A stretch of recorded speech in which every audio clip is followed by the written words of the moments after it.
T-minus 90 seconds and counting. All systems are go. We're about 90 seconds from the launch of Space Shuttle Discovery.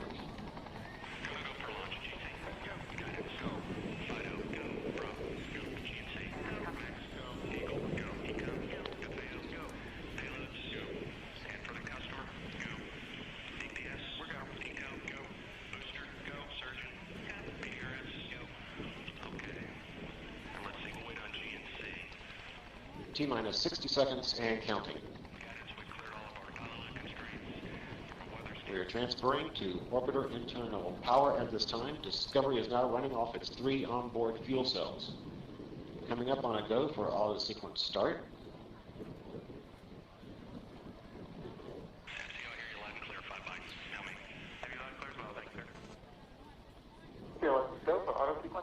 And we have a go for auto sequence start. Discovery's onboard computers have primary control of all the vehicle's critical functions. T-minus 17 seconds and counting. 15, 12, 11, 10, 9, 8, 7, 6, start, 2, 1, booster ignition, and liftoff of the Space Shuttle Discovery, returning to the space station, paving the way for future missions beyond.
Separation confirmed. Guidance now converging.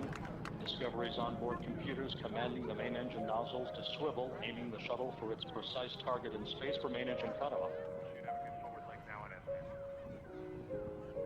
Dan, you sound good.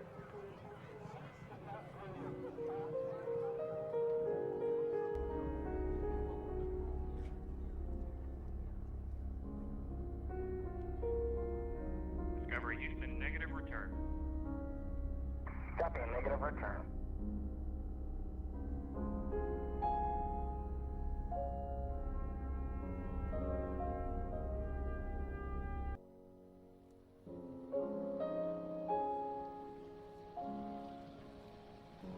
T-minus 9.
Good morning, apes. Welcome to AMC and ADD, where we buy, hold, and screw the hedgie. Good morning, good after hours. Again, Europe struggling a little bit to really kind of take control and drive it up forward, but that's, just more of the usual, them driving their price back down and trying to keep it under that $35 range. But you guys did really good because we're there now and we're cooking. So no problems. We did have a little bit of a boost in the aftermarket hours like I had anticipated, but it was quickly followed by a quick reversal all the way as low as about $34.30. And then it picked back up again just before the market kind of closed for the day. I guess maybe in the last hour and a half or so of trading. No, I guess that's the last half hour of trading in the aftermarket hours. And then on open today, it had a nice tumble, but Europe was able to pull back up, get us back on track, and that's about where we're at right now. There are a few couple interesting things that are going on with some of the stocks right now. Um, Actually, with our stock in particular, but there is some other interesting news out there. So let me just pull that up and show it to you guys. First off, let's start with some of the recent news. I think that this is kind of going around right now on Reddit, especially. A lot of people are talking about how we had 2.7 million in ETFs, and then at about reporting time of 5:48 this morning, it dropped by over a million. What is that? 1.4 million shares, 1.3 something, and it stayed there. But then, roughly, I don't know, half hour later, those shares showed back up again. So how is that happening? And I actually have a post that I found last night that I 100% agree with. This is like the probably most accurate thing I have seen, and I would subscribe to this line of thought, and I will show that in just a little bit here. Um, but I think it's definitely where we're heading, and I think that part of this, this issue stems from the ability that they have to be able to borrow shares and kick the can down the road, and I'll show you how that works and why it's legal for them to do it. It's a loophole. So we'll get to that in a minute.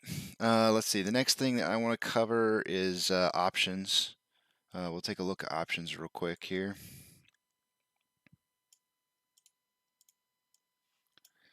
I went ahead and refreshed this morning. I couldn't wait for y'all. I had to check it out. It did change slightly. I'll refresh again, but it was ever so slightly in both the calls and the puts. But we'll go ahead and take a look at this. I'll drag my notes over so y'all can see what I had, and I'll try. And I keep forgetting to get rid of my tally marks so they're not in you guys' way.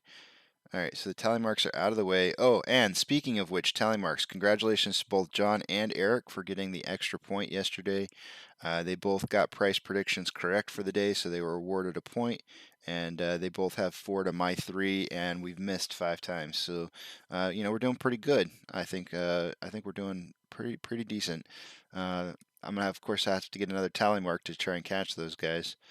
So we'll see what happens today. But they did an excellent job in their price predictions yesterday. Let's see.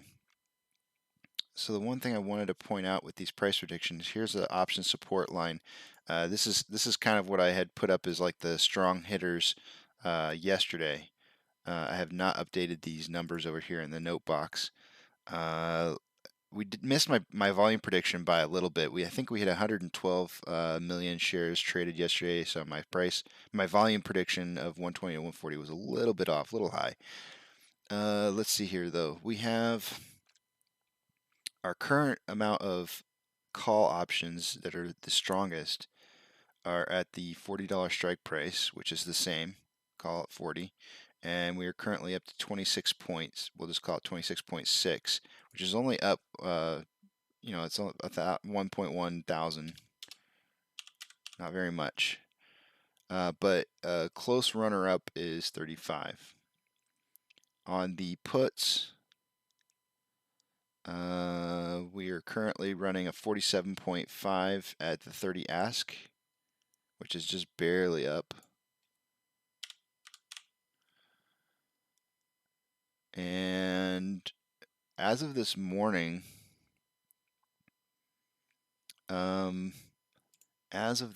it's looking like volume is running kind of low.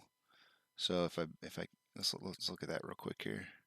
Yeah, 79,000 shares traded so far. So that is ultra. I mean, I feel like that's kind of low. I'd like to see this more around 250 to 300 by now. Is what I would like to see it at, but this is running kind of low. So that's a little worrisome for our movement for the day today. I'm not sure how that's going to impact us, but we shall see. The next thing that I wanted to cover, well, let's just go ahead and cover this. So we went ahead and covered, a lot of people talking about the ETFs being traded out, and we went ahead and covered how that's not really. Those shares have been returned. So how is it that they've been returned? So that's a really important question, and we'll look this up together. I gotta find the link real quick here.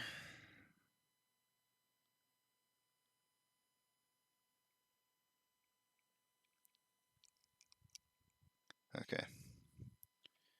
So this is posted by True Demon.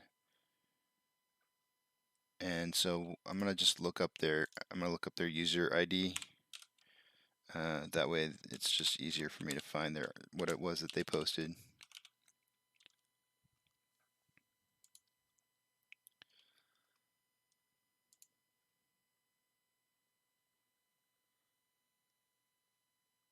Okay, so this is possible AMC RIP prediction trend analysis. I want to point out real quickly here that this chart is I want to point out a chart that I've had up. This is my chart, and I had pointed out these on loan average days indicators where these big dips would happen, followed by low volume, followed by a rip up in price.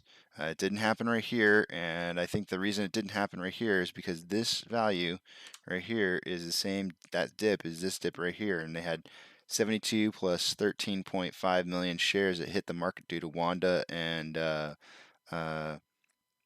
AMC putting shares onto the market. So I have these indicators circled, and every time these indicators dropped, volume would get lower, and then volume would increase and price would spike. So now if we come over to this DD, they're talking about those same exact dips. These dips, they have these blue, you'll see these blue indicators where these dips occurred, right? And every single time they're noticing the same exact thing I'm noticing, is that there's a rip that's followed by that. Okay, and there's a cyclical trend to this where the FTD expired growth prior to the ripping happens. So these FTDs go way up, and then that's when you get your huge price spike. So we're on that same trajectory right now as we were back here. So if you had to take a guesstimate as to how many days out we would be, according to this, it would be 1, 2, 3, 4, 5, 6, 7, 8, 9, 10, 11, 12 days, possibly. 12 days out from seeing, this potentially being at the same point to where we would see a rip in price. However, I did feel that I feel like we're in the window already. The window should have expired as of yesterday. The window that I felt, it was a 7 to 15 day window, expired yesterday. So my window is off. Whether or not this is a more accurate charting than what I had predicted, we'll see. But they are predicting a massive increase on price based on this information that's on here. This is huge information. I highly subscribe to this. This is I think this is spot on. So in order to understand some of this, we have to understand these failure delivers and how they're impacting the stock. And so they talk about that right down here. the link between short exempts and failure to delivers. This past week, I collaborated with YouTube's Randall Cornett in order to get to the bottom of this situation. As you'll understand from this video, market makers take the other side of our buys by shorting the stock. However, you'll also learn that if they have a situation where the market makers cannot locate, oh my goodness, I hit a button. If market makers cannot locate a share to borrow in order to short, they are allowed an exception, which means they can short the stock without borrowing it, and that's called a naked short. So he dug into the reg show even further and found evidence of a correlation between short exempts and failure to delivers that will give you an urge to set fire to the stock exchange. And so he highlighted it down here. A broker or dealer may not accept a short sale order in an equity security from another person or effect a short sale in an equity security for its own account unless, that's huge, unless the broker or dealer has borrowed the security or entered into a bona fide arrangement to borrow the security. Reasonable grounds to believe that the security, or, is a big or, right? Or reasonable grounds to believe that the security can be borrowed so that it can be delivered on the date of delivery is due, and documented compliance with this paragraph. This is known as the locate requirement. Market makers engaged in bona fide market making in the security at the time they effect the short sale are exempt from this requirement.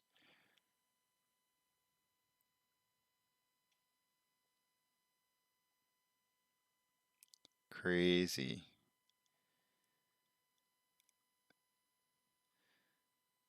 In situations where the market maker or broker dealer is unable to purchase a security, they are permitted to borrow another share in order to close out a failure to deliver.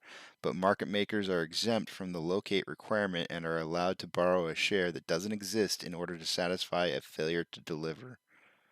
That is nasty.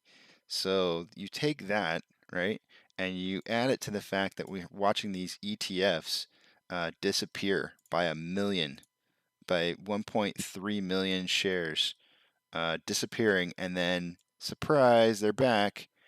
Guess what? They're making naked shorts. 1.3 million naked shorts created this morning. This morning alone, created. That's pretty huge. That's impressive. That's a big number. So they're trying to cover those failure to delivers. In yellow, so in yellow on here, you can see the yellow markers. Those are the failure to delivers that I've been showing on Ortex. In yellow are failure to delivers, and in black are short exempts according to FINRA data. The hollow blue bars, okay, so black, yellow. Here's a bunch of yellow in here. Here's a bunch of black. The hollow blue bars are the total new shorts for the day. Does not include shorts returned. Note that short exempt data is not complete and the actual number is probably higher because most trading facilities do not separate short volume from short exempt volume. Nevertheless, notice that during the failure to deliver spike, short exempts skyrocketed and in some cases exceeded failure to delivers. So I don't know if you can see the blue lines back in here. Further, there are notable pricing trend where every time there is a long series of failure to delivers, it is followed by a 6-day period of elevating short exempts. This is indicative of the market maker's T+6 settlement cycle, where they are covering cumulative FTDs on a rolling T6 cycle, which is being covered through naked shorts. In other words, another FTD. Let me put it more simply. They can cover an FTD by naked shorting, which is another FTD. What is the SEC doing? In fact, the market makers are exempt from the locate requirements, which is an exemption for naked shorting, exempt from shorting during an uptick. Well, okay, so this is important. This is really, really important, because a lot of people are going like, well, what about the SSR? So let's talk about that. And we're in effect for SSR today. The fact that the market makers are exempt from the locate requirements, which is an exemption for naked shorting, exempt for shorting during a uptick while the stock is on SSR, and is allowed to write their own fucking exemptions, is nothing short of facilitating wholesale fraud against the American stock market and economy for the benefit of the supreme wealthy at the expense of taxpayers. While correlation is not equal to causation, it sure the fuck looks like casual to me. Factoring in the fact that the market makers have access to dark pools where they can route trades and settle Apes buys by buying millions of shares in a single block trade without affecting the share price, they are playing us with a massive handicap. Now it's all but confirmed that the market makers are able to naked short in order to satisfy failure to delivers against their own naked shorts. Total effing bullshit. Totally. And then he goes on to talk about like, well, how can we use this to our advantage? This is huge. Uh, the unfortunate thing is that when I was looking over this, um, I didn't really see anything that really stood out to me as something that would help me to identify when I could buy. I mean, because most of the time what I'm trying to do is buy the dips. So I didn't really see anything in here that really kind of told me. I guess I'm probably um, too dumb to know how to make sense of it. But now pay closer to the following dates and compare them to the patterns. And so he's got some dates in here, some patterns that are coming up, and it says July 1st to the 16th, FTDs disappeared, short exempt spiking along with shorts, price is moving down, naked shorting is running rampant.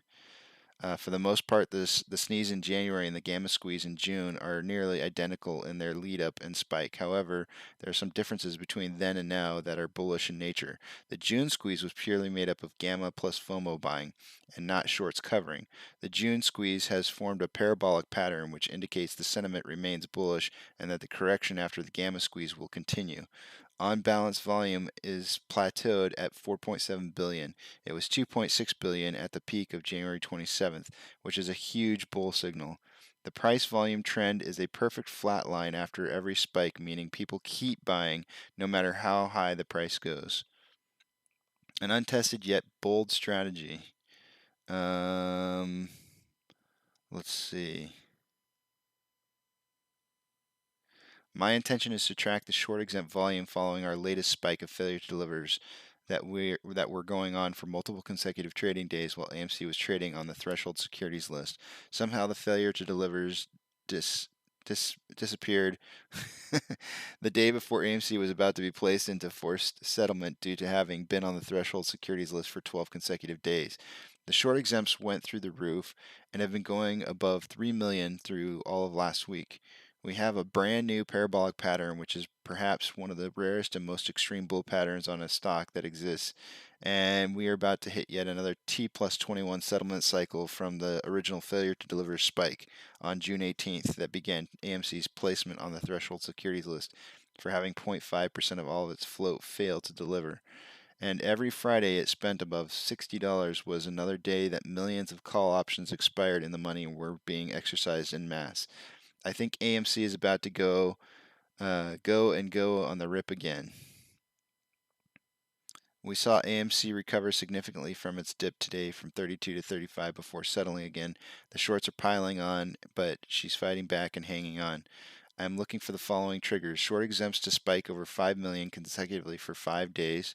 Utilization maxed out above 95%. This is big. Utilization does need to be up there. We need to see a higher utilization rate than what we have. A 2 to 3 day consecutive sharp price increase of 5% close, plus 5% close. Yeah, I mean, we should see, I would think 1 or 2 days at least of a 5% close before you'd see the rip. That would be consecutive with what I've seen in the past as well.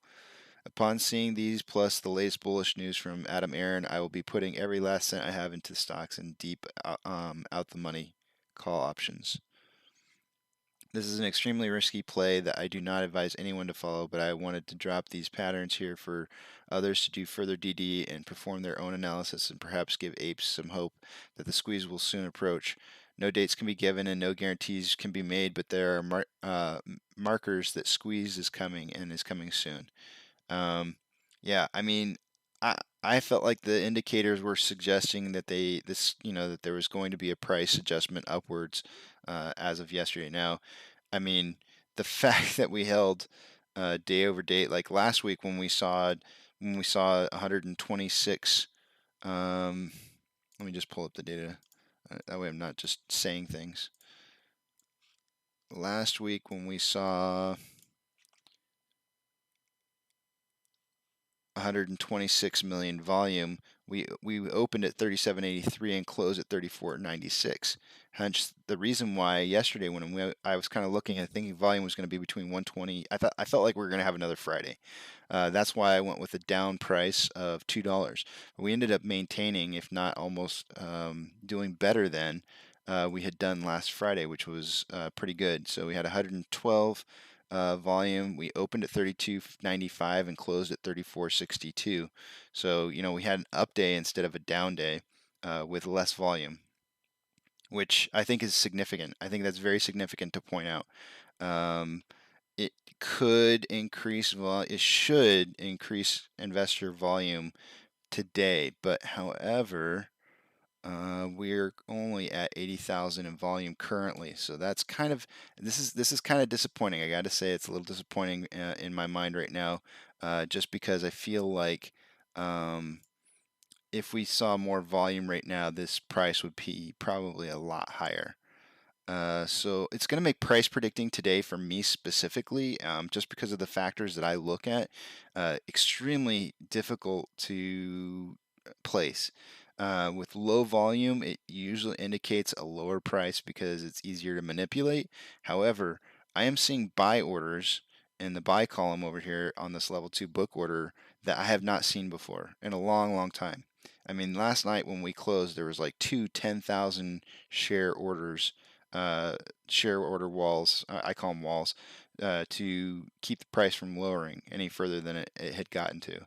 And I haven't seen at close. This is after the market closed, and I have not seen that before, which to me indicates high levels of buying. There's orders out there that want to be placed and purchased, and they're trying to find the right place to buy at. And so, it could be why we saw such a massive swing in the aftermarket hours yesterday, where it went way up all of a sudden and then down. I also saw a 10,000 order as well on the sell wall. So there's definitely some fight there.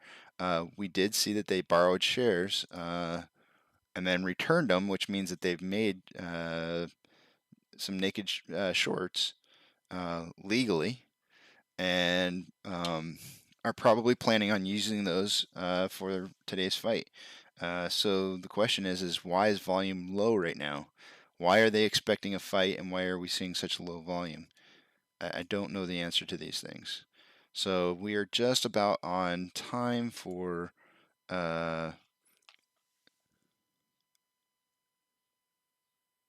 Jay. I'm happy you're here too. Duncan, welcome back. I'm sorry guys, I've been talking my head off, and it's really good to have you guys here. Welcome to the channel. So tell you more. I don't know what else to tell you. I mean, I really, I'm struggling with the idea today that volume is so low. That has me concerned because I really do feel like on low volume days that typically tends to push the price down because it's so easy to manipulate. But I also see that they don't borrow very many shares on low volume days. But today they borrowed massive. Well, I don't want to say massive. I've seen them borrow up to 3 million before, and they've only borrowed about 1.6 as of this morning that I can account for. And of course, they've returned them as well, which means that they've made naked shorts out of them. More than likely. I mean, I'm guesstimating, but that's what I would think. Let's see, Duncan, what did you say? At the top, click Show Straddle. That would put call and puts side by side according to price. Oh, let me do that.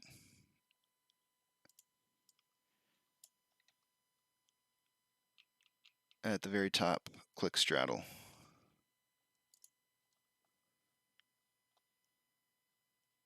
There you go. Is that, yeah, that's definitely easier on the eyes, isn't it? Let's keep it like that. Thank you, thank you, Duncan. That is awesome. Didn't do that before. So yeah, that definitely shows a much nicer distribution right in front of your face instead of having to scroll. This is why I have an amazing group of people who watch. You guys are great. Let's see here. So yeah, I really think that that this person is onto something. Like I said before, I've been talking about this for a long time. These on loan average day dips almost always indicate a huge, they are usually followed by lower volume, followed by an increase in volume. Let's see where we have, lower volume, and then it starts to increase, and then you see the price rip. So the fact that today's got lower volume, I just don't know what to make of it. Um, I don't know. Maybe it's just too early to call. I don't normally really start paying a whole lot of attention until about 7 a.m. when I like to see it over 500,000. I really love to see at least a million by 7 a.m. That really indicates a big movement day. Somewhere between 2 million shares in volume, 200 million shares in volume for the day. So let's see here. There's something else I wanted to cover. Well, we'll just go ahead and move over to Ortex and check Ortex out. Let me just refresh this actually. Okay, we are 14.34% short share interest, which is a little bit lower than it was yesterday. On loan average per day, this is the indicator that I like to follow. Okay, the fact that this is still rising day over day, it was 37.79 and then today it's 42.36. In my mind is pretty big. That's good. We want to keep continuing to see this to move up. We don't want to see it. I don't think we want to see a double dip on this. We did have double dips back here, right? It went down here, went down again, and then there was a price adjustment. I know this price adjustment back here is really hard to see, but there you can see a little bit of a tick up there. And then here as well, it went down, went back up, and went down. But if this went down and then went up this far up and then went down again, it would be a lot different than a lot of these others. So I'm not really sure. I don't think we want to see this continue to go down. The fact that it's going up is good. On loan, again, they decreased the amount that they had on loan. They went from 95.9 million down to 92.6 million. So they're decreasing the amount of shares that they have on loan. However, the age of the loans are going up. So to me, that would mean that they're clearing out newer loans and maybe kicking the can down the road on the older loans. Possibly because it's easier to get rid of some, I'm just guesstimating here, but maybe it's easier to get rid of some of the lower cost loans than it is maybe some of the higher cost. And they just don't want to have as many loans on their books. Just a guesstimate. I'm not really sure. Utilization, we want to see that go up. And we had a little bit of a swing the other direction, so this is good. We're starting to move correctly now. We had 87.13 yesterday, and sorry, the day before Friday, I guess. And then yesterday we moved up to 87.26. So it's like an ever slight increasement. But we really do want to get this over 95%. If we can get this over 95%, short share interest will start to increase. And all the indicators that we need in order to get this stock moving in the right direction will have happened. So I am really excited about what's going to happen. We'll see. We'll see. I guess today is just going to take us on our path.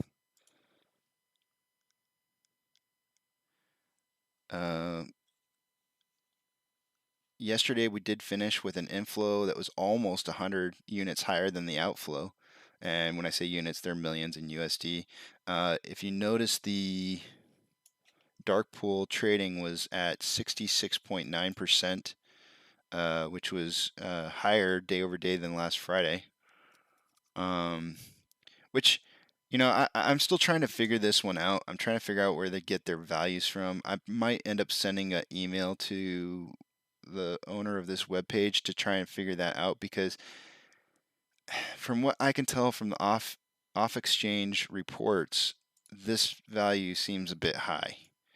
But I'm not sure exactly where they're getting all their numbers from, so I don't quite understand how that's coming into play. But SSSR is on for the day. If we were to trigger it again, we would have to drop to $31.16, which is not far off from where it was, I believe, yesterday when it triggered. I think it was like $31.90 maybe. It looks like they've borrowed another 100,000 on the short shares, and this is down again. Okay, so they borrowed these shares back once again. There was, you can see we went down to one. We started off the night pretty early, at midnight-ish, 2.7 million, and then dropped to 1.3. Then it went up to 1.46, then back up to 2.6 million, and now we're back down to 1.7. I hate to be the bearer of bad news, but to me this looks like a last-ditch attempt to try and drop the price significantly. If they're seeing, if I was in their shoes and I saw low volume for the day starting off, and I knew that it was going to be simple for me to manipulate the price of the stock, and I knew that it was going to be one last attempt that I had to try and get paper hands or create paper hands out of the Ape Nation, I think I would probably try to drive the price as low as I possibly could before the shit hits the proverbial fan. So we might be looking at like, and I know. So if you're new to this stream, take this with a grain of salt. Me and two other guys, I'm gonna go ahead and put the tally marks back up on the screen here. Me and two other guys, we do price predictions within a $3 price range, and we post them up. And you can see right now we're in between two of the guys. It's all color coded to what our names show. But we kind of try to predict the price within a $3 range, and it's just for fun. So in the mornings at about 7 o'clock, somewhere around 7:15, we make our price predictions for the day, and we try to get it. John and Eric are up. They got their tally marks. That got them ahead of me yesterday. They both have 4. I have 3, and we've missed 5 times, and we've been doing this for about 2 weeks now. But it's just for fun. We watch the stock so much. It's just a fun thing to do. But there's no real meaning behind it. It's just for bragging rights. But I might go super bearish today. I really hate being the bad guy. And yesterday I did kind of go a little bearish yesterday. I felt kind of the same feeling that I'm having right now. I felt like there was a chance that we were going to see a similar result to last Friday, yesterday. But we didn't. We saw an increase in price instead of a decrease. But this short, or the volume right now being so short, so low, I think they're going to short the stock down quite a bit. We have levels of resistance set up down here at like 3109.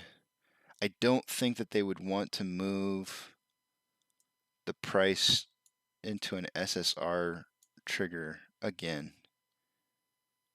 Although it does allow, as we just read, it does allow them to be able to create these naked shorts during these SSR situations. So, it's possible we see high 20s. We'll continue to watch and see what the volume moves up to. At 7 o'clock, we're going to get that, what I like to call the pokey stick of volume, where it shows where they borrowed all those shares. So we'll see what ends up happening. But big stuff happening. A lot of people talking about a lot of interesting things right now on Reddit. A lot of positive indicators. In fact, I wanted to show one of them. Let me see if I can find it.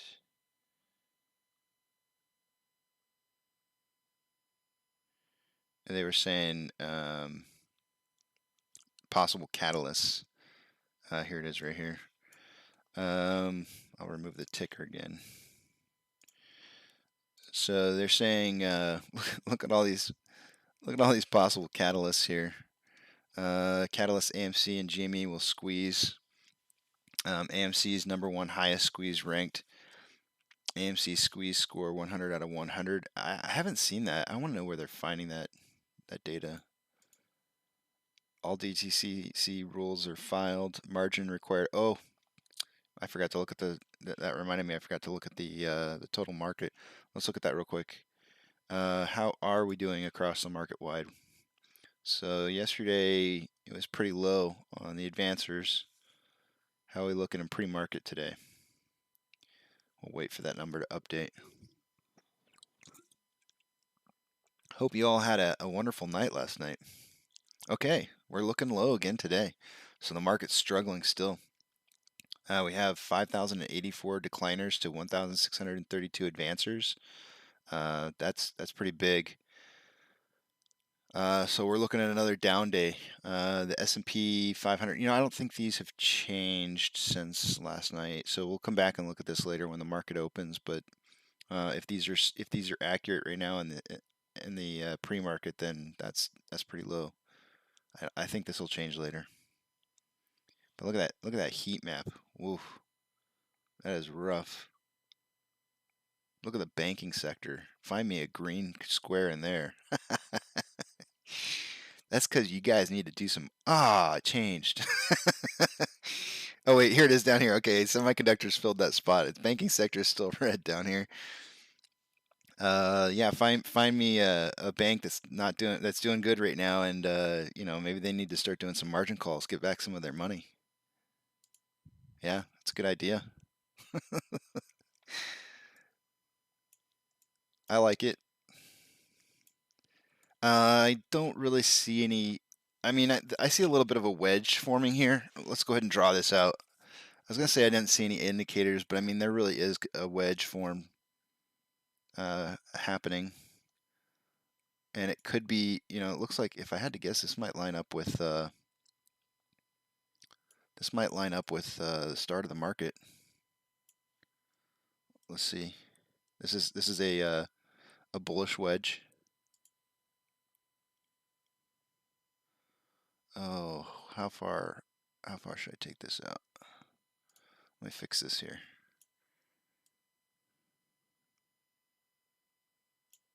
More,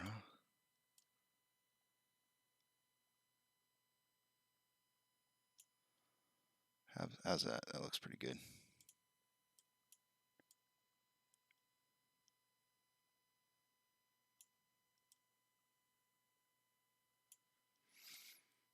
Okay, so this is extremely bullish wedge. We got some good time on here. Typically speaking, on a wedge like this, the price will drive out of the flat side of the wedge, and that being on the upper side. So this will consolidate down into the wedge here, and hopefully, do what the indicator is saying it will do.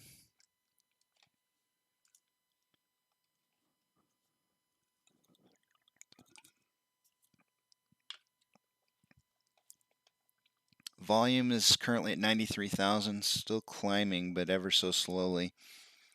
I like today the order book for the bids are really looking strong. I haven't seen it this strong in a while in pre-market hours. And like I was saying in after hours yesterday when it closed, there was like 10,000 ordered. It looks super strong, super bullish. I'm really liking the fact what I'm seeing here, but I don't see the orders executing, right? So they're not going through, they're just holding position. I don't know if that means that it's going to move into a huge buying position once the market opens, or if that's just, we're not letting you move this down at this point. I'm not sure what it is. And that,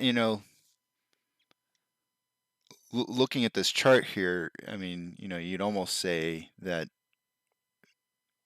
the opposite is true. That the sell wall is not allowing this to get past this 35 mark. What is it? 35, about 35.14. They don't want it past that. There must be a level of support here, but I don't have it. I don't have a Fibonacci for it. We could probably draw one. You know what? Let's draw one just for the fun of it, just to see what we get.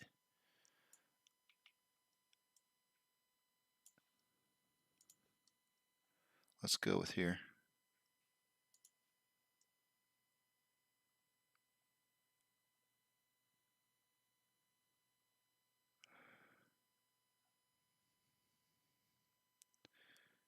I don't. If I come all the way up to the top here,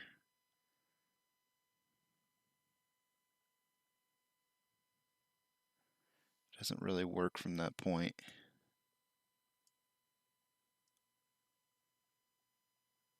It might be something more like this.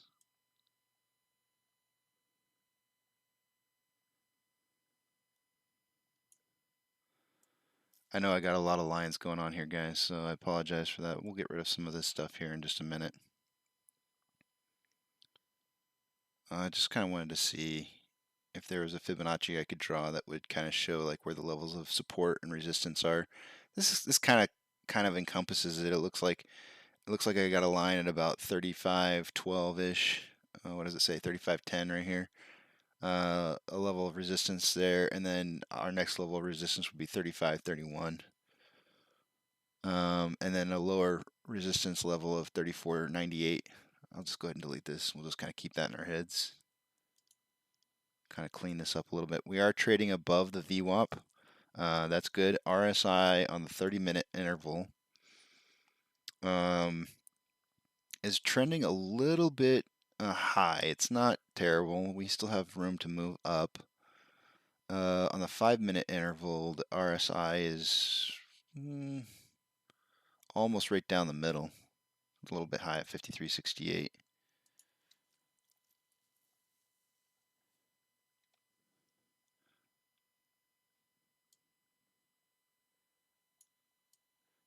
But Jay, I don't know if you're still here or not.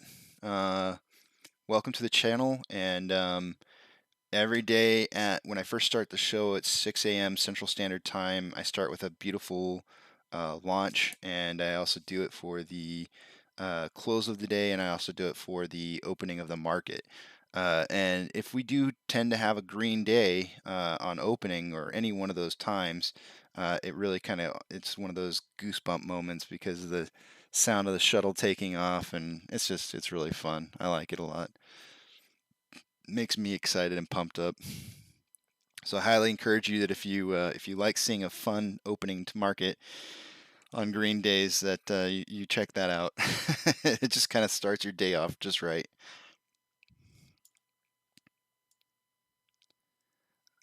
Let's see, what else is there to cover right now? I haven't. So this is the dark pool. I'll refresh this.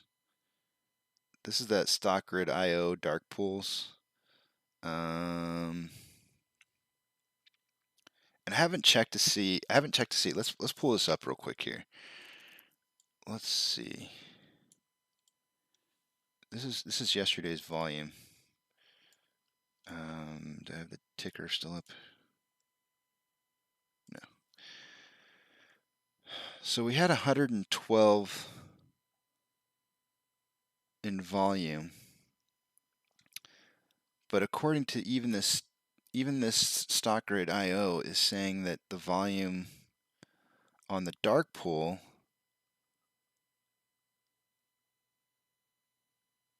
was 60.9 million. Okay, and so this is why I'm a little concerned about trying to figure out like how Stonko Tracker is getting this 60 where is it this 66.9%, because if you multiply out 100 and I'm just going to do some maths, 112 million times 0.669, that's 74 million in share, 74.9 million in shares on the dark pool. So somewhere we should be able to find 74.9 million shares, because that's how they're generating that. They're generating their value from something, but I'm only seeing 60.9, which is like 10 million less, right? 10 million? No, even more than that, 14 million less. So I'm still struggling to figure out where they're coming up with these dark pool numbers from. I want to find that because I like accuracy, and I don't like seeing percentages that excite me and then not knowing why I'm supposed to be excited. I guess that's what it comes down to. Let's see if Fintel has any new reporting. So we'll go ahead and pull that up. Okay, so we do have some new reports. So these are all, not this one, but the most five, I guess the 5 most current ones. So this is old from yesterday. This was here yesterday. The reporting for this was back on 6/30. So that's that matches up or aligns up with a lot of these other dates. The actual transaction happened on 6/30, but reported yesterday. These are new, and these two are just call and puts. Actually, the Cutler group might have been here yesterday. I think that might have been here. Yeah, it's also another 6/30 effective date. Yeah, this was yesterday. I remember seeing this. Okay, so the only 2 new ones, and this, actually, I think this was here yesterday as well. So maybe this is the only new one that's shown up. So all this is on 6/30 for the effective date. They bought 290 shares at an average share price of 31.93. And I checked this because I like to see like how accurate this data is. Were we running $31.93 back then? You know, so let's look at that real quick on 6/30.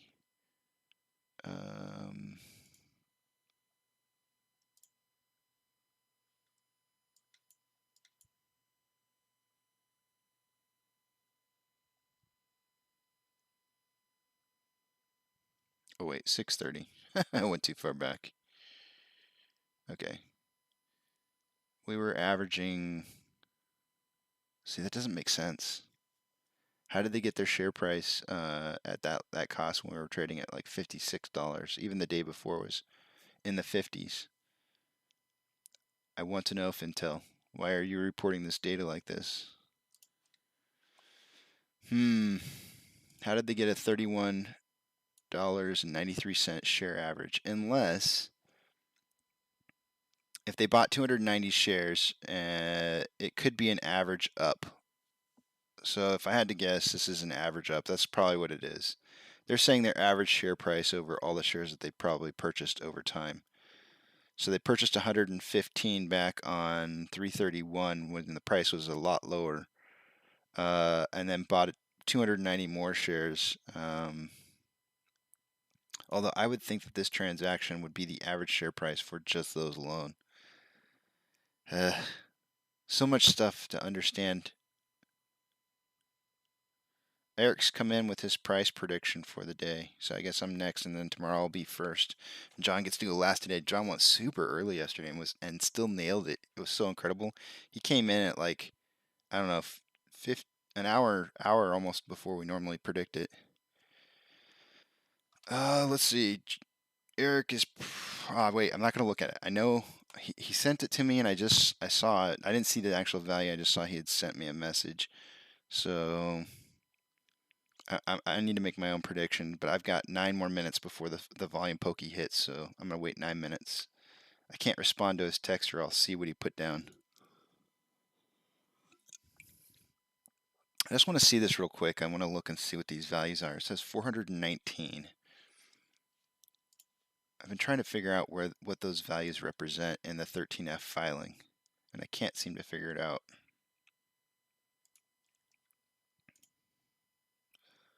$181,592. I just don't know what those numbers represent.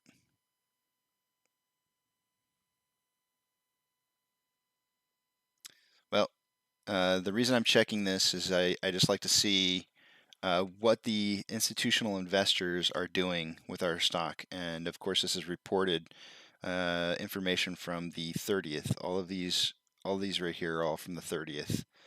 And we have, on average, yesterday when I was doing the math, I had to do a correction and came up with institutional buys at 35,000 and institutional sales at 110,000. I would have to add this in here, this 290. which really doesn't increase this number very much, but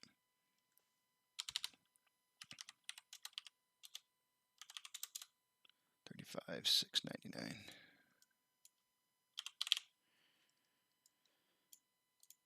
I just want to keep track. I want to see what investors were thinking back on the beginning of July. How are they treating the stock? Kind of gives us an idea what's going to happen in the future a little bit.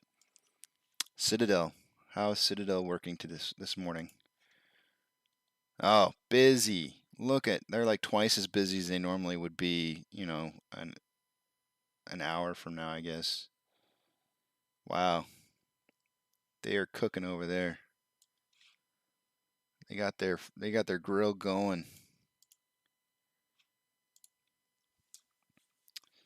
Let's see here. Let's go back to our minute chart. See how we're doing on this wedge.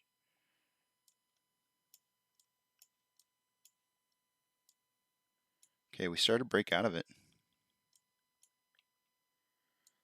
We pushed out above the wedge ever so slightly. Well, I say ever so slightly, and the next candlestick forms up. Yeah, we're pushing out 35.17. So we're at that point. We're at that point of like super strong resistance, and you can see here on the sell orders, 2,126. I'm not seeing movement, guys. This is the volume super low. And I'm not seeing an attempt to short the stock like typical. It's different today. There's something different. Something is going on. Can't put my foot on it, but something definitely is going on.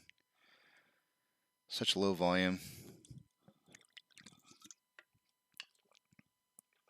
Such low volume, and it doesn't feel like they're actively trying to short the stock like usual. Although you would see some of these single digit indicators on the buy side are typically kind of indicators to me that they're trying to short the stock.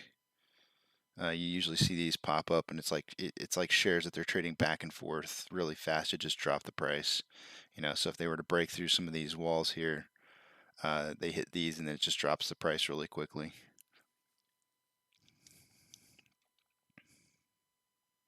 But it's not happening fast like it normally does. That's really, I guess, what I'm trying to say. Very just slow movement. Almost as if somebody didn't have one of their computers running. Somebody's got one of their shorting systems turned off. So that they drove it back down. We're back inside this wedge here. We haven't really truly broken out of it yet.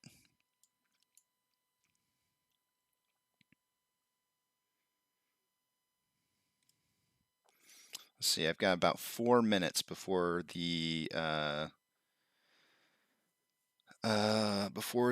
volume pokey stick comes. I don't know what to call it. That's what I've always called it. I call it pokey.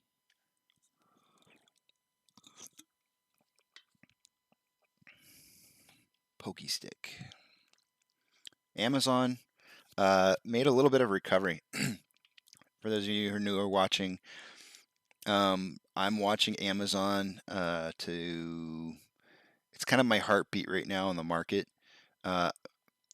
Jeff Bezos announced 2 weeks ago, I believe it was, as of yesterday, or maybe it was a week ago yesterday, that he was stepping down as the CEO. I think what we're going to tend to see is this, when he sells his shares, when he sells a lot of his shares, or when the market starts to downturn, we're going to see this price drop. We watched it rise from 3,500 after he made his announcements to 3,700, and it's now dropped back down almost to the 3,500 level that it was at. It is up in the pre-market, but yesterday it closed down quite a bit. Up here, just as our competitor, I like to know what they're doing. I want to see how Cinemark is going to react. I apologize for the slow feed. I have issues. I have really really crappy internet where I live, and I can't get it fixed. But bear with me. The reason I have Cinemark up here is just because I like to see how our competitors are doing. They're up 2% in the pre-market. The Dogecoin still following that trend. I made this. I don't even know how long ago I made this channel. Well, actually, I think I can click on it to show me. Well, maybe I just made it back here. When was that? 7/17? Maybe only a couple days ago. It feels like it was so much longer ago, though. But we're still following it. It had a little bit of a breakout, but we're down now to 16 cents. Yikes! Watch out for Doge, man. Watch out. GME, our brother sister company, is up 2.14% in the pre-market.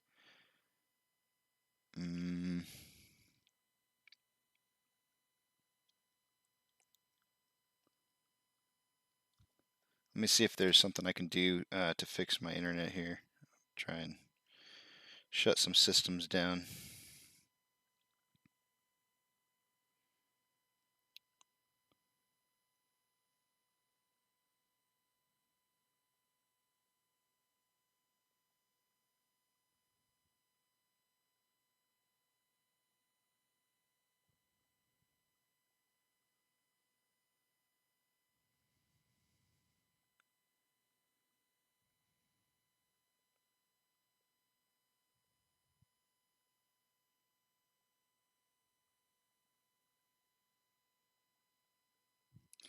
Maybe that'll help for just a little bit. We'll see if it does. But anyways, AMC, we are up 1.24% in the pre-market. 7 o'clock, there's our pokey stick I was talking about, a volume. Look at that, just boof, there it is, out of nowhere. You come back and you get that out of the chart and everything pops back up there. But we had wait, that can't be right.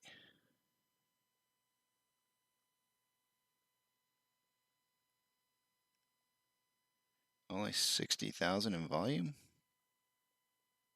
That's so low.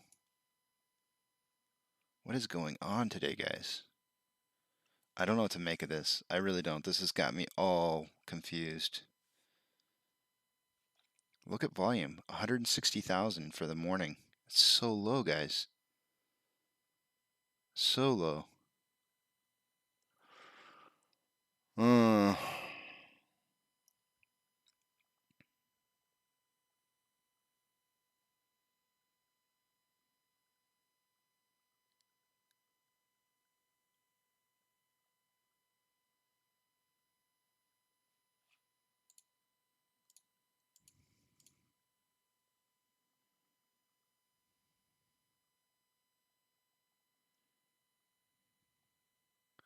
Yeah, I really don't know what to make of this. Volume being so low is just so weird. I would expect to see higher volume. Okay, let's expect the worst. I think my price prediction for the day, I mean, if this is the case, if we're really at 162,000 shares at 7 o'clock in the morning, we're looking at like a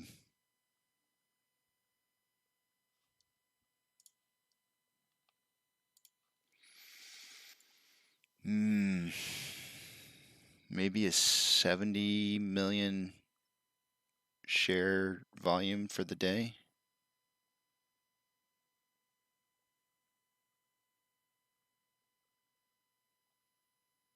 Tops 70 to 90. That's the range I'm going in volume for the day.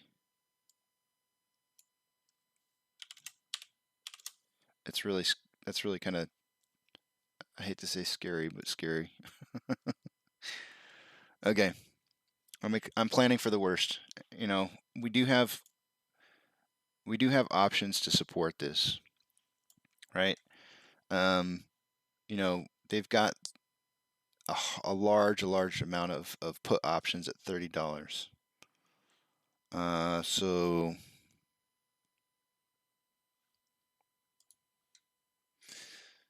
it's going to be a scary, awesome day so we can buy shares. That's why.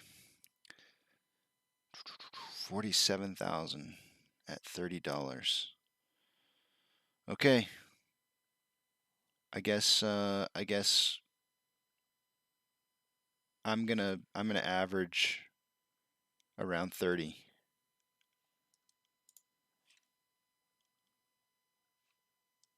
This is actually lower than what I had chose for yesterday's price close for the day. Man, I hope I'm so wrong. All right, so 28.5. Oops. To 31.5. I think that's going to be my range today. 28.5 to 31.5. Let's look at what Eric had. Eric's got 33.4 to 36.4.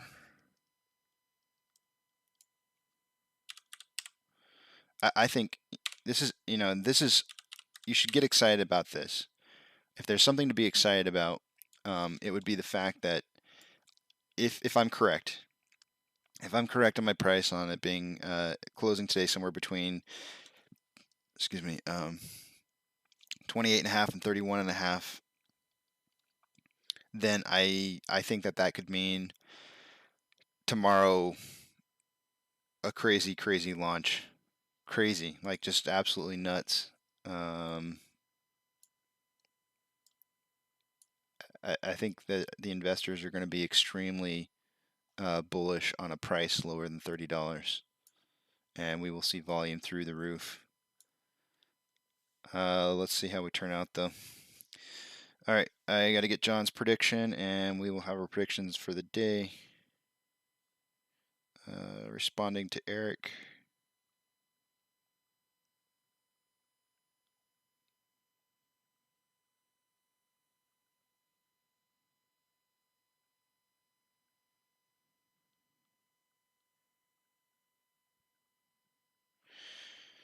Okay, let's see. Let's get John's.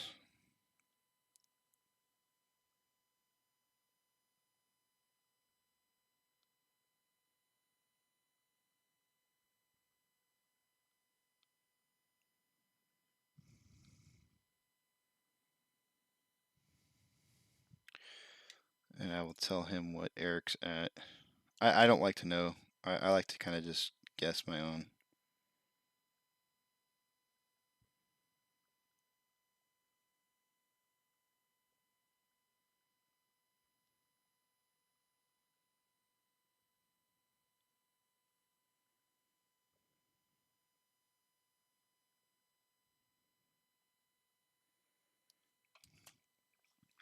So we'll wait on John. He's got time.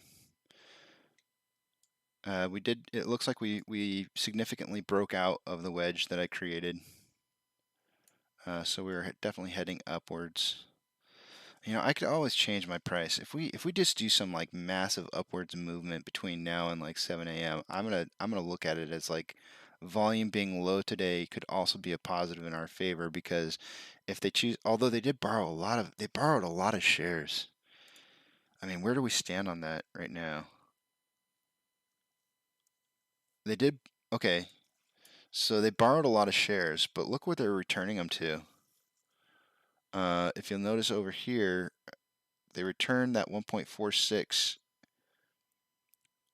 here, but this was at 300,000. But now, these are back down to 1.7, but these have gone up.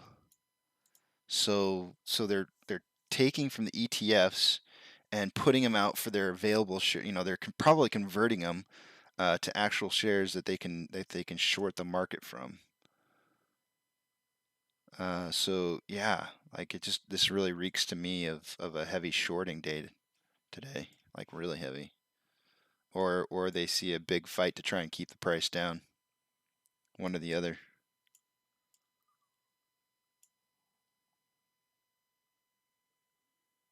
And with SSR on, that, as I read at the beginning of the day today, they have the ability to be able to, especially with SSR in place, create those naked shorts.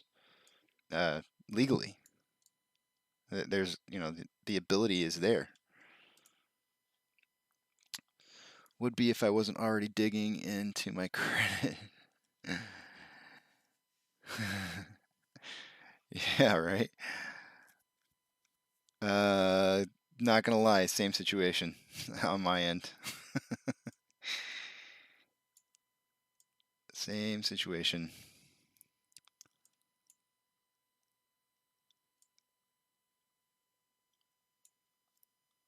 Let's see here. I only feel comfortable saying that because there's just a couple of us here. So I might have to scrub that later.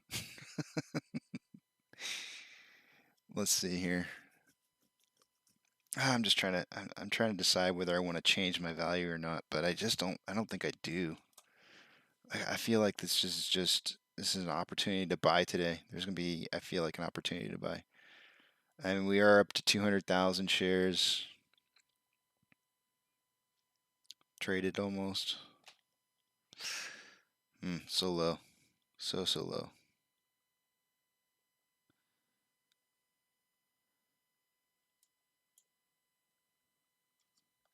John is coming in with price prediction.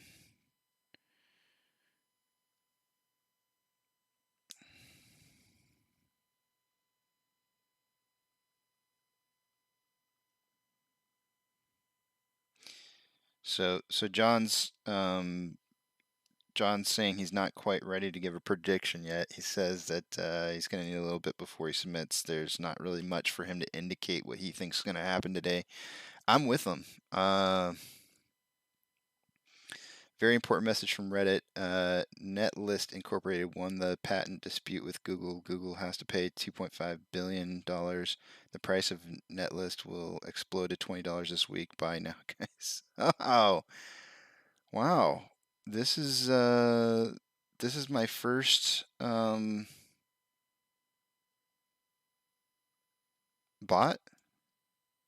I don't have very many viewers. For somebody to come in here and post a message like that, it's kind of crazy. I mean, I'm not that popular, guys. I don't know why they would be coming and hitting me.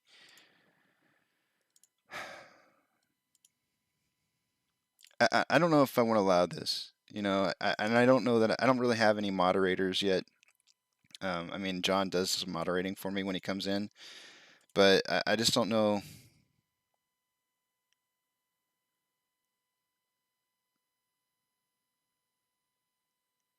Yeah, I'm not going to allow this. This is an AMC. I'm just going to remove you, bud. Sorry. No offense, but we're here to talk about AMC. It's just how it is. There's so few of us right now that I can get rid of your message and not feel bad about it. Yeah, talk about Google someplace else. We don't care. Let's look at the market here. Google, yeah, good one. Yeah, I removed it. I don't know. It's kind of I don't. I'm small balls over here. I don't understand why they're hitting on me already. This is not. Go pick on some of the bigger fish.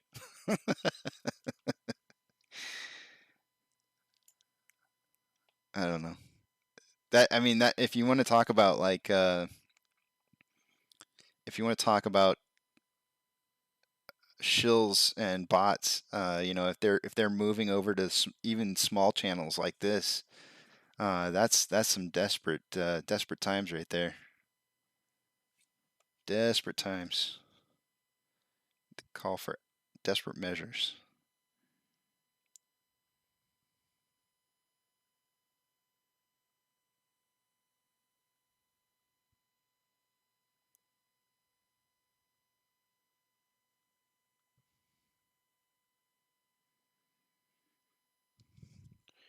All right, so my feed may have gotten a little bit better, but it might get worse again here. We'll see what happens. I don't know.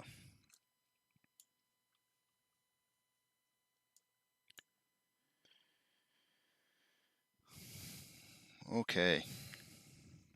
Indicators. So we broke out of this wedge. Ignoring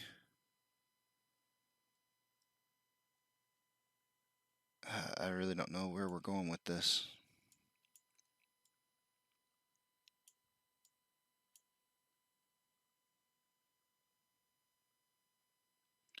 I mean, you could move this up.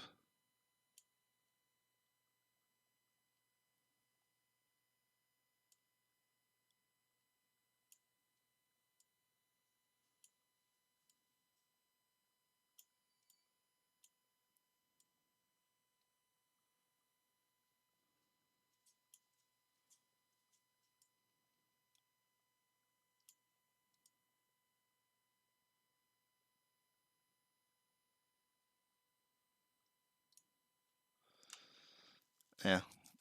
I kind of moved the wedge up a little bit, taking into account some of the earlier points, just because the wedge that I created before we broke out of. Still the same indicator though.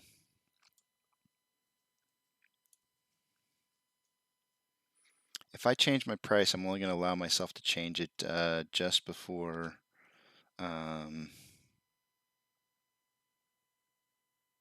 John puts in something. So if John puts in something, I'm not going to change mine. But I just don't. This volume is just so stinking low. Low volume.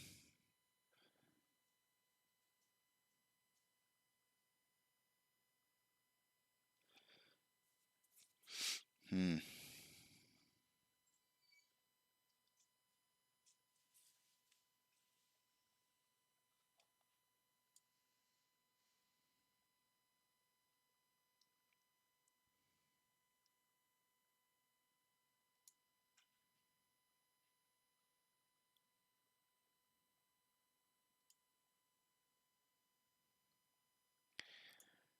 Yeah. I think I'm going to stick with it. I mean, I think they had plenty of time to reset the options yesterday, and they didn't. And in fact, they kept doubling and tripling and quadrupling down on this $30 price. So I think that they think they can hit that at some point, whether it's a permanent hit or if it's just a touch and go. Remains to be seen, but you know, I don't know.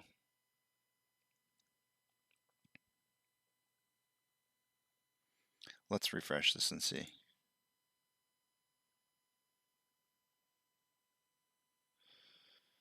47.5, it hasn't changed.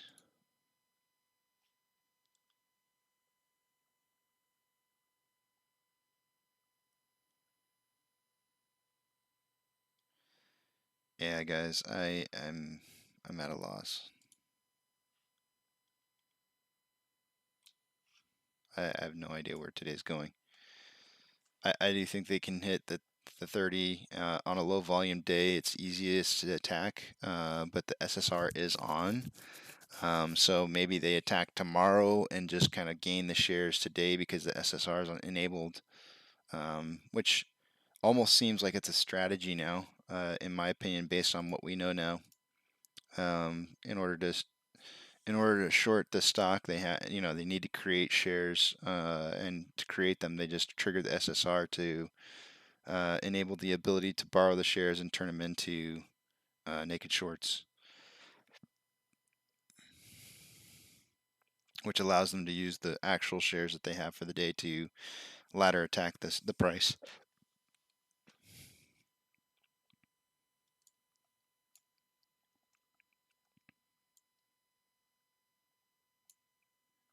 Okay, so we're testing the upper level of the wedge, which is at 35.27, and we're at 35.28, so we're just barely pushing through it.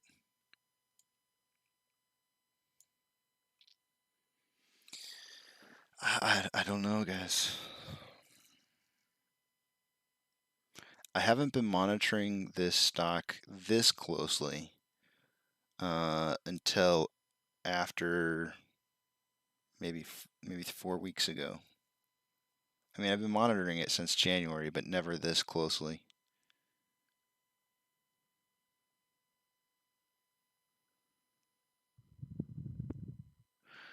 What if they just can't stop the price from going up today? I mean, it's like taking off right now. What if it just continues to go up and up and up and up and up and up, and they just can't stop it?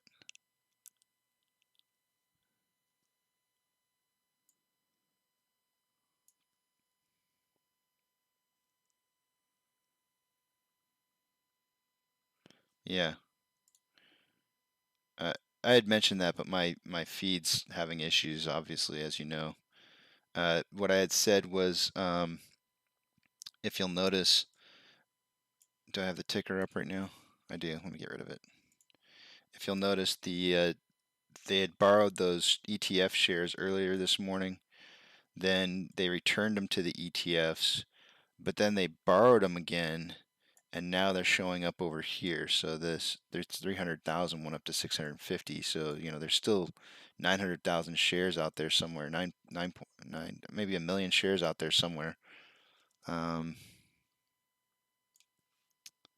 mean, the indicators look to me like they're going to try and drive the price down on the stock. That would be the indicator to me.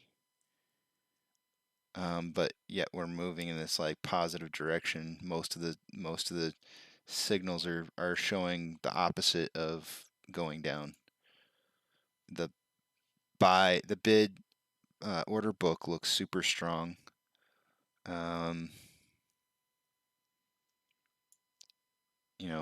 When and if they do attack this price, it'll probably be hard and swift.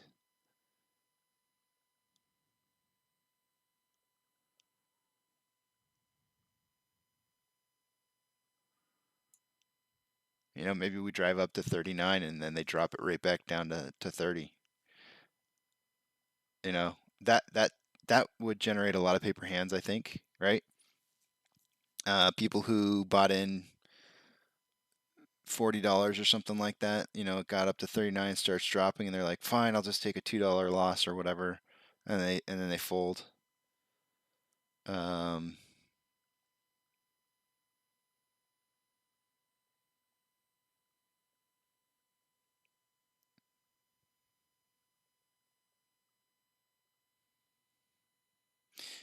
I'm gonna stick with my price. All right, let me change my price prediction because it's a little off from what I had from yesterday. I'm gonna stick with it. It's a bold prediction. I like being different. I don't like this different, but I smell a bear trap.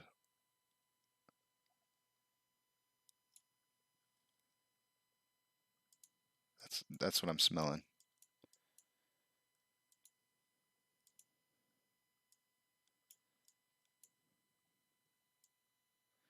We all know that the only way that they win is by getting people to sell. And to create those conditions, I'm just trying to think of what would I do if I was in their shoes. And if I was in their shoes, I would do everything I could to create the most amount of fear. And I think the way you create that fear is through these waves of emotions where people are feeling like, oh man, it's going up, and then all of a sudden dropping it on them. Like that. Those are the times that become you ride these waves of emotion. You're like, yes, we're gonna moon, and then next thing you know, you're dropping back down to where you were. And these emotions are what cause us to fail. Like we can't get caught up in these emotions. Like whatever you may be feeling is separate from what's actually happening. This is all this price. This whole thing right here is fake. This is not real. This is a perception. If you can get that into your mind that this is just a perception, this is a buying point for you to be able to get in cheaper when it's down lower, then you start to win the battle because it makes it easier to hold through big dips.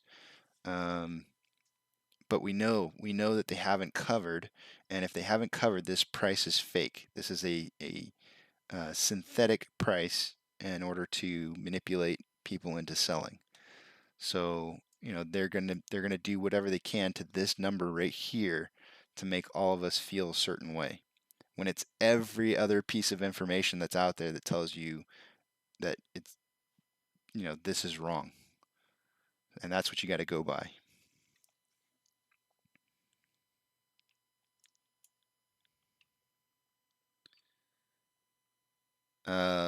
This is that double. I know my Fibonacci retracement right here this is that convergence point of the two different Fibonacci's, and was kind of like a huge point that I had said was where we cross from one level of support and resistance to a different level of support and resistance. And this was a huge indicator for me that we were moving in the right direction. So we're crossing that threshold like right now. I think it's kind of like the $36 range, but we're getting ready to cross that threshold and moving into new territory. I'm going to go ahead and delete the wedge. Looks like we broke out of it. John has still not given me a price prediction, so if I wanted to change it, I'd have to do it soon. I've already set it in stone. I already said I'm leaving it. I'm leaving. I'm gonna ride my. I'm gonna ride my wrong. I gotta set up Eric's 36.4. Eric is up $1 today.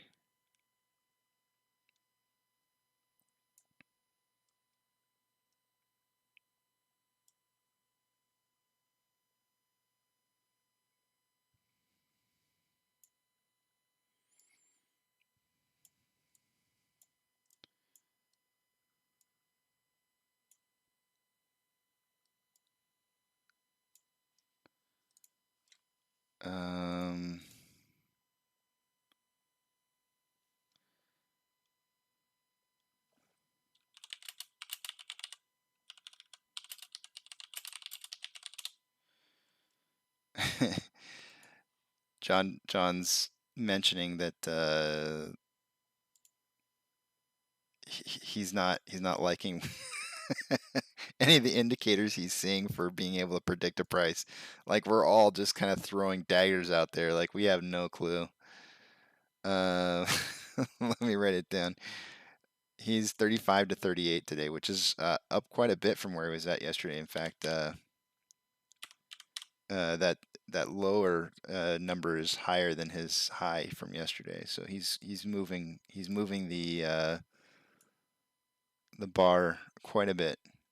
38. He wants another tally point, I can tell. He's fishing for that tally point.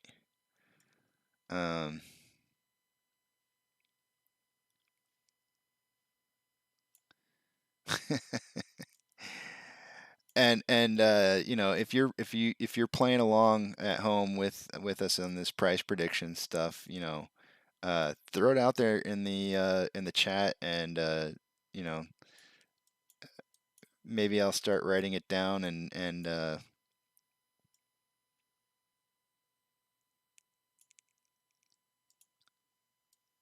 I don't know, who knows in the future if I can afford it. There'll be some kind of prize for people who can nail it the closest. That'd be kind of fun to do. I'd like that. Nail it within 1% or less. Let's see. John is set. No, he's not. What the heck? Why did I do 33? I'm supposed to do 35.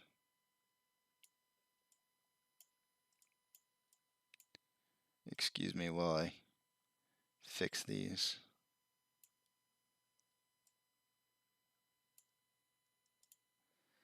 Okay, Eric's at 33.4 to 36.4.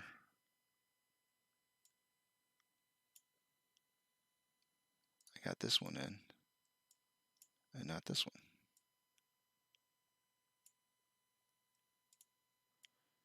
And John is in. Okay.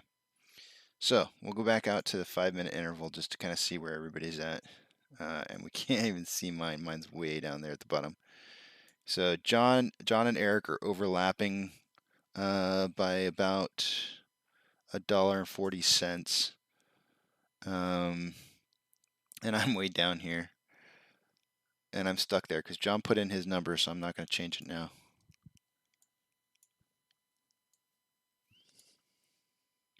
Okay, we hit that level of support, level of resistance, 35.80 something. And we're heading back down again.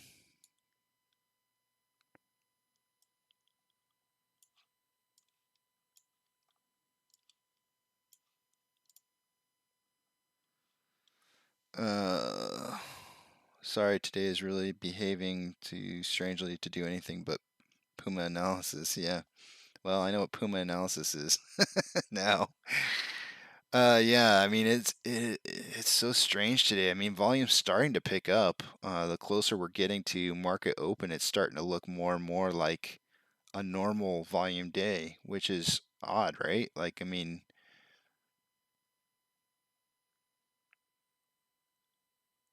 maybe the inactivity of the attempt to short the stock is why the volume's so low, right? Let's say, I mean, you can see that there's points in here where they've been trying to drive down the price since this morning. You know, since we opened up this morning on the American market, you can see the points where they're pushing the price down. That's got to be hedge funds right there, hedging, shorting the stock. I mean, it just has to be. I don't think that's people selling. So they are actively manipulating the price. This just screams aha. Like I feel like, have you ever walked down like a hallway and like somebody jumps out at you, but you felt it before you got there? Like, you know, you're walking down this hallway and you're like, I feel like something is gonna happen, and all of a sudden somebody jumps out and goes aha, you know, and you're just like surprised. That's what this feels like to me. This feels like a let's surprise attack. I'm gonna cut out for just a few minutes, spend some time with my wife. She just got home, and I will be back.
Okay, I am back.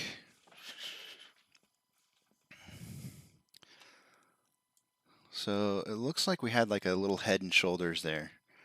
There's your shoulder, head, shoulder. But yeah, I was just thinking about this some more, and it just so feels like an aha kind of moment.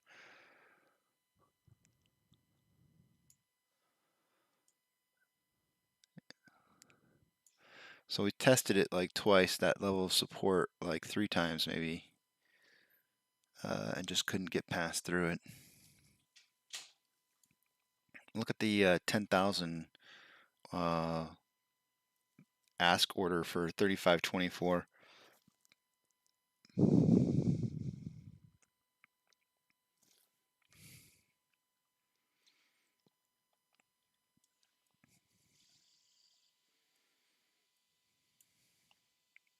On the 30-minute interval, RSI is a little high, not too much. 5-minute interval, we're back down into levels to where we could increase in price again. The market is currently,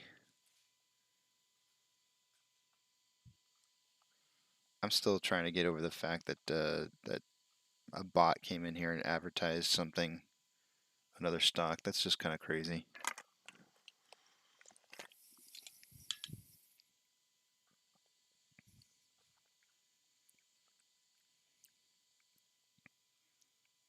Let's see.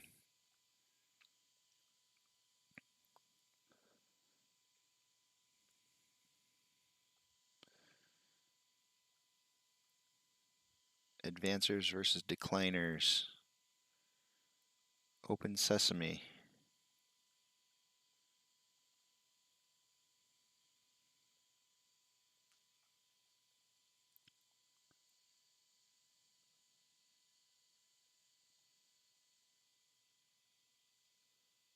I will be right back. 1 second. I just got to fix something real quick.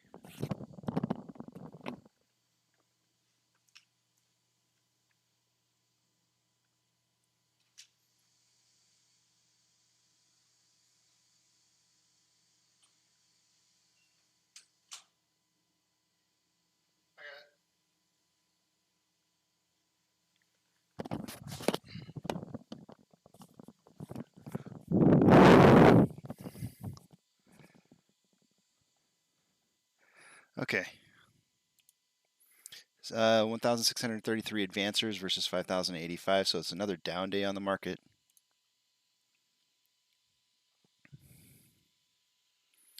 We did fall below VWAP, but it looks like we're trending back upwards again.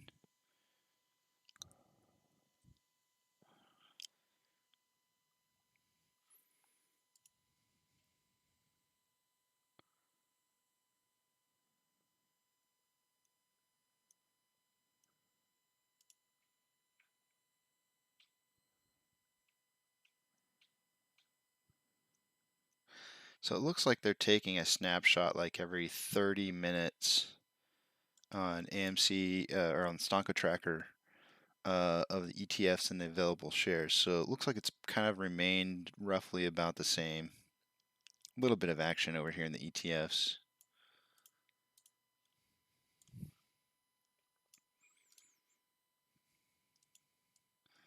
On the options,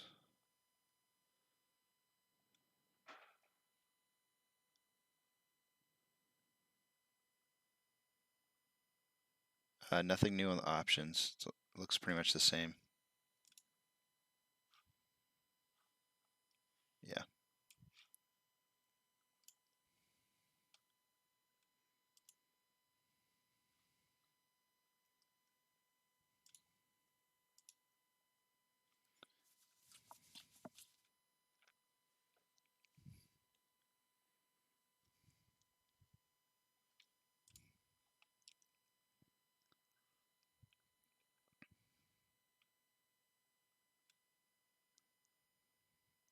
Yeah, so something I was saying earlier, as far as today's price action and like how the volume's as low as it is. You know, here we have a half hour more before we open the market, and we're only at 676, which is actually not. I mean, it's actually kind of picked up.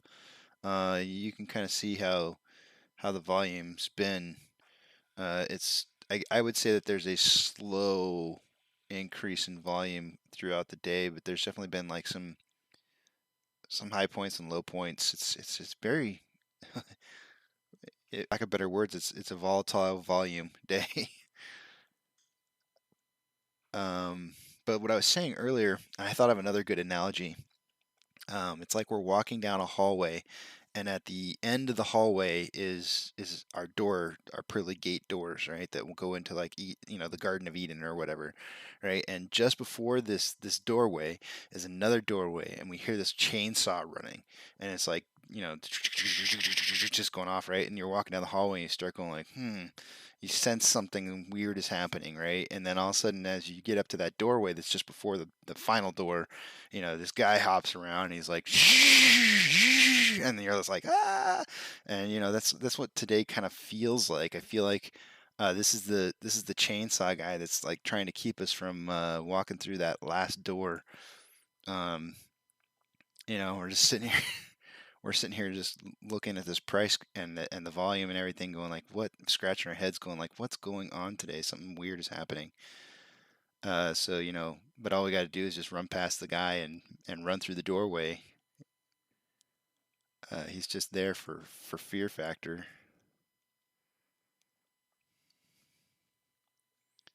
That's what I feel like what I'm seeing is happening.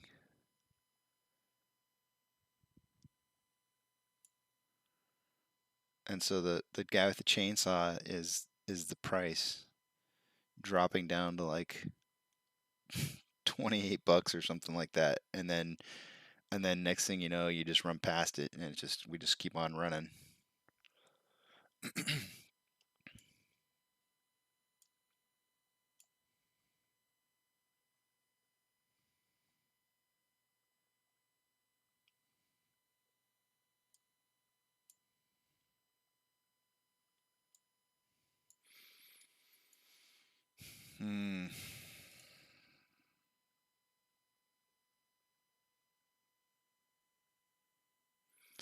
I'm checking out the news to see what we got going on out there.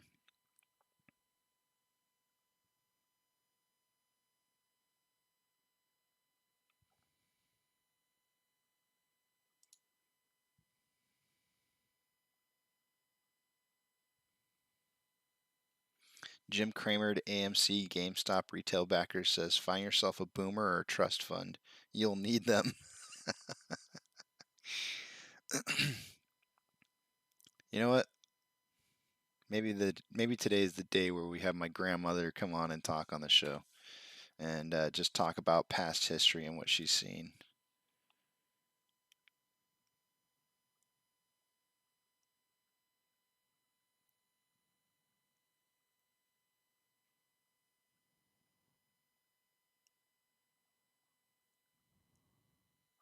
Oh, and then of course Jim Cramer said he was just kidding.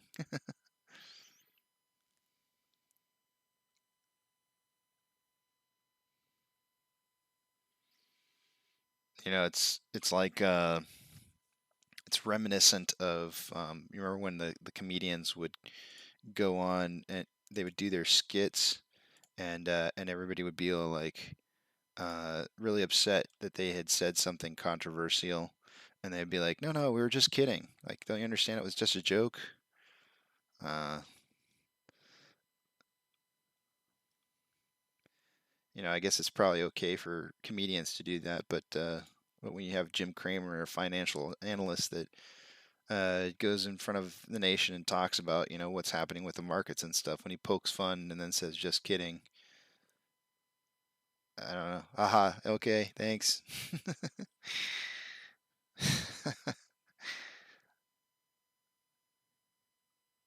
Apparently he likes to be a comedian. He is a joker. Let's see what else we got.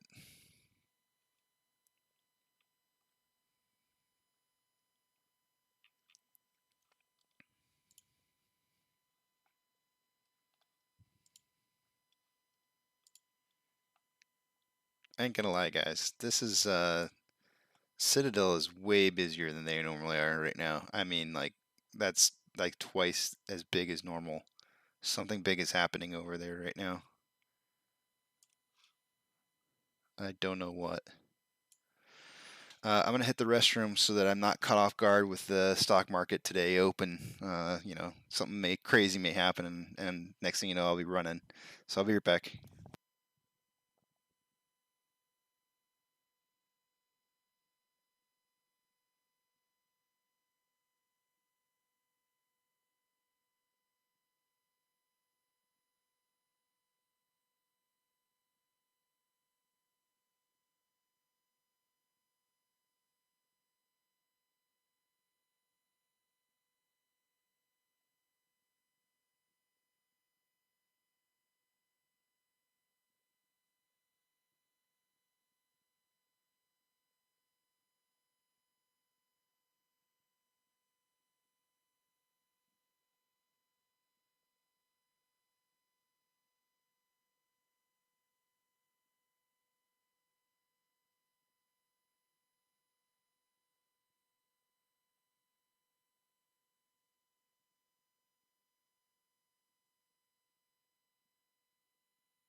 Okay, we are getting down to that $35 level of resistance that was so difficult for us to get through earlier.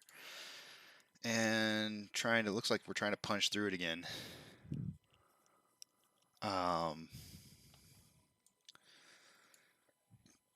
More controversial stuff showing up on AMC about AMC on Reddit as far as what's going on with these options. Let me see here.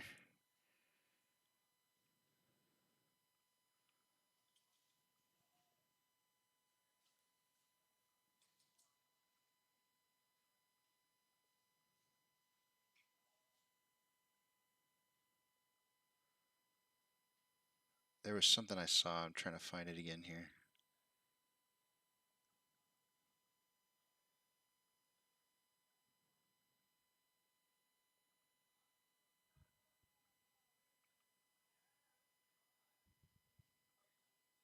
Oh yeah, this is posted by ex-president 35. The title of it is "Ever Hear of the Kansas City Shuffle?" I don't know if you guys ever saw. I forget what movie that's from with Bruce Willis and actually I don't know the other name of the other guy. That was a pretty good movie. But anyways, they're showing you know, the stonk tracker, what we've been looking at in the ETFs. Let's see. All the stuff in bold changed from yesterday to today.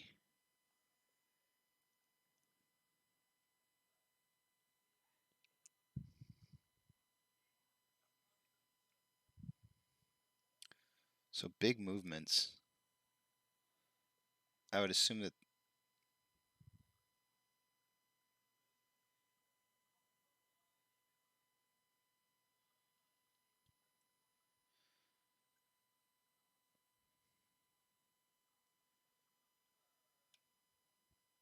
So this is 719. This is 720.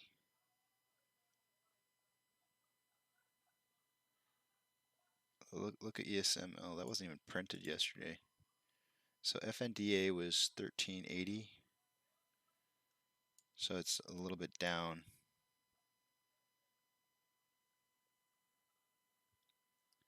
Pez dropped in half. So it was 72 in 2000, and it was 144 over 4,000.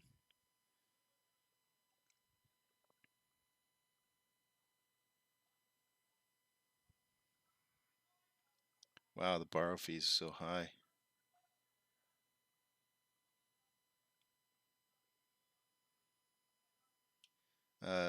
SFYF went from 272 to 257 with 1,000 share difference here because that borrow fee is 106.4%.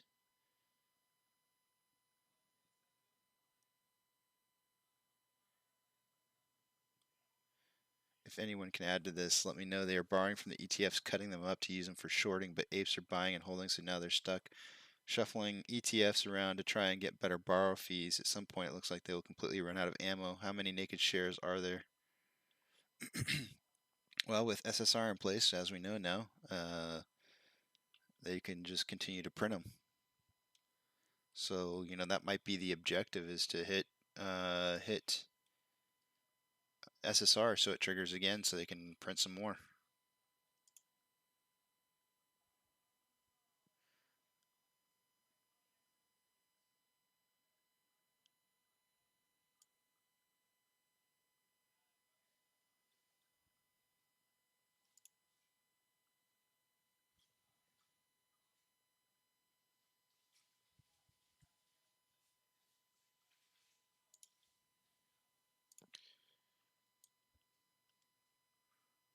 We're at 765,000 shares traded with about 15 minutes left to go. I mean, it's a good recovery. You know, if we could start the day at a million shares would be nice. It's an hour behind, but you know, there's a good recovery. There's room to say that my prediction of 70 to 80 or 70 to 90 million share traded for the day could be on the low side. If volume continues to pick up, but it will have to stay elevated.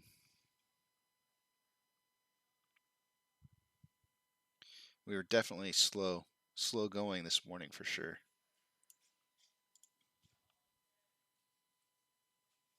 Kansas, yeah, Lucky Number 11. I love that movie, man. That was a great movie. The Kansas City Shuffle. Look over here while we shuffle these over here. Look at this 25,000 share sell wall at $35.20.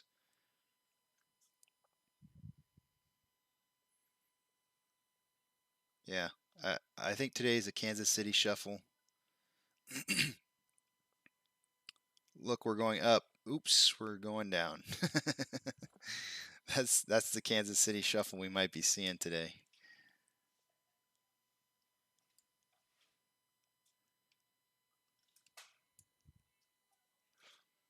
But I do believe the icing on this is that I do believe that this is a last ditch attempt to create more paper hands. I wholeheartedly believe that.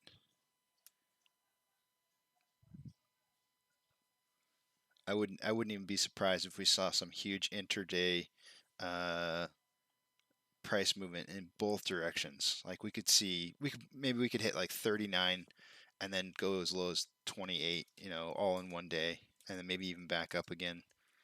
I feel like there's going to be like some heavy price volatility.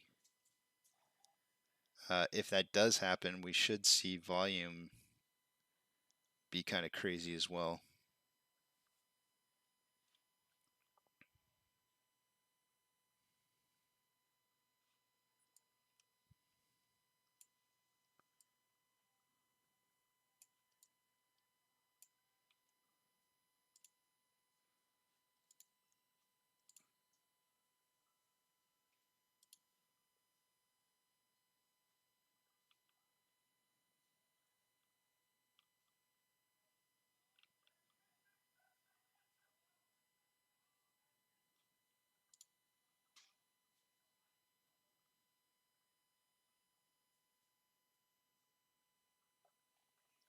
Oh,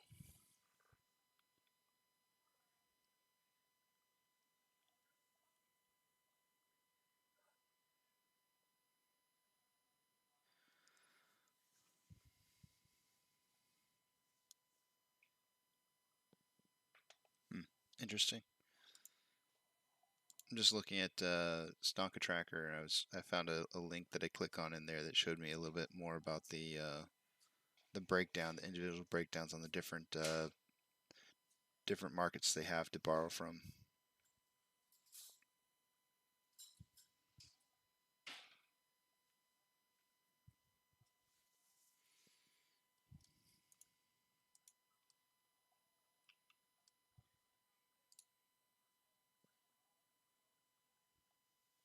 Okay, 10 minutes to market open.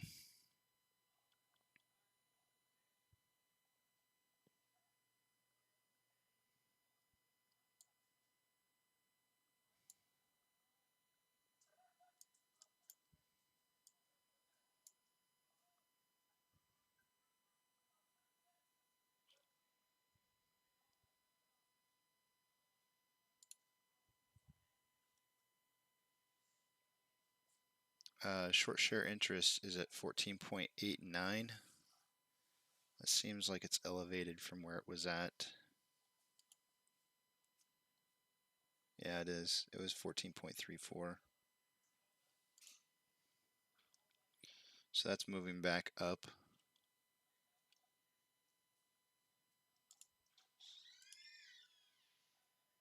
Yeah, I can't believe how busy Citadel is.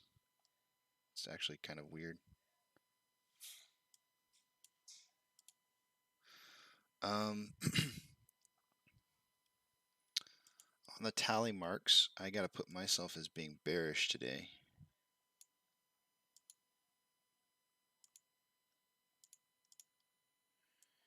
And then both Eric and John are going to be bullish, I believe.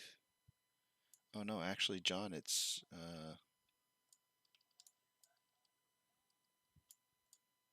oh, you guys are both neutral. I mean, provided it doesn't drop below 35 before the beginning of the market, you guys would both be neutral.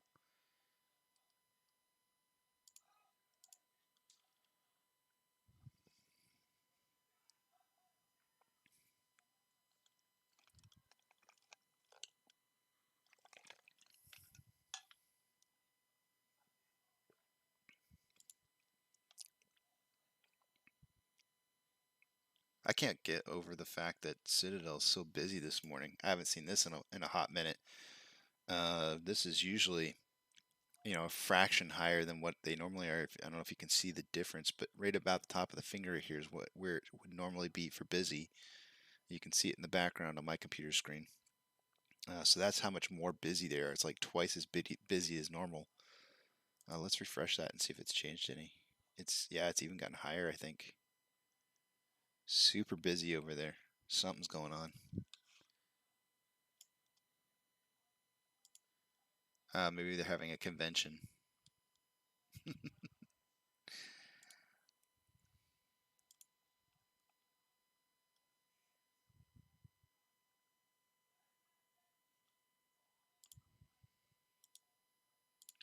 I'm watching options to see when we have a change. Still no change on options.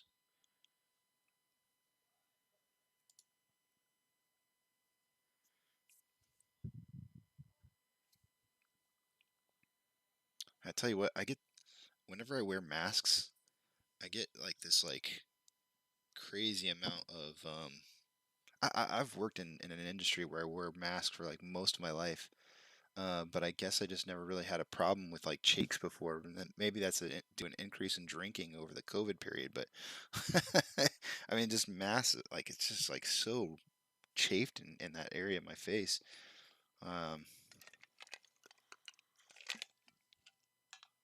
I'm glad I don't wear masks anymore, other than going out in the public. It's kind of funny when I thought I was getting out of the industry. I felt like there was a chance that maybe I wouldn't. Maybe I would never have to wear masks again, and and then COVID hit, and I was like, more masks. I didn't think there'd ever be a day where we would wear masks in the United States like you saw in Asian countries in the past. I just never thought in a million years we would see that. 24,000 share sell wall at 35.20, and then an 11,000 at 35.55. Um, there's this is a lot of you got to remember these numbers because when they get hit they disappear, and you really want to watch these numbers disappear, right? So 24, 34, 44, 44,000 shares.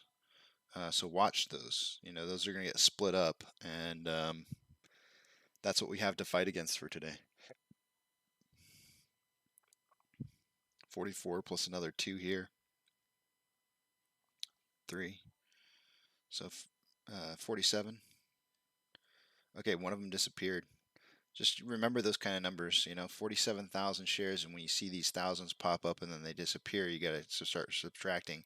That's kind of like the indicator for the ammunition that they have for the day. I watch that. I watch that kind of stuff, and I just kind of try to make mental notes as I'm watching it disappear.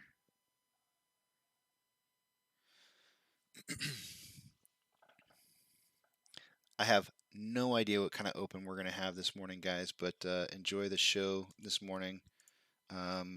Let's just hope for the best, and I do have a song that's dear and near to me in case we do have a downs trend for the market today.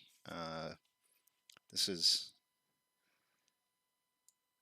just kind of a song that my dad used to play a lot when I was growing up, and I really liked it a lot. So I might end up having to play that.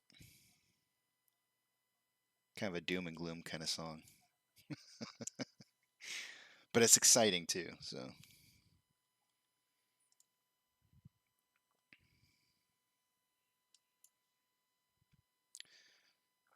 And let's see, we are still up 1.44% pre-market.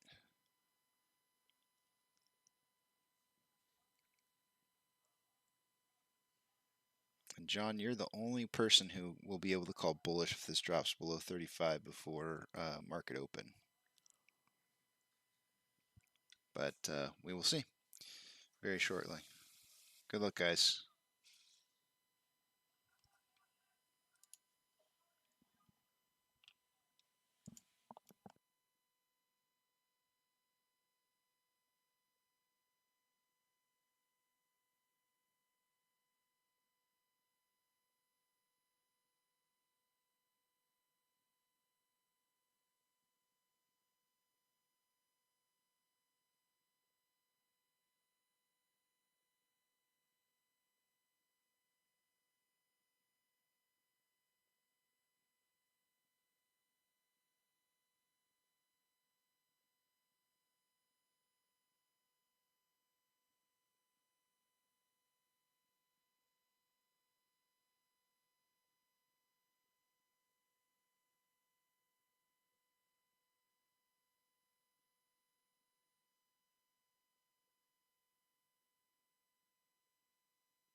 T-minus 90 seconds and counting.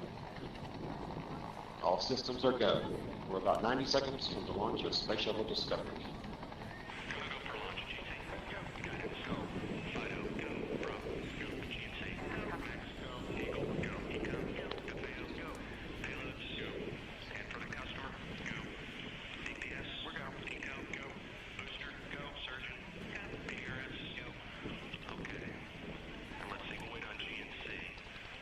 T-minus 60 seconds and counting.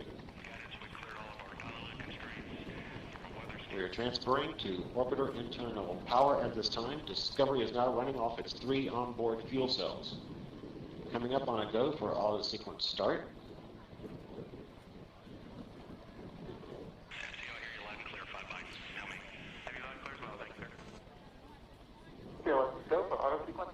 And we have a go for auto sequence start. Discovery's onboard computers have primary control of all the vehicle's critical functions. T-minus 17 seconds and counting. 15, 12, 11, 10, 9, 8, 7, 6, start, 2, 1, booster ignition, and liftoff of the Space Shuttle Discovery, returning to the space station, paving the way for future missions beyond.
Separation confirmed. Guidance now converging.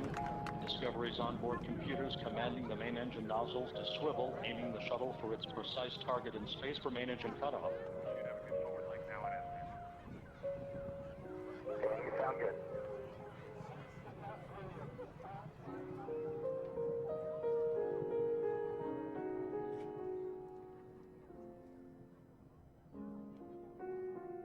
Discovery Houston, negative return. Copy, a negative return.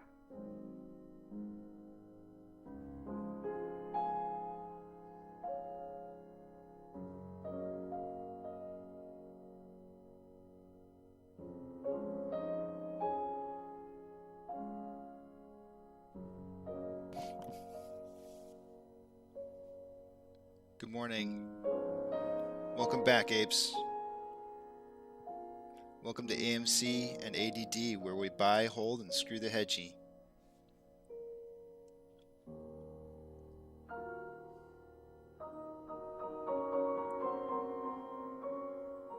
Haven't seen a nice green launch like this in a while. This is really nice to see.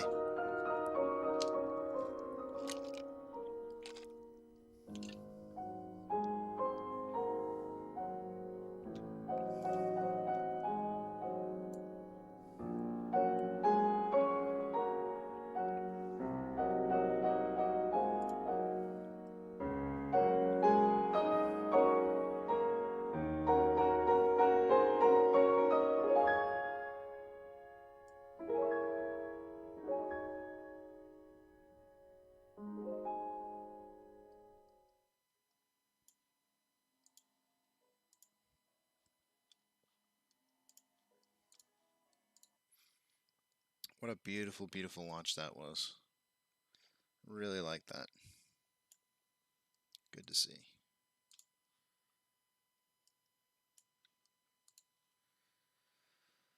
Ah, new day, new dollar.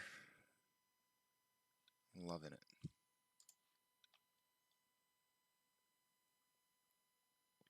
Yeah, low volume from the start, 5.33 million. We're 3 minutes into this, so that actually is not bad volume considering where we started out at. We blew right past that $36 level, or that $35.80 level of resistance. But now we're kind of topping out. It looks here. It looks like at about $36.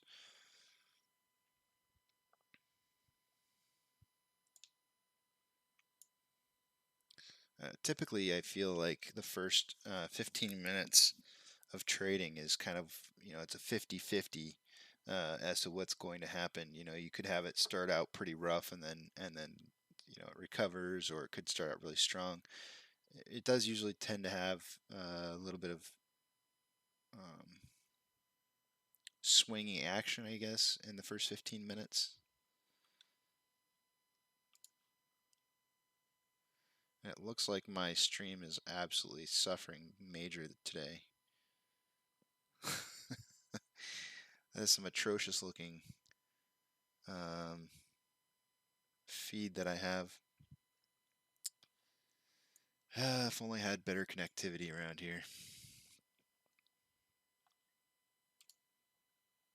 Let's see. The Stonk tracker is currently reporting pretty similar numbers. Looks like there were a few ETFs that have been traded back, maybe like 10,000. SSR is on for the day, so we know that they can, after what we learned from reading some of that DD earlier, they do have the ability to create naked shorts during SSR days under certain conditions, but I'm almost positive that they meet those conditions quite regularly.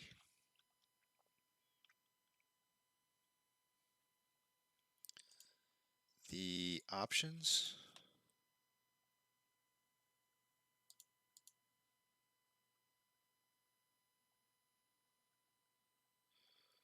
Pendulum is still swinging between 30 and $40.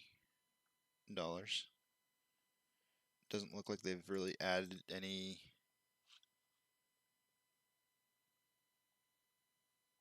Yeah, those numbers are still the same. No new options traded. I would think that if this got out of control, if the price increase got out of control, we'll see that reset. And typically speaking, from what we've seen in the last week or two, is that when it does get out of control, they tend to zero out the board on options, and as soon as that happens, it's almost like it triggers a circuit breaker to stop the market from trending upwards. Whether or not we can continue to trend after a circuit break like that is tripped, Remains to be seen.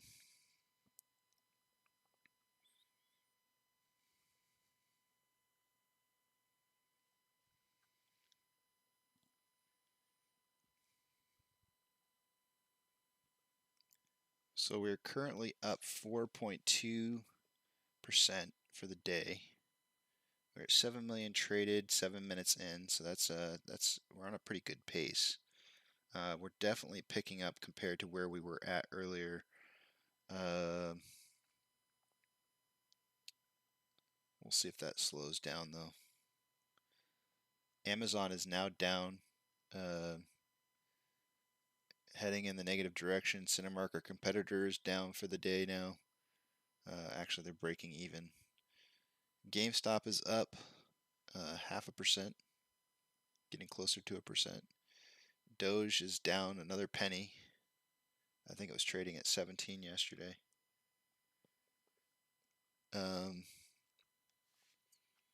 If it were me on Doge,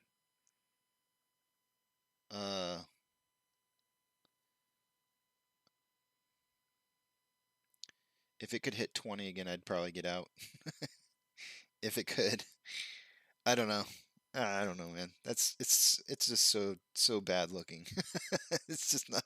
I mean, this whole trend, it should be driving back up. I mean, at some point, this is a bullish trend. It's got to break back up here soon. Outside this trend somehow. I mean, you almost think that this was it right here, but nope, it fell right back down in it. I don't know.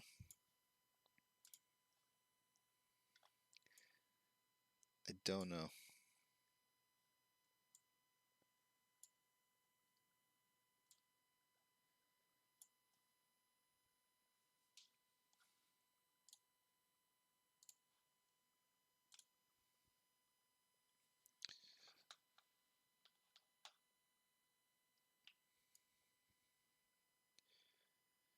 Okay, so we're breaking out into the $36 range, mid $36 range, which gets us close to breaking that 36.63% or $36.363 level of resistance. So we're climbing up there. Let's see if there's any market analysis or trends that I can draw out of this here. I'm not really seeing anything.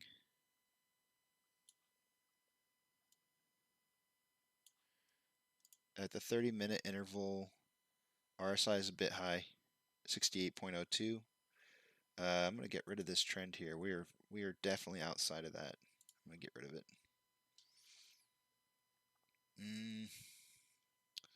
When in doubt, zoom out, they say.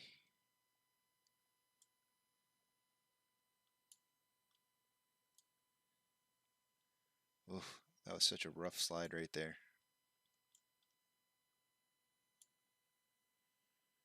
If we had...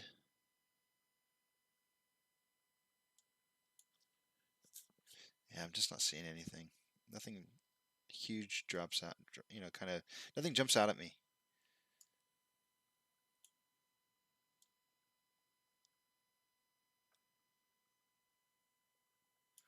There's a triple bottom down here. And it was a very big indicator of it going up right here.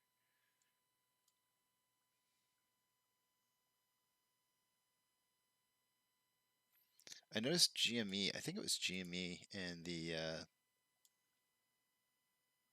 want to say it was last night, it had like a couple cup and handles in here. I mean, they're kind of rough looking. This is on the 5-minute interval, so you know you don't really see them as much. But on a 1-minute interval, when I was kind of looking at it, I was like, "Holy smokes, that's huge!"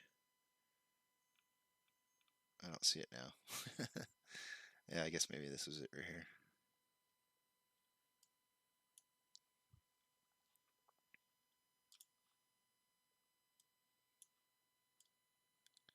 It does look like GME slowed down, which you know could be an indicator for us that we're going to see some slow movement going forward.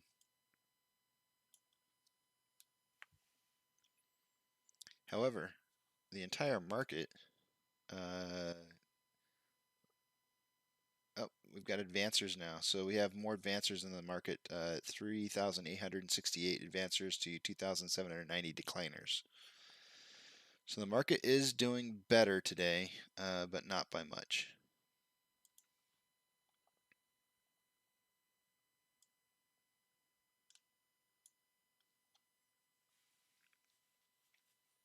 Okay, we're nearing the 15-minute mark, which kind of puts us outside the window for, massive crazy swings and more just kind of what the day is going to look like.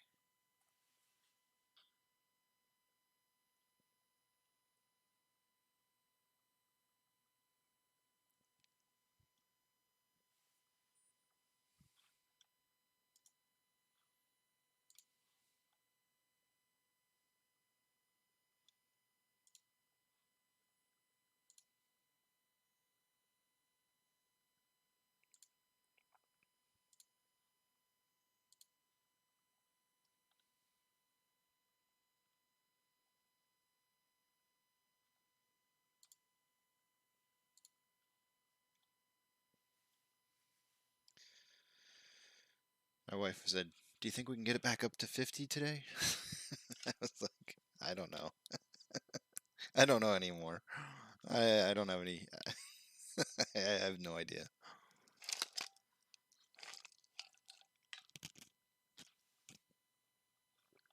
That would be awesome if we could. I know I'm supposed to, regardless. She works nights, so I have to. She's sleeping during the day, so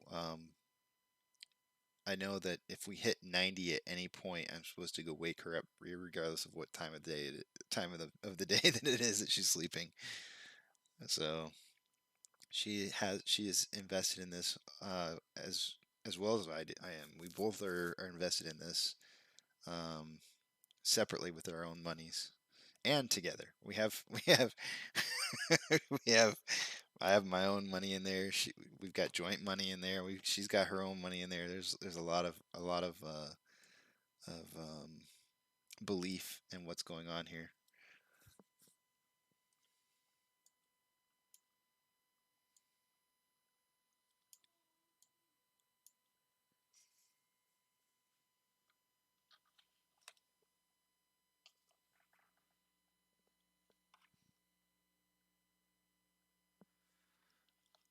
You know what?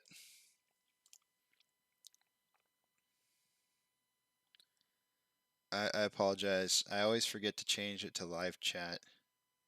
It is on live chat now, so for those of you who are watching, it's fixed now. I'm sorry.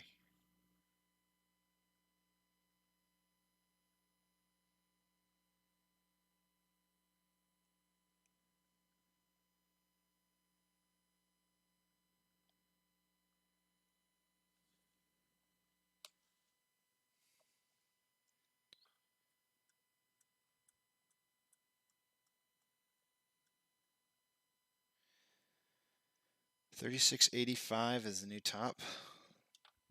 I'm gonna mark that down.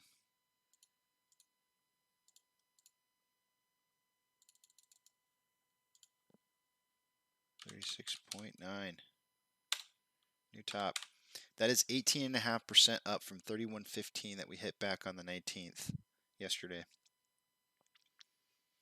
So we are up 18.5% from that low point. And that low point was a 21.9% decrease from 39.87, which we had previously hit on 7.15. So we're on a road to recovery from that value, that 39.87 value.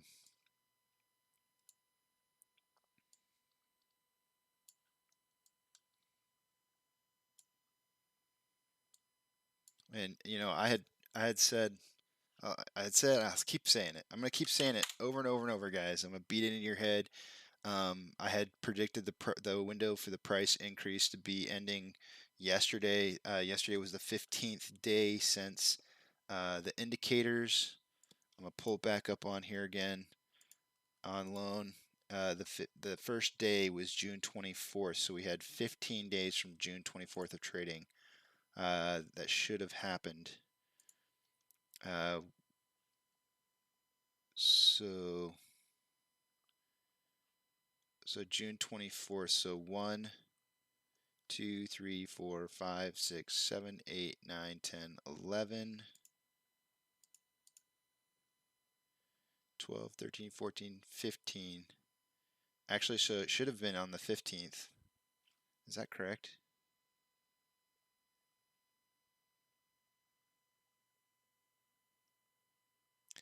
I thought for sure the 19th was the last day. Did we have a day off in here somewhere? I don't know. It still would have been. It still would have put it on the 16th. So we're outside my window to be seeing a price increase. So I'm not sure why we would be seeing a delay if today is the start of that price increase. I don't know why we're outside that window. Let me just look at that one more time. I don't understand. I could have sworn yesterday was the last day. Oh, I didn't. I'm not supposed to count the 24th. That was the first day that it bottomed out at. So I should be starting from the 25th.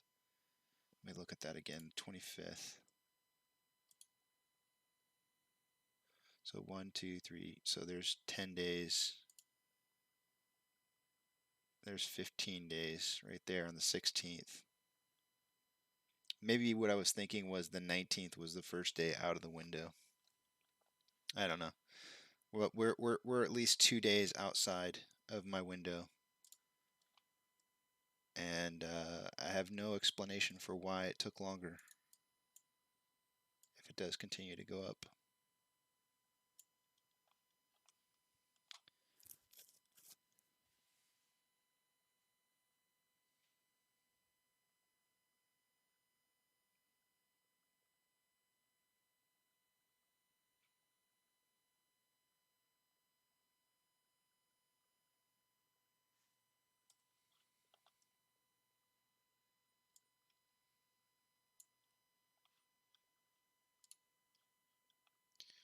Checking options again.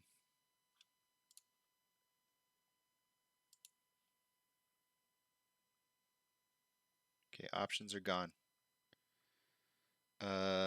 So we may have just had a reset. I'll pull that over. Options are indeed gone. This is what they got up to. Option support line. Looks like both sides are gone. The $40 call options. Okay, so this is interesting. So typically speaking, whenever we see a reset like this, what's left over is what I believe is retail buyers, and maybe some institutional investors, but more than often, I would say this is probably more institutional or not, sorry, retail buyers of these options. And you've seen normally we see them disappear on both sides, which never made sense to me because like why would they get rid of their call options? Because the higher it goes, the more money they're going to make. Well, if they reset it on both sides, then that means they're trying to rebalance. But either they didn't reset them on this side because there's still a large amount there. We had a call support line at $40 with 26,600 outstanding options open, and now we're only down to 14.7. So we only lost 12,000, right? So just under 12,000. So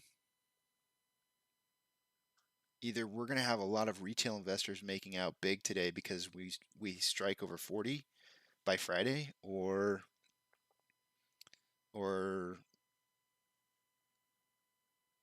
the hedge funds believe that the price is going to get that high and they're just going to try and make money off of it. One of the two. I'm not sure which. I will change that to 14.7. But let's note that the money that they could have made on this 47.5 thousand shares at the $30 strike price right here is gone. Absolutely gone. It is now 600 options open.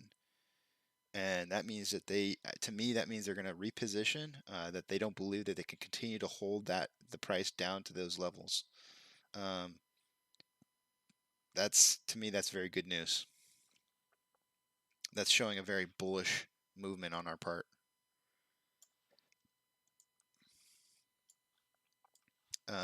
But typically speaking, when we have seen this in the past, it's a reset and stops the market from climbing up, which is kind of what we're seeing right now. It'll be interesting to see how far this gets pushed down. Watch these ask or sell orders. See if they put up some walls. Like there's one right now at 36.76 of 10,000. See how that. There's another one showing up at $37.10 for 5,000. We have a level of support at $36.63. We'll see if that holds.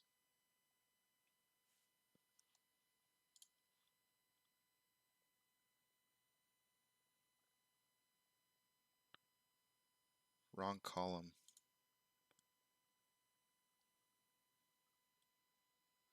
Oh, you're right. You're absolutely right. I was looking, because now that I've got it, no, Duncan corrected me. You're absolutely right. We do not have 14.7. I was looking at this column because I'm used to seeing the other mode. I gotta start training my eyes to see volume in this first column here. Good point, Duncan. We are down to 1.7, so I'm going to change that. We'll start counting these up here. So that probably is still the strong point right now at $40. 1.7. Good call. I gotta start training my eyes to see that differently.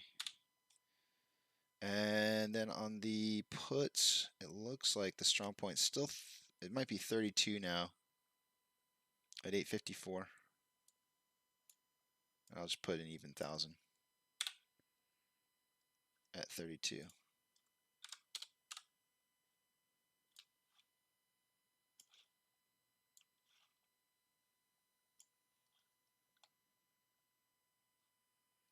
So I'm feeling a little more confident that the idea that we could be that aha moment that I was talking about earlier. I feel better about like a supreme aha moment where it drops down to $28. I feel better about that maybe not happening now.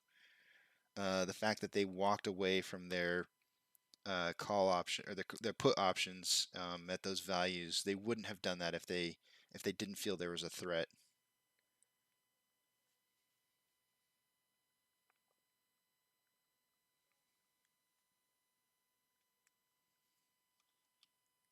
What would I do without you, Duncan? I don't know what I would do.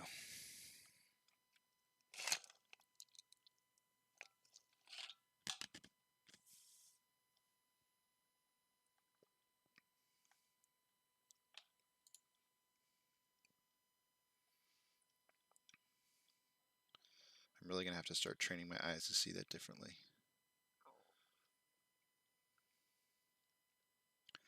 What is, Duncan, if you know, I don't know if you do know, but if you do know, what does that open interest column mean? Is that the amount of interest that is earned for those strike prices? So since those numbers haven't changed, does that mean that's how much money was made by those who issued the options during however much time that was open for? Because I just like and I'll pull it back over so you can see what I'm talking about. But you see here it says open interest. That number that I was getting incorrect. Is that showing us how much money was made off of interest for that call option?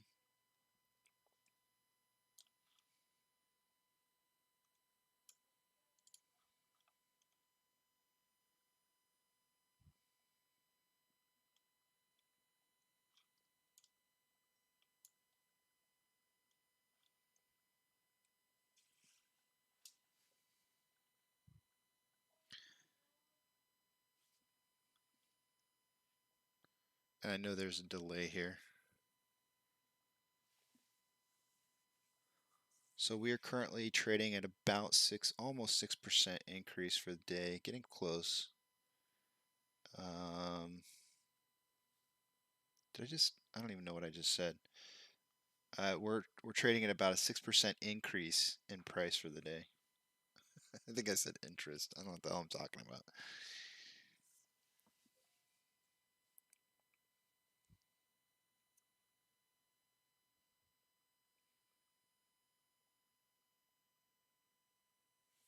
Hmm. Yeah, I'm with you on that one as far as Googling it. I don't know either. Let's see. I can do that myself. I just thought maybe you might know off the top of your head. What is open interest on options chain?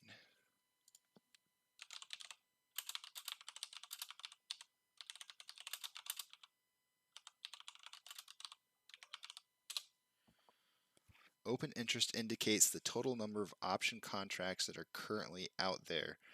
These are contracts that have been traded but not yet liquidated by an offsetting trade or an exercise or assignment. Unlike options trading volume, open interest is not updating during the trading day.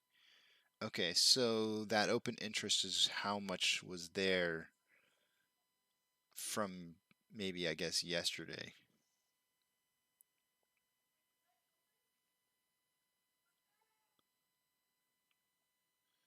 In terms of what volume, what level of.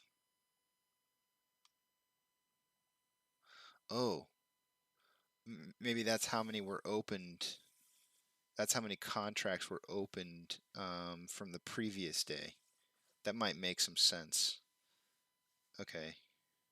I think I might understand that now. So like as of yesterday, there was, as an example, I'll pull it back up over here. So as an example, there may have been 14,000 contracts that were made yesterday. I think that's what this might mean, this open interest. Another way to say it would be interest open. Like how many people had an interest open? And so this would be 16, almost 17,000 contracts opened yesterday. That might be what that means. I would have to track a number day over day to figure out for sure.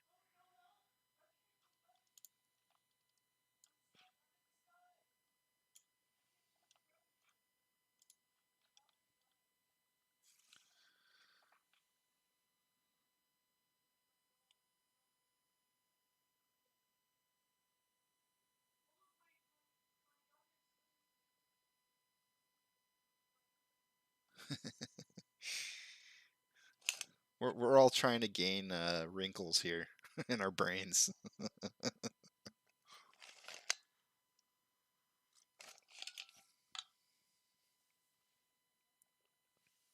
Let's not kid ourselves. We're all learning. I just liked it. I liked it when I called Fidelity the one time and started asking the guy some questions. He didn't know the answers. And by the end of the phone conversation, I said, I'm sorry I wasted a bunch of your time just to ask questions and not give you any business. But, and he goes, no, I've been doing this for like 12 years. I forget how many years he said. It was something impressive. But he's like, I've been doing this for 12 years and I didn't even know the answer to that question. So I appreciate you teaching me something today. And I was like, oh, that's cool.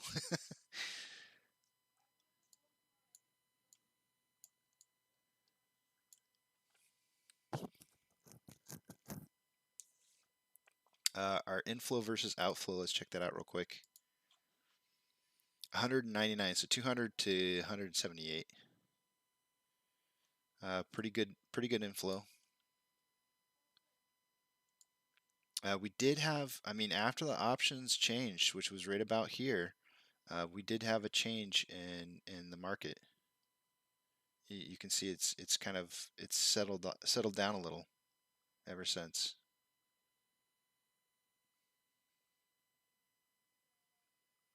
It's been about 10 minutes.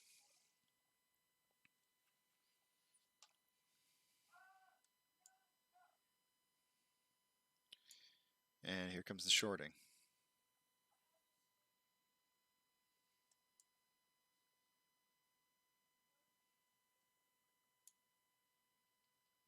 It's got to cost them pretty dearly to when they trip those breakers and they sell off all those options. That's got to cost them pretty dearly. I can't imagine. I can't imagine that not costing them pretty heftily. I feel like when we see these dip in prices after that, something like that happens, it's almost like we're going to teach you a lesson for that. You're going to pay. You filthy apes. Take this.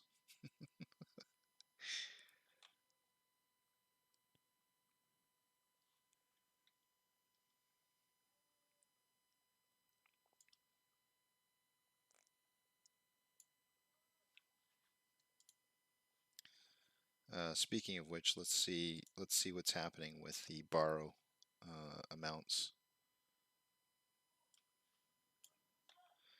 We've got looks about 100,000 shares borrowed, and on the ETFs, it looks like they returned a little bit.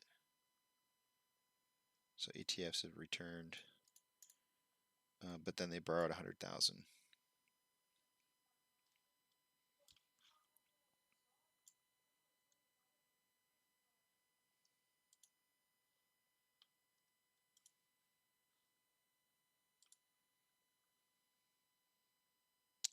I would really like to know what impact this has. You know, every time they have to reset these options, I really would like to know what kind of impact that has on them. Like, does that turn, you know, the failure to deliver should come from people who are exercising their options. And the fact that they're in the millions of failure to delivers um, is pretty crazy because you know, for the most part, market wide, typically people don't exercise their options now. AMC and GME are a little bit different, so I do believe people are definitely exercising their options at lower prices. It's kind of hard for me to imagine people exercising their options now, because you'd have to have a pretty decent amount of money set aside. Um, Say you had like um, a $35 strike price on an option for this Friday, and you know, you wanted to buy it. You know, it's 100. You're talking about buying 100 option or 100 shares rather at $35 a share, which is $3,500. You know, I'm small change guy. You know, I'm not Mr. Moneybags. So to me, that's that's a lot of. I don't have $3,500 just sitting around usually. So especially if I'm playing options, you know, because you gotta pay money just to buy the options in the first place.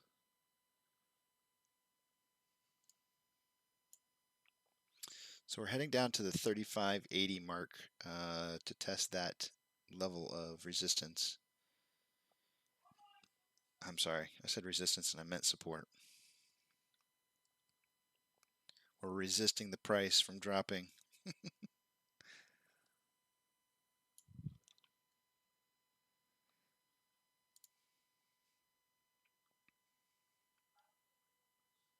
I still can't believe we had somebody come in here today and, uh, you know, bot and post something about.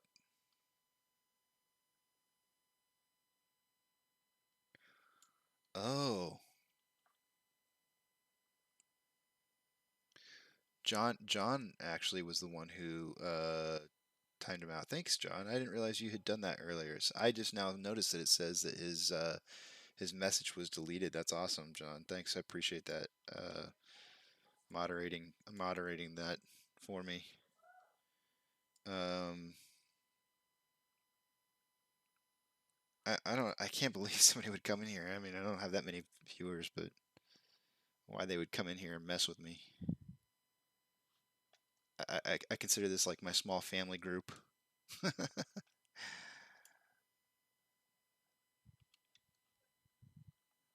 I'll always remember the small family group, the starting small family group. I promise. I'll never forget Denmark and the guy from Australia.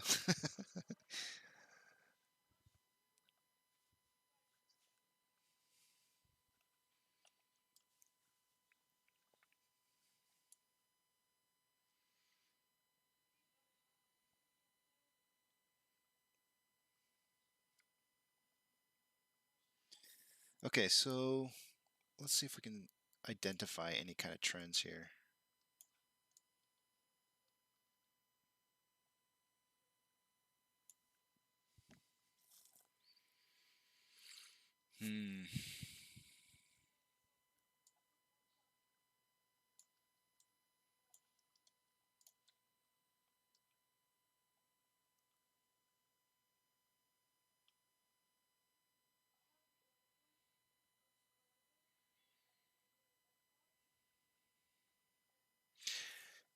If this tops out at some point, I could possibly have a wedge forming. You know, I could draw these 2 points here, and then whatever price point this tops out at, I could draw a wedge, and we could see how it's going to consolidate down into the wedge.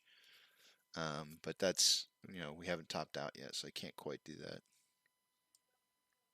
At least not on this interval. I can look at it the 5-minute and see if that changes. So we got 1, 2.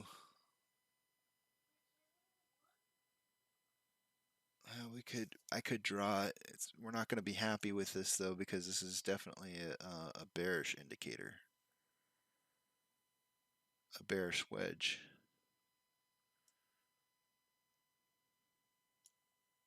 A big one.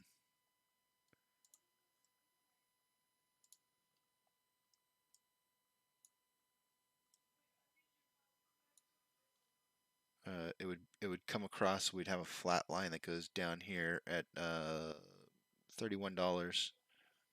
It would extend way out to probably at least 2 days from now. And the top portion of it would stem from this 39.87 and poke down through this 37.93 or whatever it was that we hit earlier. We'll let this kind of trend out here a little bit further and see what happens. See if we don't rebound a little bit off the 35.80 something that we were hitting, and see if we can't rebound back up and test that 37.30 mark.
Okay, so we are rebounding back up. And I'm going to take a look again at the options just to see how they're repositioning now. I have a feeling that they're taking probably more of a position at this point. Again, with the $30. Why would they?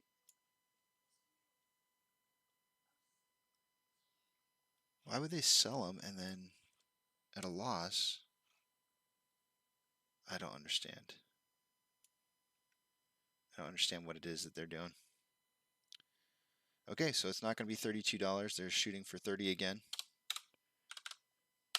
4.3 thousand. And for the long calls, we got 40 at 7.6. Interestingly enough, though, if we were to drive down to 145, we'd probably see more down there. Almost. It's real close. Oh no, it's not. It's not real close. It's only 1.6.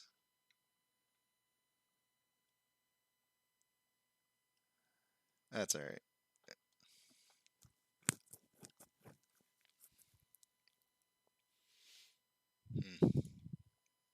This is just interesting to me. I don't understand why they would sell their position and then just buy it back.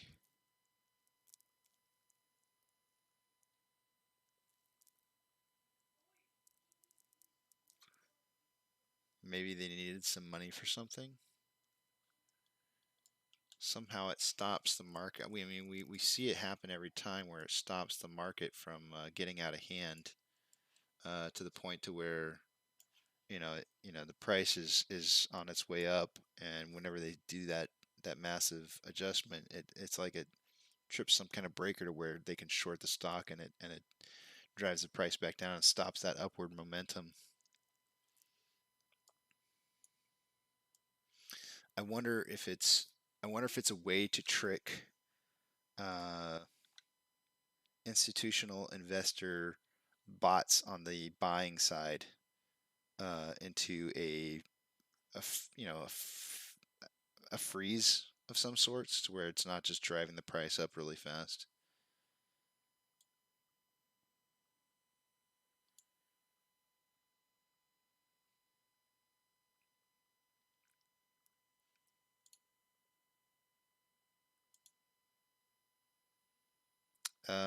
Inflows 255 over 231.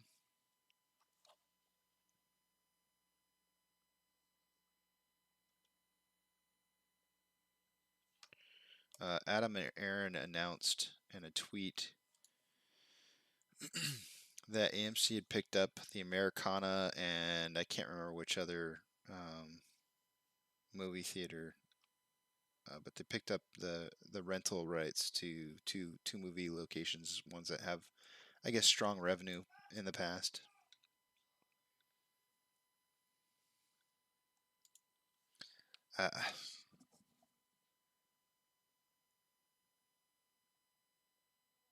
Hold on a second.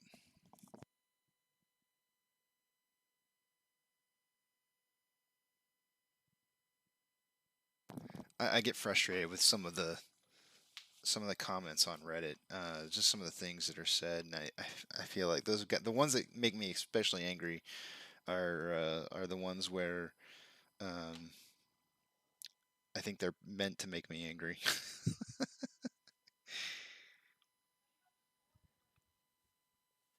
Ugh.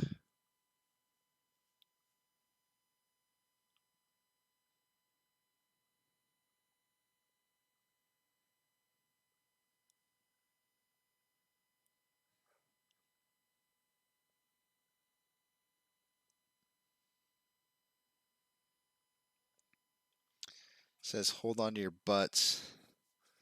This is posted by the real Kincaid. Only it's spelled weird. I think that's pretty sure what that's supposed to say. The real Kincaid posted, hold on to your butts. They're borrowing shares like there's no tomorrow. Screenshot from Matt's stream just 5 minutes ago. Let me check, because that's actually data that I have.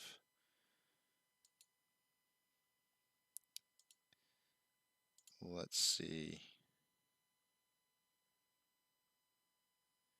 Okay, so it does show it on Ortex, and it's right here. 6.32 million shares borrowed. I don't know. I would assume that that would be the value that shows up here when you click on loan. Borrowed shares, right? I mean, that would be what on loan would mean to me.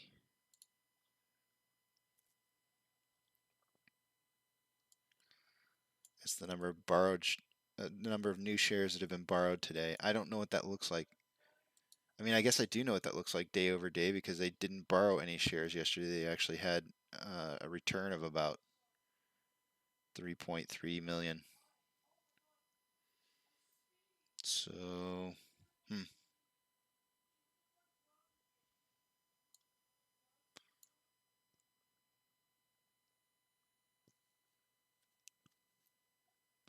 So that should mean that we would see this number go up, and it is. It was like 14.89, I think, earlier, something close to that. So the short share interest is going up. Yesterday at the close it was at 14.34, so it's almost up a full percent. I just want to check one more thing out real quick here.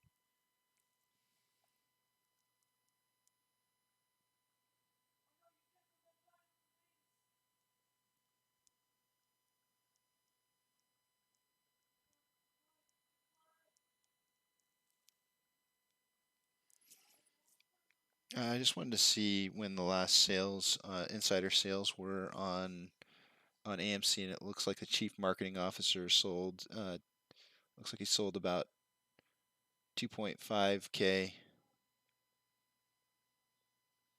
but that was a while ago. That was on the 17th of June, over a month ago.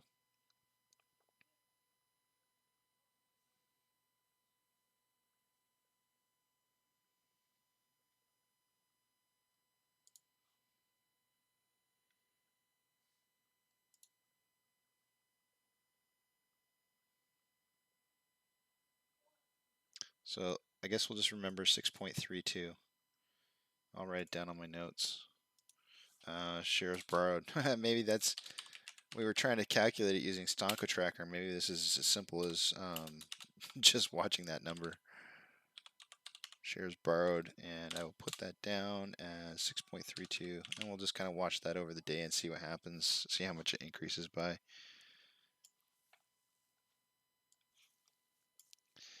I feel like I'm a tracking fiend.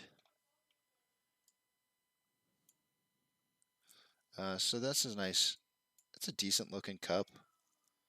We could have a handle right here, you know, that maybe drives back down to this level of support at 36.63.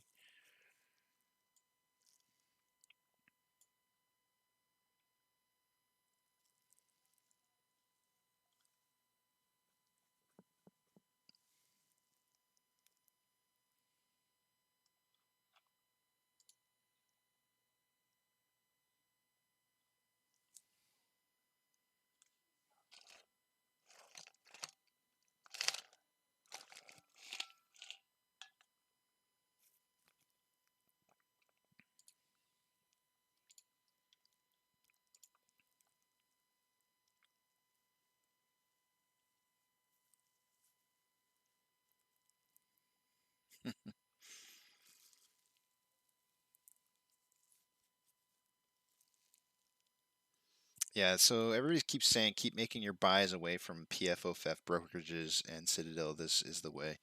Um, I tried to do that. I think it was yesterday.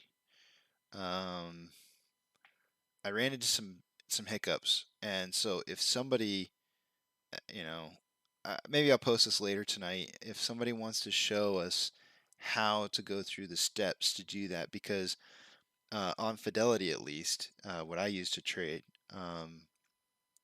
it doesn't. It gave me an error saying that if I wanted to trade straight to the New York Stock Exchange, it made it sound like I needed to trade in blocks. So if you'll notice, like the blocks on here, like are 100, 200 kind of blocks, kind of thing. And I think in order for me to make a trade or buy, I would have to buy in blocks of 100 or more. And I just don't buy that many at any given time. So um, that would be difficult for me to do. I would do it if there was a way to do it in smaller quantities. Otherwise, I'm stuck buying through whatever avenue Fidelity gives me.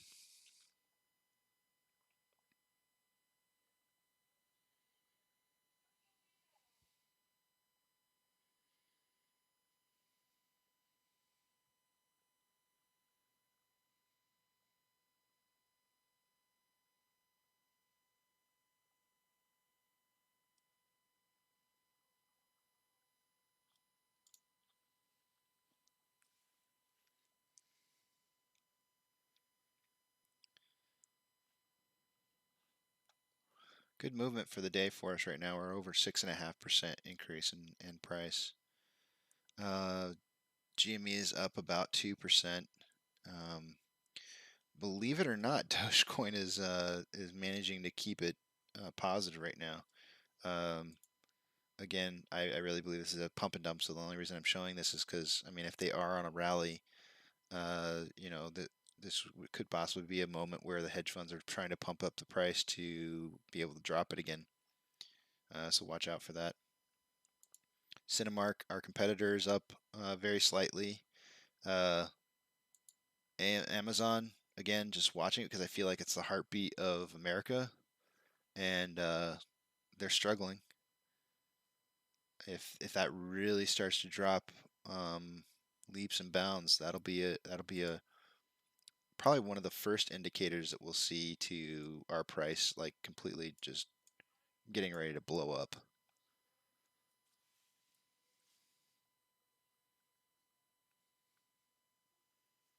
Amazon probably moves more goods in the United States than any other company. I'd be willing to be challenged by that, but I think by far they probably move more goods than anybody, short of maybe like the United States Post Office. Yeah, I just feel like Amazon is kind of the heartbeat of America, especially with online buying as much as there is.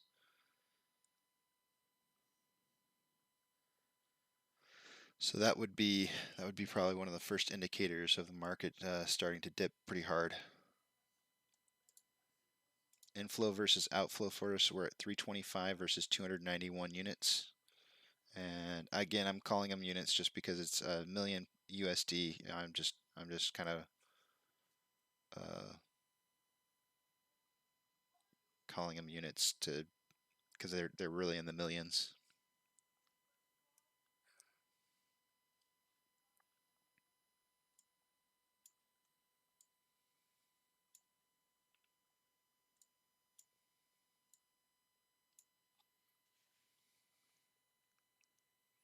That wasn't much of a cup and handle.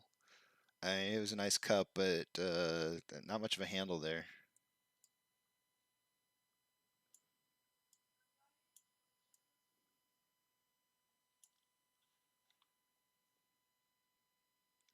So we're breaking $37. And looks like we're trying to get back up there to test that 37.34 level of resistance.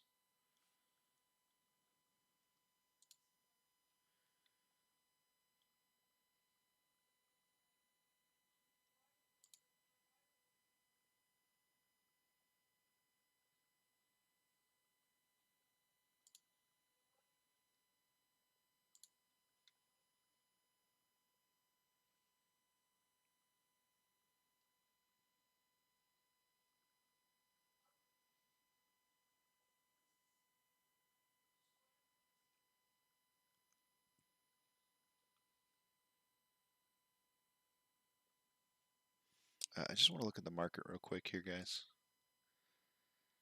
See if this is changing at all.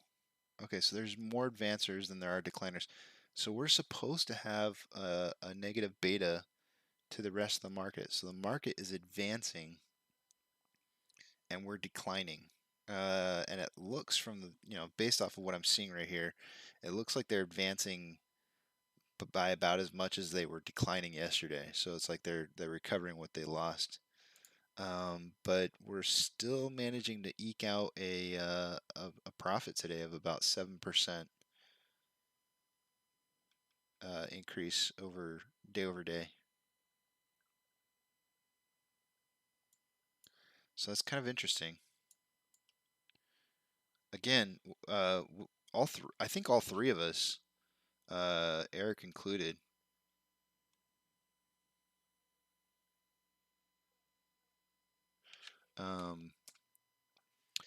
I think all three of us were very perplexed by what we were seeing pre-market. I'm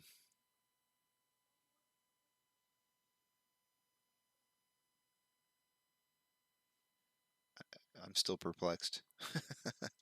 Let's see, we're about almost an hour into this, and we've traded 37 million shares.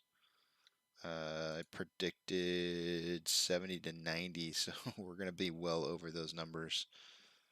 Something was going on in the pre-market hours today that was just very unusual. Super low volume, and then just it took off just late today, I guess. Slow starter, woke out of bed the wrong side. I don't know.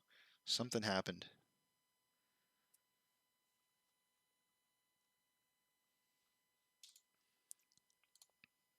I think at the end of the day, when I decide to chalk it all up, when I look back on what happened today, uh, if we end up closing it positive today, I'm going to look back at this. I'm going to say, okay, the reason the volume was more than likely low is because we had more buys than we had sells, and we didn't have the huge resistance we normally see to try and keep the price down, which turns into volume because the way they short ladder attack is a buy sell real quickly back and forth between themselves to drive the price down.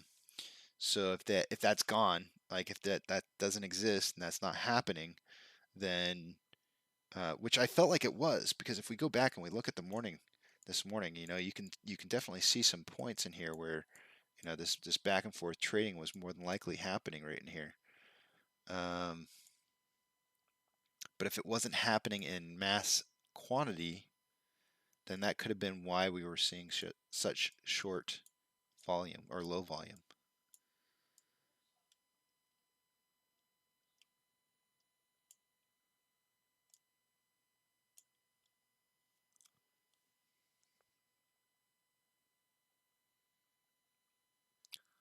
Right now, we're just kind of it feels like we're consolidating here.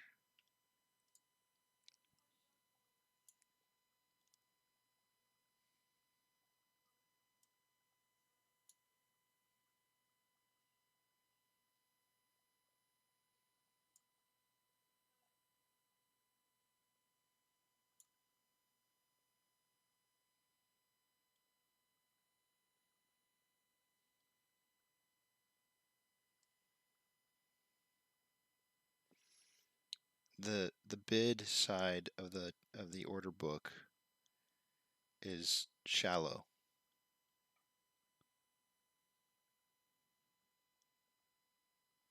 And we're seeing the price starting to fall, likely due to how shallow it is right now.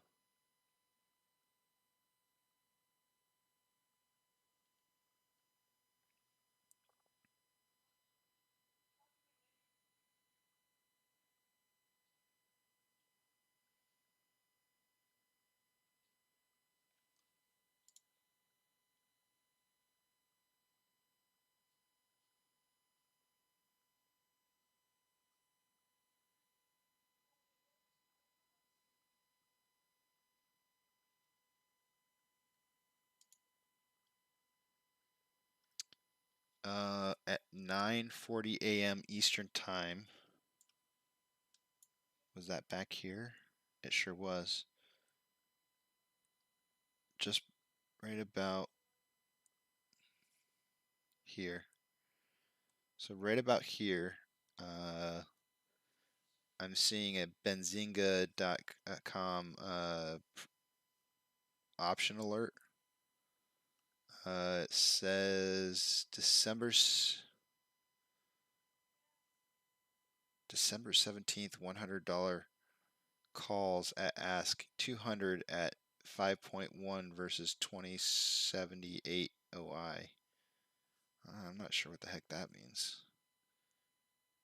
It sounds like there was a bunch of call options that were purchased for the future.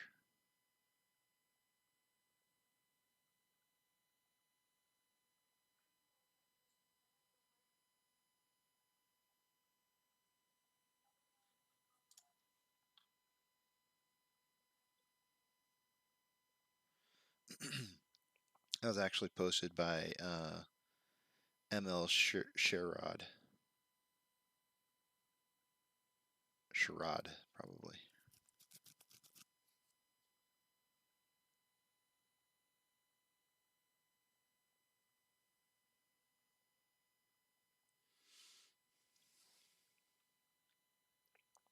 Did you guys watch Virgin Galactic with Sir? I can't think of his name. Sir Richards. Is it Branson? Richard Branson. We have to look it up. Anyways, he was he rode into space on his Virgin Atlantic ship, and I watched the clip of it, and it was so much fun. Like one of my dreams is to go to space someday. I would love, like in my lifetime, to be able to go to space. But watching him go up there and just, you know, for an older gentleman, he had this like childlike moment. And it was really encouraging to me. I was like, oh man, that's so cool. What a lucky guy. Is it Sir Richard? Yeah, it is Sir Richard Branson. um, yeah, it's so cool. He had a childhood dream of going to the space and he accomplished it in his lifetime. That's great. That's awesome. I have a childhood dream too. It's to make money on AMC. Not true. Obviously, never thought of this. Trying to get a zoom in on what's happening here. Yeah, but that is really cool that he was able to achieve that.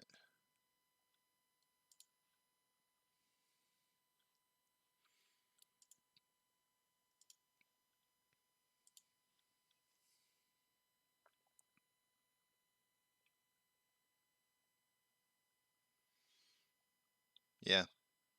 So, you know, pulling up the news right now to find out what's going on with AMC, and not a single article out there about why AMC is up, you know, 6% in the open market.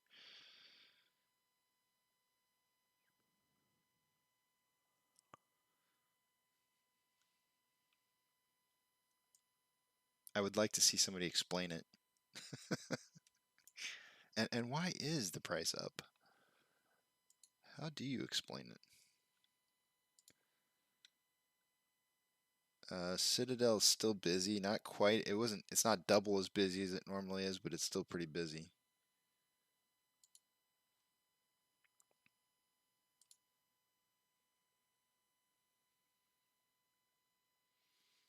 On Fintel, we have another Sugar Loaf Wealth Management that purchased shares. This is probably again for another. This might be 7-1. Nope, still 630. So 630 they purchased approximately 112 shares, causing their average price to be 26.79. More than likely averaging up.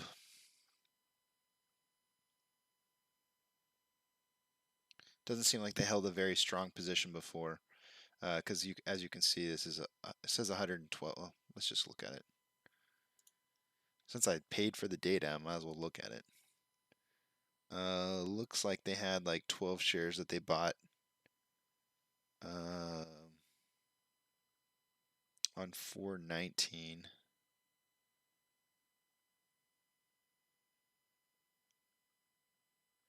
I wonder whatever happened to these shares. It doesn't show that they sold them ever. I would think that if they still had these 1,550 shares from 930 and 1231, that this price right here, this share changed, would have changed by quite a bit. But I'd have to say that at some point they might have sold these shares right here, because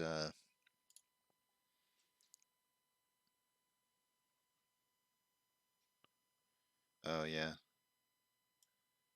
I think they might have sold these shares and only had 12 left. Maybe, I don't know. Something happened, but they bought 112 shares back in June 30th. And I'm just watching this, just watching daily to see every time something new gets reported, to see if it's a buy or sell, just to kind of get what the institutional investors are doing. Try to get a feel for what they're seeing.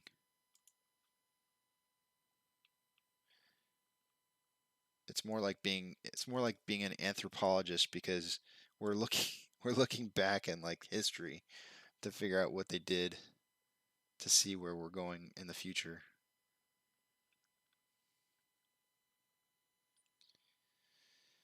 We'll go ahead and update options. why not?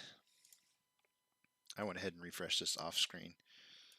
So we are $30 strike, 5,000. Okay, so the strong point for the puts is no longer $30. It's now increased to $36 with a secondary at 30. But the $36 has moved up to 6.1. We'll just put 6.2, close enough. And on the calls, I gotta remember to look at this column. Still at $40. We have 13.1.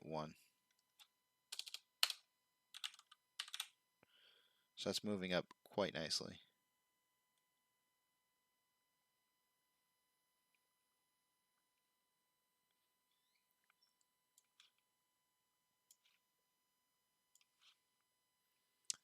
So the spread between the calls and the puts has narrowed from 30 to 40 to 36 to 40.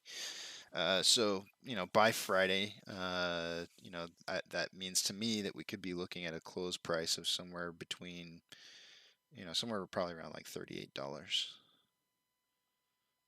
The longs are hoping for 40, and the shorts are hoping for 36. So 38's right in the middle, which would be nice. That would be a nice close for the week. Week over week increase.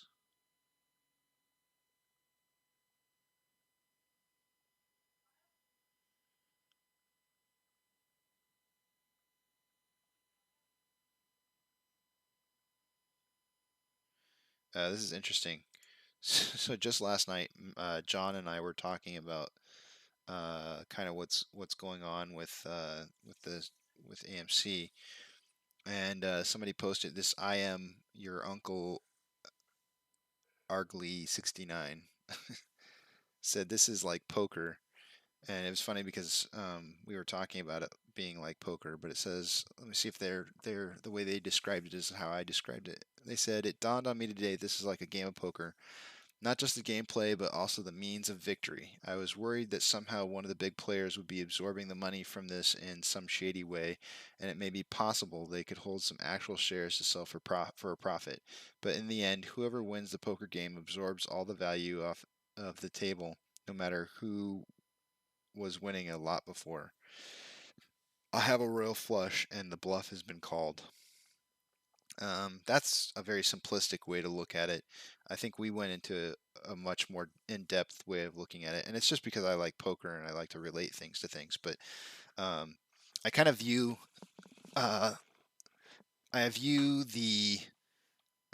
apes are one of the players at the table, at the poker table. The hedge funds are another player at the poker table. And you have the house, and the house is like Vanguard, BlackRock, all these major long players, right? And they're the bank. And what's happening is we're playing these hands of poker with these hedge funds, and maybe there's multiple hedge funds at the table, right? And sometimes we're winning, and sometimes we're losing. But when we do win and we are knocking a player out, that player goes to the house and says, "I want to borrow some more money." And so you're sitting at the table winning more and more money, but it never really seems like you're getting ahead because they just keep cashing in more and more. And so you feel like you start looking at the chip stacks at the table. I've been at a poker table like that before. I walked into a table one time in Vegas. I started out with $100. This is my first time ever playing in Vegas, and I had no idea what I was getting into. But I sat down at the table for $100, and I was like, "Oh yeah, this will be that's a good starting amount," because it was a $1, $2 table, and so I sit down and like everybody's got these stacks of chips. There was red and white chips, and they had like 10 stacks of red chips and maybe a stack or two of white chips. And so I figured, red chips were $2 and white chips were $1. and I had no idea. It turned out that each one of those stacks was $100 that they had sitting there on the table, and that the red chips were actually $5 chips, and the white chips were $1 chips. But so anyways, I hand the guy my $100, and he hands me one stack of reds, equivalent to what everybody else had on the table, and one stack of whites. And I'm like, yeah, because you don't want to. It's not ideal to sit down at a table and be the short stack. And most everybody at the table, at minimum, had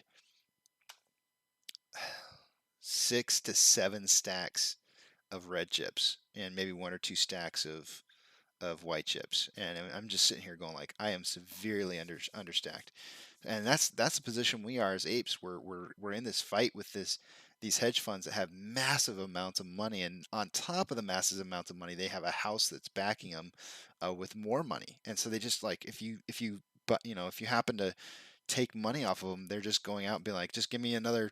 Give me more, give me more, give me more. And so you might be piling up this massive amount, but they keep piling on top, and it's just like the table just starts getting more and more ridiculous, and it gets dangerous though because when you're playing poker like that, it can just take one hand to wipe you out, right? That's all it takes. But but we're sitting in a different position because where we stand right now, we have the winning hand no matter what. Like no matter what, every single hand we have the winning hand. But it seems like we don't have a winning hand because everybody's stacks their stacks keep getting bigger and bigger and bigger. But I guess what I was mentioning was, I had this really weird theory. This is gonna be very unpopular to say, so just bear with me. But and I by no means suggest this by any means whatsoever.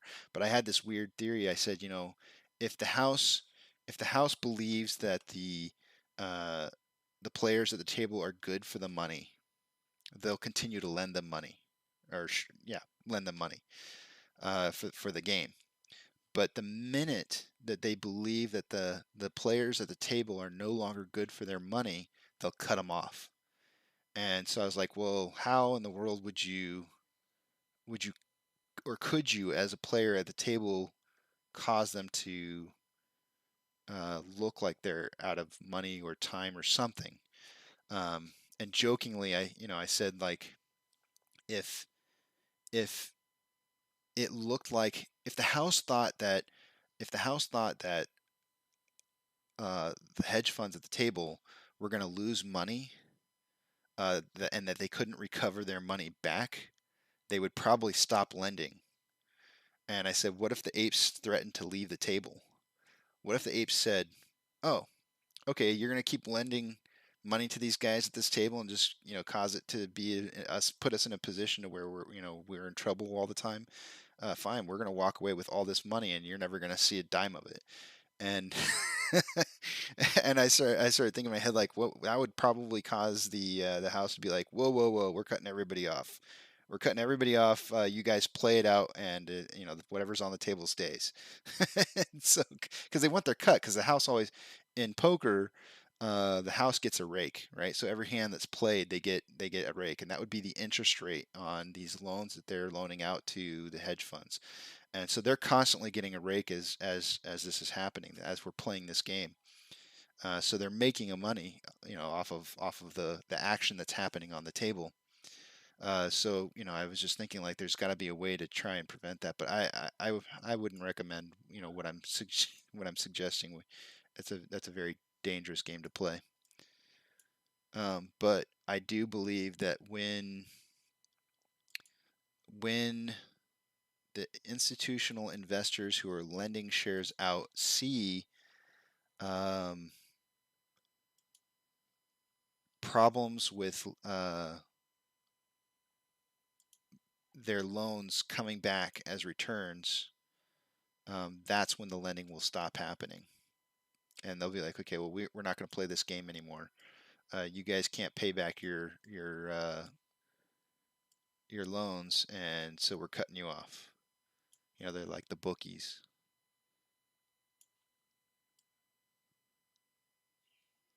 But it was a fun brain exercise to just kind of think about, like, what's happening. So I'm seeing a little bit of this pattern right here, drawing it out.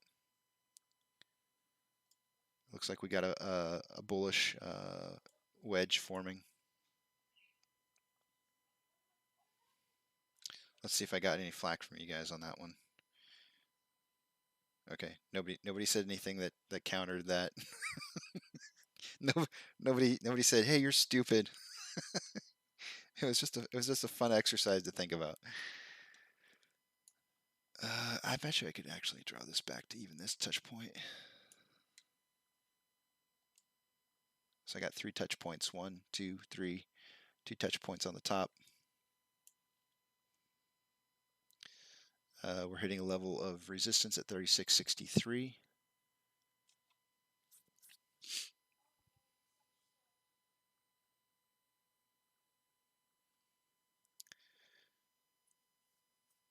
But I do think, I think that there also are other ways that we could apply pressure to the House to get them to stop lending shares. And I think if we can get the media to recognize what's happening, would be a huge start. And that's a long shot because the media is not in our pockets. But we need to get it out there. We need to make sure that people are understanding that the reason, the ammunition that they're finding is coming from loan shares that are being lent to them. And that's the part that has to be tabled. We have to stop that. That's the big trick. And we'll just look at that again real quick here. Looks like they returned some of the ETFs. Not a whole lot of lending going on right now.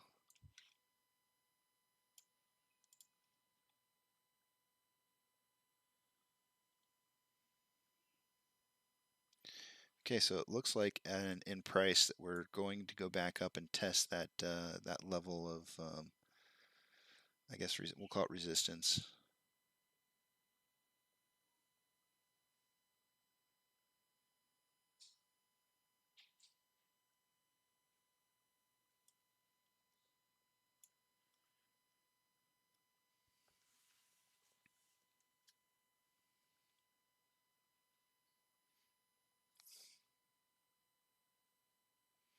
Volume is at 45 million shares traded at 950 an hour, and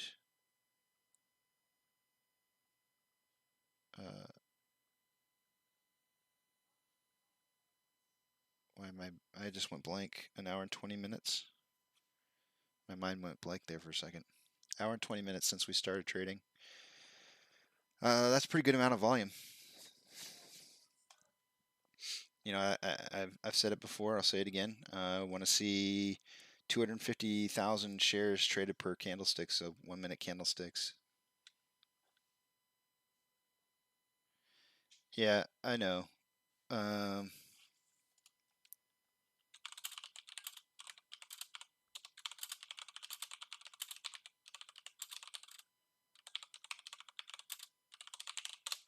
typing it out just because I know it's going to get faster to you.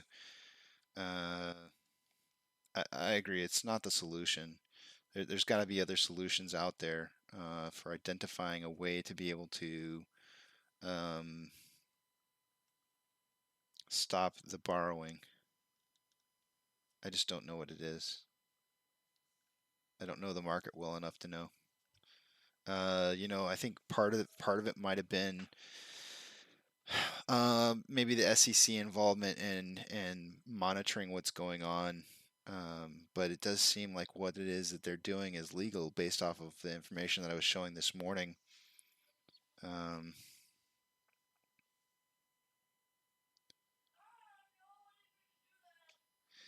Yeah, I'm just gonna write back to you on here because I know it's getting through better.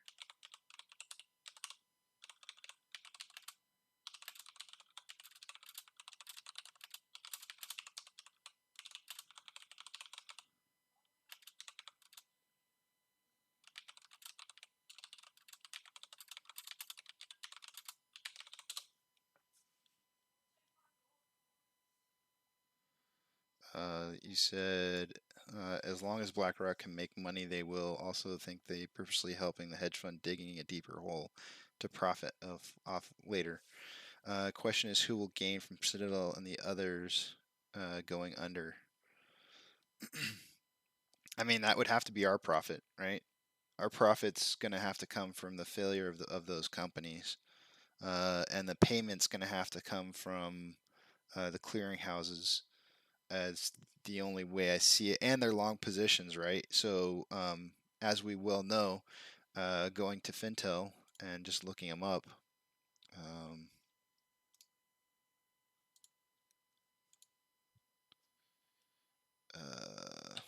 and this is just Citadel, right? I mean, there's plenty of others out there, but I'll just look them up. Oops. You know, if you want to see how much money they have,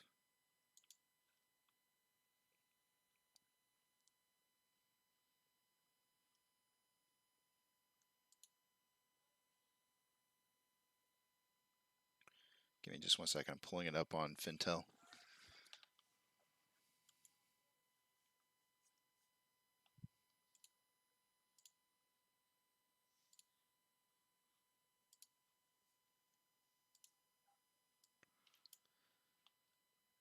So, you know, their portfolio value is worth $407 billion. And so, you know, they're going to be, you know, when they're margin called, and this is just them, but when all these hedge funds are margin called, you know, this portfolio, they're going to be liquidated, and these portfolios will be realized. The money will be realized. And wait, you know, you're going to see this is why the market will crash, right? Their long positions will be sold off to create money to buy shares off the market, and you know that's how we're going to end up getting paid. That's or at least that's where the money should come from.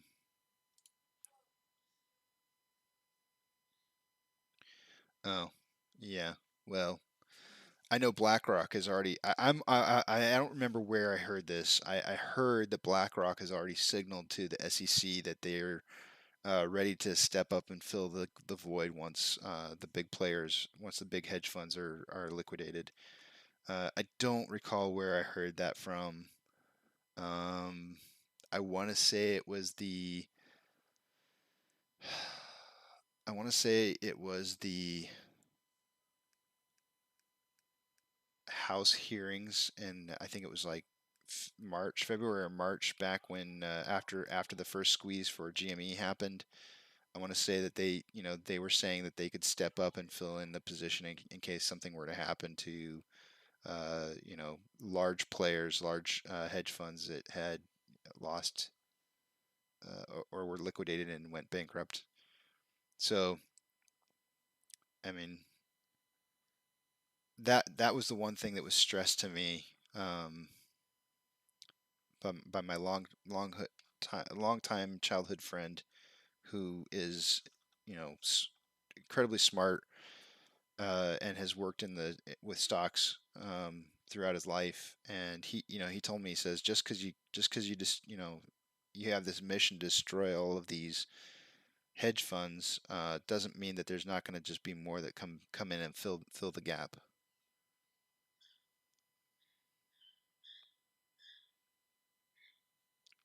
And absolutely, we're going to see more players fill up those gaps.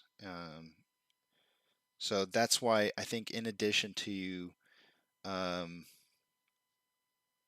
in addition to destroying hedge funds, so to speak, I think really what we want to see is rule modifications or changes to the way that the industry trades, or how the retail investors are allowed to see information, like the paywall that I had to pay through on Fintel to just see information. You know, like there's no reason why it should cost me money as an investor to have to be able to see the information.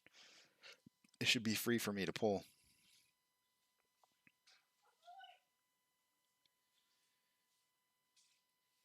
Yeah, I 100% agree.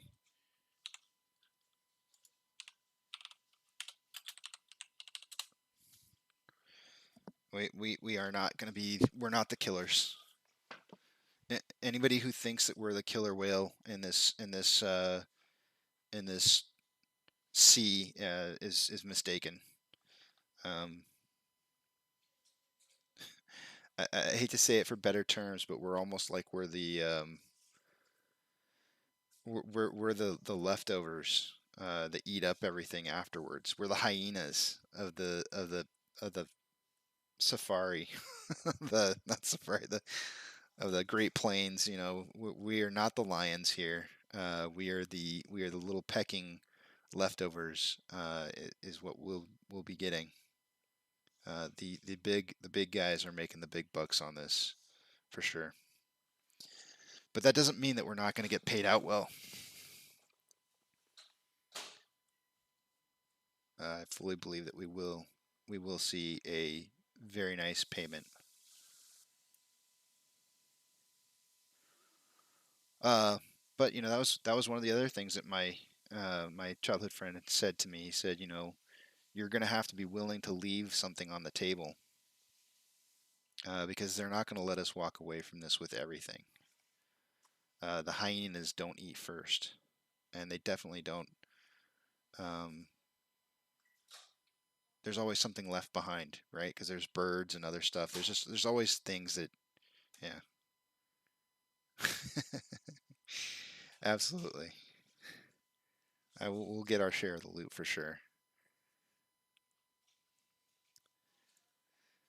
But it would just be nice if we could find a way to cut off that willingness to be able to lend shares to hedge funds. I think that is key. You know, something's going to have to happen. Look at that huge bid right there, 21,336 shares at $36.73. That's healthy, very healthy looking.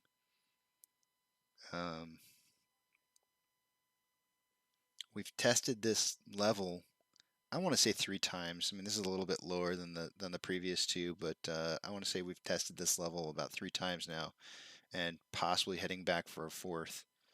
Hopefully, this is the key number to punch through here at 37.34.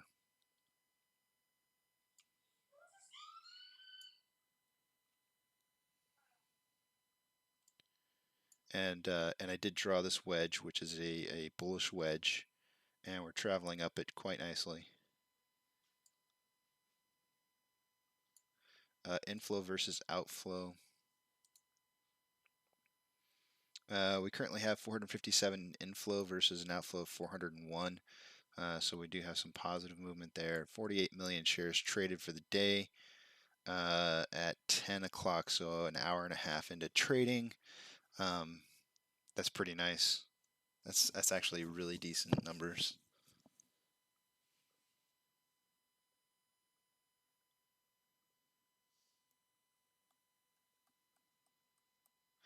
Yeah.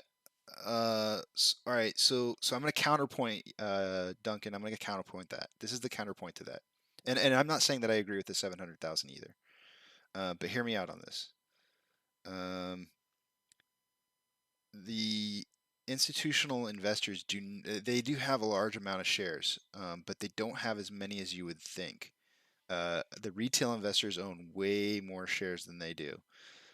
So I don't necessarily agree that them selling will be the trigger to the end of the MOAS. In other words, like you couldn't see 700,000. Where I think you're correct on that though is you have to remember that AMC is not the only squeeze. And I think a lot of people, in terms of when they think about what's happening, they're forgetting about, um, I'm going to mess up all these names. BB, forgetting about GME. I can't think of all the other ones, but you've seen the charts out there. You've seen the charts of all these other stocks out there that are being shorted, and they're all tied together because they have the same exact patterns on certain trading days where they look exactly the same, and the reason they're the same is because they're all being shorted. Well, when these hedge funds start failing, they're going to be having to distribute money to all of these stocks, not just AMC. So when you start to realize how much money has to be spread out across all these different investors in these different stocks, it's going to kind of filter out, kind of dilute, so to speak, the $700,000 floor. Now, if you happen to have stocks in every single one of these different shorted stocks, and your total uh, amount that you make might end up being 700,000 or something like that. But just on AMC alone, probably not realistically. Um, so yeah, I don't want to say what my number is, but my floor is not 700,000. It's less. And I don't think that anybody, I don't want to say what my floor is, because I don't think everybody should have their own floor. I know that we're all supposed to uh, be holding out for each other, and we are, because we all recognize that this hasn't schooled yet. This is not, we're not in that end game. Nobody's floor is $50. Nobody's floor is $100. I'm sure everybody's floor is much, much higher, and we're going to get there. Um, but nobody can tell anybody when they're supposed to sell or how long they have to sell. I mean, there's everybody in life has different things going on in their life, and $100,000 to, say, one person might be $1 million to another, or $1 million to one person might be 5 million to another. It's everybody's walking different lives, and it really doesn't matter, because the ultimate end is that we're all going to make large amounts of money on this, and that's the point, and we're all holding to get to those points, and it's going to happen. So I'm not really too worried about it.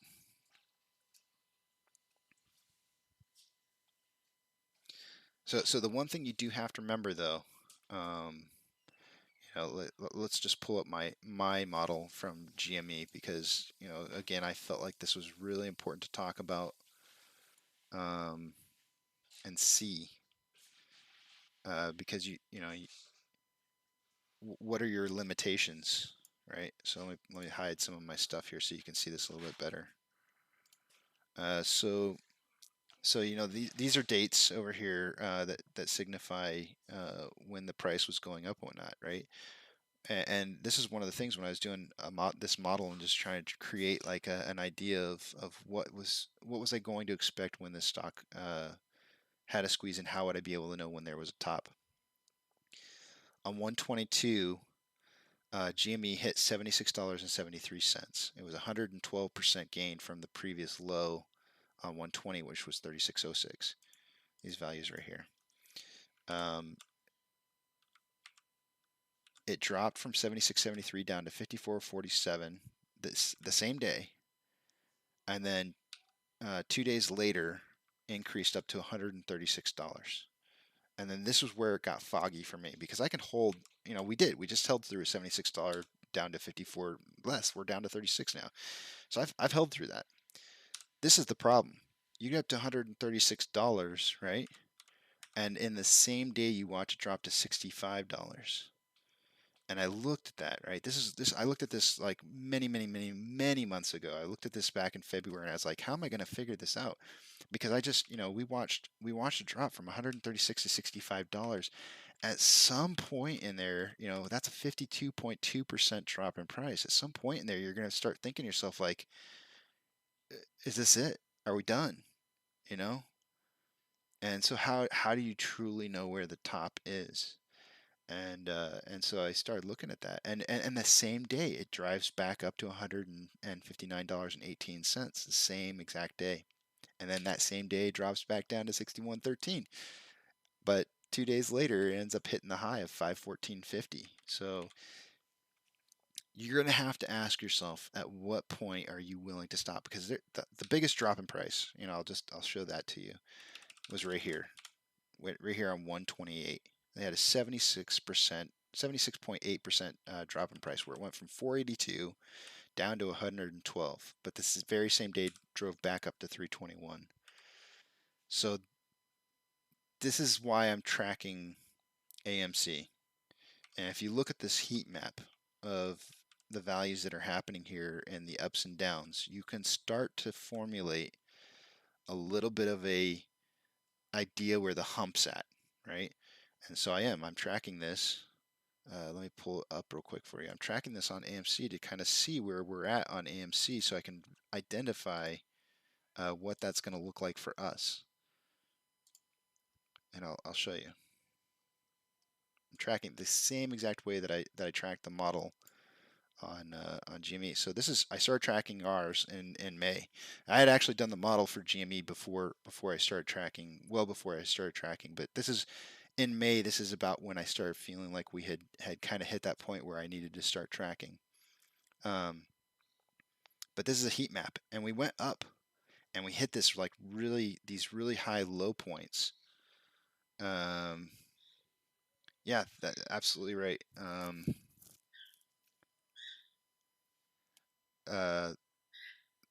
Diamond hands are made under pressure. And each one of these points here, these red points that you're seeing, are all the pressure points that we've had to survive. So we saw a 31% drop back in early June, a 36% drop in June, another 36% drop. All those happened on the same day. We saw 30%, over 30% drops in one day. And I didn't sell. And I'll tell you why I didn't sell. These aren't anywhere near as close to that 70% drop that I showed you on GME. And that's the reason I didn't sell, because I could see that we hadn't even come close to hitting some of the numbers that we'd hit before, and so I knew we weren't done yet. So we got back up over here, and now we hit a 37.5. That happens to be the biggest drop that we've had so far. We went from 49.79 down to 31.1, from 7.8 to 7.15, 7 days. And then we just had another 21.9% drop, and I think I have to enter in a new high here of 37.42. We've nearly recovered this. When we hit 39.87, we will have completely recovered this this drop. So, these are the kind of things that you have to do. You have to go back and you have to look at what happened in the past and see if you can learn from the past and figure out, like, because at some point you might end up being that person who, when we hit $150, you sell at 100 because you're afraid that you've lost 1/3 of your money, and that you'll never see it again, and then you end up missing out on thousands of dollars potentially on your shares. So it's really important to do our DD and understand where it is that we're going and what it is that we're trying to do and accomplish. Otherwise, we'll sell too early. You'll end up being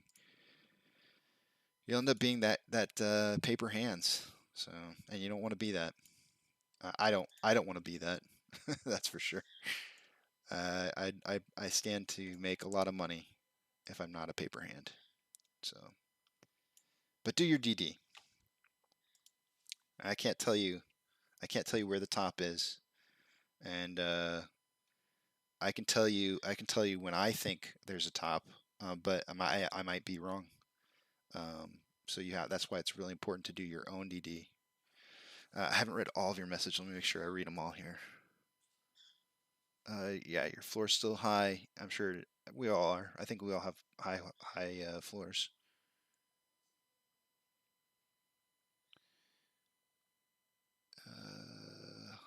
It will happen, yes, and then the game will be sweet. Percentage is still easier for us to look at when you see the value in dollars at 10. Yeah, that is definitely the biggest thing, right? Everybody's looking at this value right here because it shows up on their account, right? This value right here drives your price in your account to show you how much money you've made or you've lost. And if you can survive not looking at this and looking at other indicators to help identify what's actually happening, that's the key. Yeah, definitely under pressure. They're doing, I've said this before. Hats off to the hedge funds for causing or creating a lot of doubt. They have done everything they possibly can to create doubt and paper hands along the way, and They're doing a great job at it. They know what they're doing. But me personally, I've done my due diligence and I see what's happening. So they can keep trying. It's not fooling me. Look at the sell walls that are forming up here. Let's see if they bought some more shares or borrowed, I should say.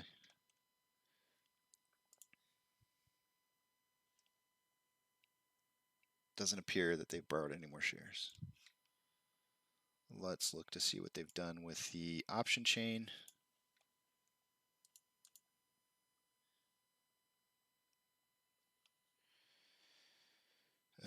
Pull my sticky note up over here. Let's see.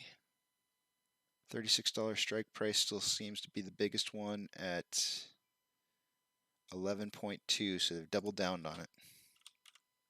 Almost. And on the calls, we still have the strongest point at $40 with 16,000.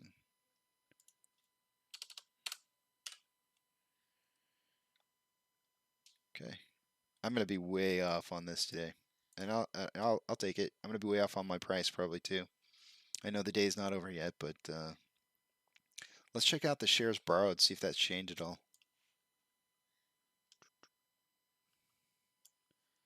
Because I haven't been tracking that, in all honesty. We are at, yep, it's changed, 6.79. Hold on a second.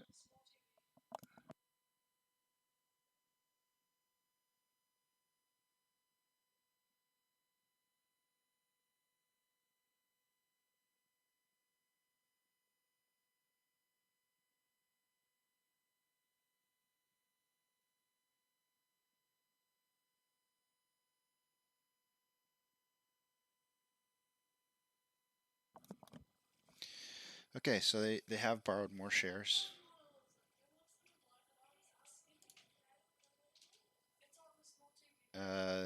This has gone down. The short share interest has gone down a little bit. It was at 15 earlier. Now it's at 14.41.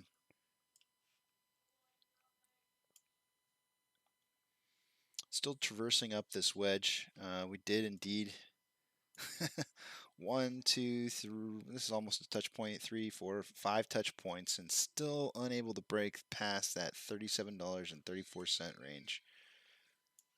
Amazing. The rest of the market is not on fire. At least not, it wasn't last I checked.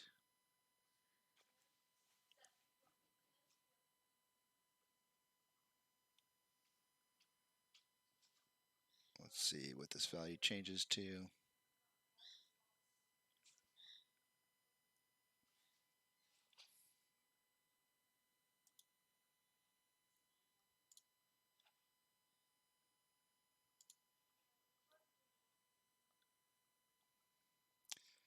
Pretty much the same number. 4966 advancers to 1442 declines. If I were to keep it on this page for a little bit longer, this heat map would change. I tend to think that we'd see a lot more green in here. As of earlier when I ran this, the banking sector had been really hit. I mean, there's not a single green box in there. This is more of the banking sector as well. Yep, there we go. So here's banking now. Only a couple firms doing terrible. So that's looking a lot better.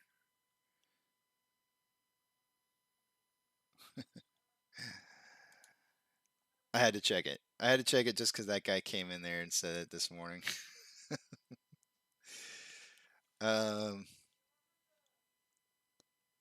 Yeah, I had.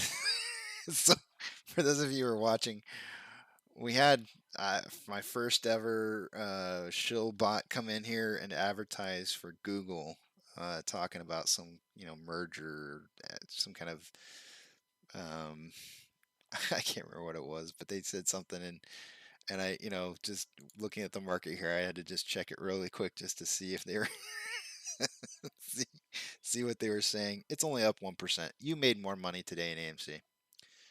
So yeah, just distractions. People trying to distract away from the main objective. You know, they're getting paid to drive people away from what it is that they're doing. Thankfully, I have an awesome moderator who deleted that faster than I did. I was hesitating because being small change over here, I just kind of thought like, just leave it up there. Who cares? But then I was like, no, that's just so anti-AMC. I'm getting rid of it. But he had already done it, so thanks, John. Appreciate that. Let's see here. All right, I am going to go to break for about a half hour and about 12 minutes. Maybe a 40-minute break. I don't know. We'll see. Sometimes I extend it out a little bit. Following this wedge up, the wedge ends at 12:45. I would assume that we'll break out before then.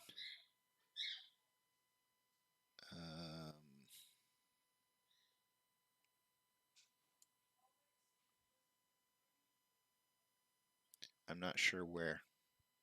I mean, I can't really make a prediction. Let's look at the RSI at 30-minute interval. It's high. It's got to come down. So we need, if we're gonna drive to the end of this wedge, it's probably gonna be for a while. 5-minute RSI is not as high. Yeah, so we might see this just kind of like head on way up. I guess the farther we go into this wedge, the better. At least for our future growth outside of it.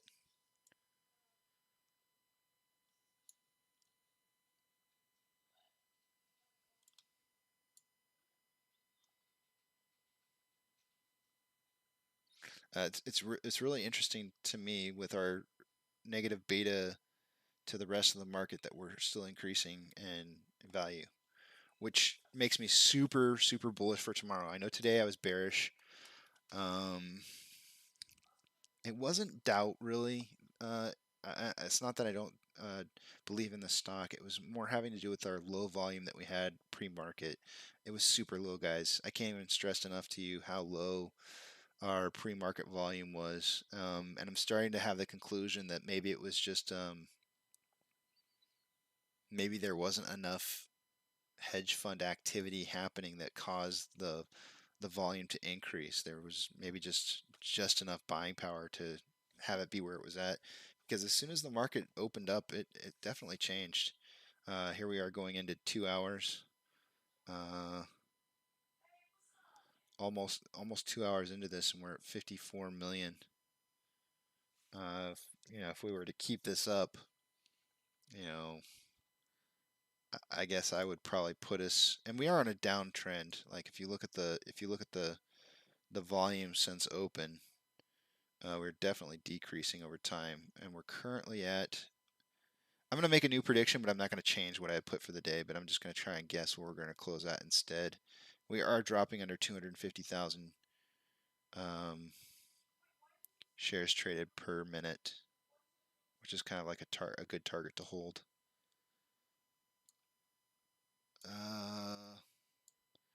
Making a new prediction based off of what we've done so far.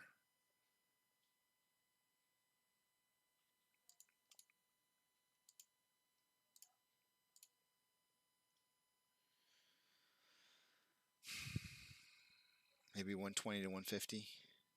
That's probably the most I would increase it to.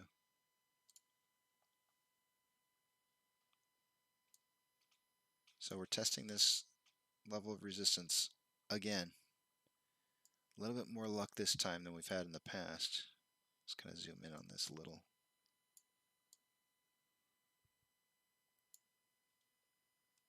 Let's see if we can punch through this wall. Come on, 37.34. Let's punch through here. Yeah, I think so too, Duncan. I think we're on the same page. I get on my soapbox and can't stop myself. I think it's really important that people do DD. Like, if I hadn't done the amount of DD that I've done in this stock, I would have been discouraged a lot longer ago. A lot longer ago. So I'm glad that I've done the DD. I'm glad that I know more about this stock now, or about stocks in general, than I've ever known in my entire, we'll go with 22 years of trading. You know, I feel so much more stronger about my technical analysis than I ever have. Eric is sending me a message. Sorry about that. I didn't mean to blow on the mic.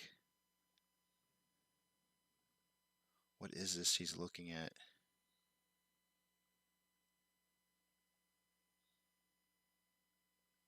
Oh, okay.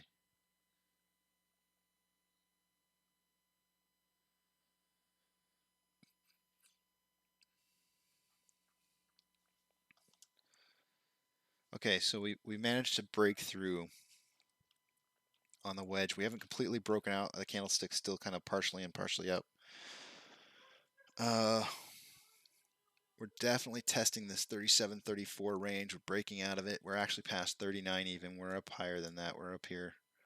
The main candlestick portion of it's not yet, but you know, we're pushing through there. This is some good movement.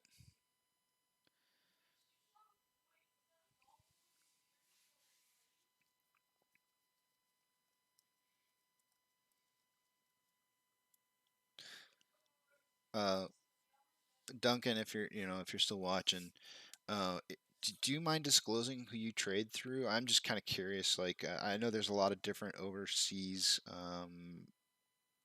brokers that you can trade through, but I'm not real familiar with any of them. And I was just curious, just because I wanted to just look it up and just see. I don't. I really don't care who you trade through. You can trade through whoever you want to. I just kind of had like a curiosity. All of a sudden, I don't know what. Something just popped in my head, and I started thinking like, I wonder who he trades through. But you don't feel inclined to say. You know, I'm a nosy person. I ask questions. I don't know why. I've just always kind of been that way.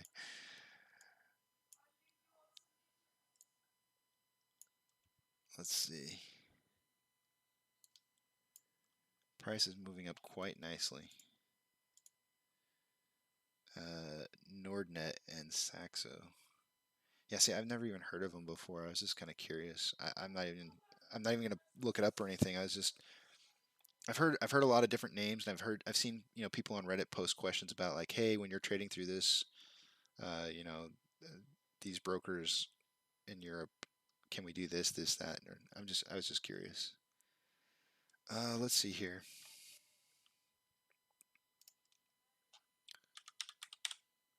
Oh, I did see an article.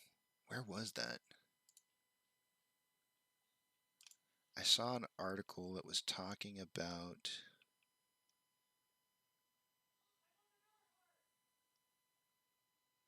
the EU and some restrictions that they were going to place on certain types of trading, which sounded like it was going to be something in our favor.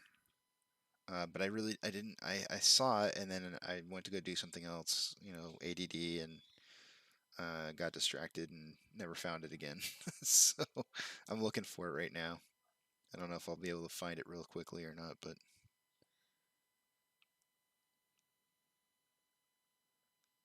oh, you know what? I think I know where I saw that.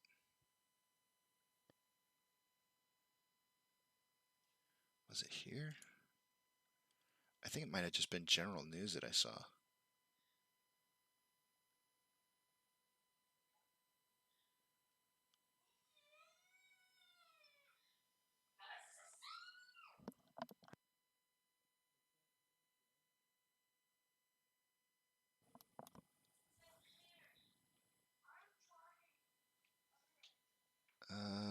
I don't see it, but I did. I had seen an article where they were talking about something in Europe, uh, imposing some type of regulations on trading, certain types of trading, that sounded like it would be in our favor.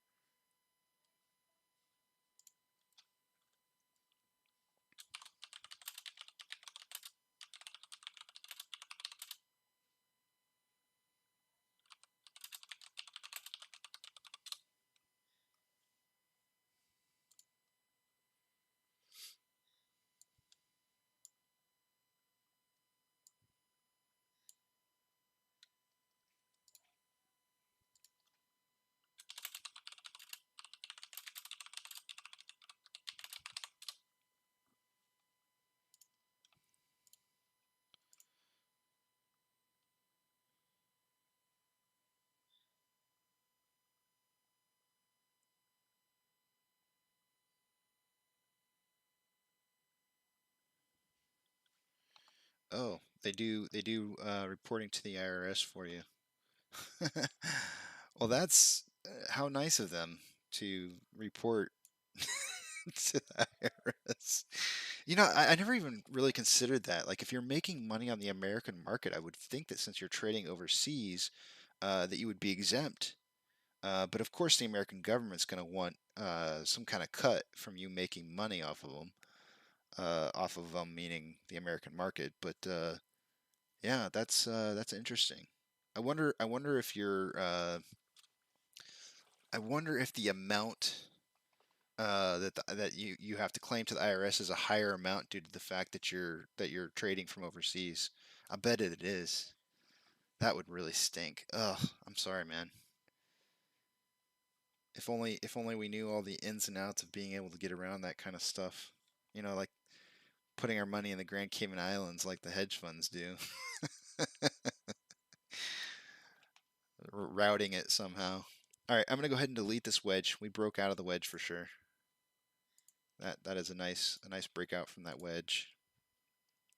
I would have liked to have seen a little bit more consolidation, just because if I pull up the 30-minute interval on the RSI, you'll see that it's kind of high. It's up there at 75.53.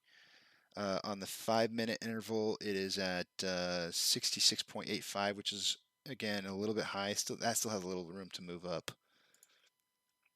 But we definitely broke through those levels of resistance, and we're actually heading into new territory here for the day. Let me see. John's price predictions for the day were 35 to 38. So we're approaching the top level of any of our predictions. So today might go down as another miss, a complete airball on all of our parts. And I hate to start saying that early, but oh, through the Danish IRS.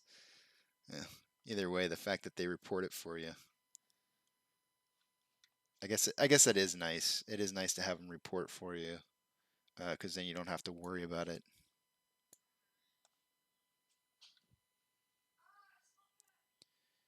Um,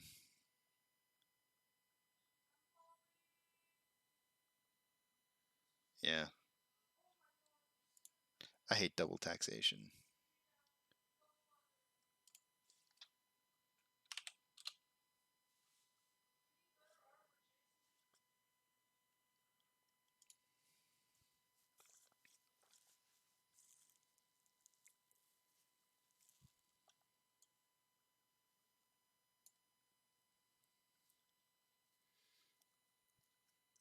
This is some solid growth. There is some.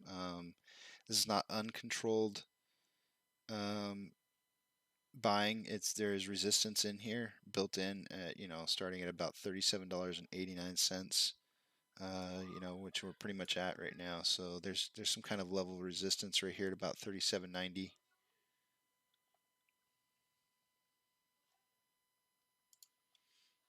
For those of you who are joining the channel, I extremely apologize about my really crappy internet speeds that cause my feed to either not show up clearly or to cause you to have to refresh in order to get back streaming. But it's the limitations that I have, and I'm unfortunately unable to make it better for myself.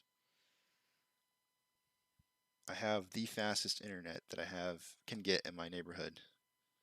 I take that back. There actually is another company I can go through, but the problem with them is that they have rolling random outages that you just never know. I would much rather have slower internet than no internet, so that's it's kind of what I'm left with. I do believe that once school starts back up for kids uh, within the next month, that I'll probably be seeing much better speeds. Uh, the neighborhood's bogged down by kids at home playing on the internet. Not just here. I'm talking about the whole neighborhood. Everywhere.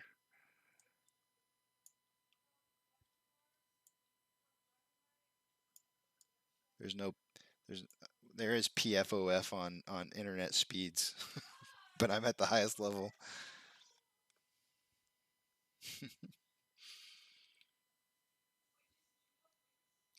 So we're up 9% for the day.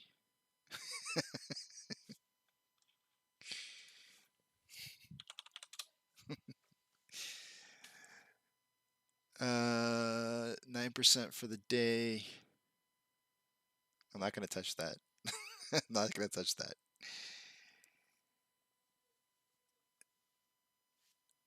The rest of the market seems to be doing well. I'm pleasantly surprised by our ability to increase.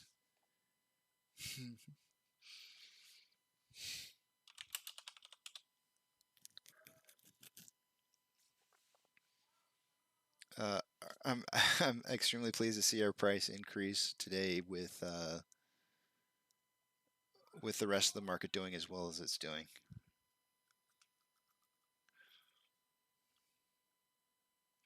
I wonder if is the market just marginally doing better?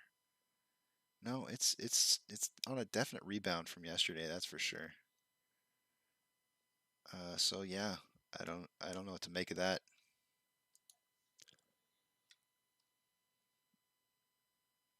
I don't know how they're gonna borrow shares when probably nobody's selling right now. Or I don't know how they're gonna find shares when they can't get people to sell. Holy smokes, guys. Something happened. Either this is a misreport or that number just jumped way the hell up. What just happened? Wow. What just happened?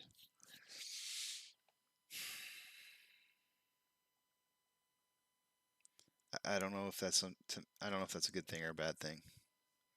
5.4 million shares showing up available to borrow.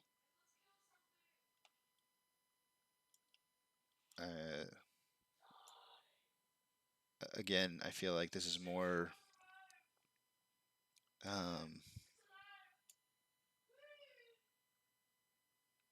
I don't know. I feel like that's a product of the whales loaning more shares to allow the hedge funds to dig a deeper hole for themselves. But you know, I'm tired of these holes. That's right. You know, let's hope that that's let's hope what that is right there is that a hedge fund got margin called and they had to return is all the shares that they had available to borrow, and that you know they're buying shares right now like crazy. Let's hope that's what that is. I have no idea. Let's look at borrowed shares is currently at 8.79. That's up quite a bit. It's 2.2 million more than what it was earlier. Oops.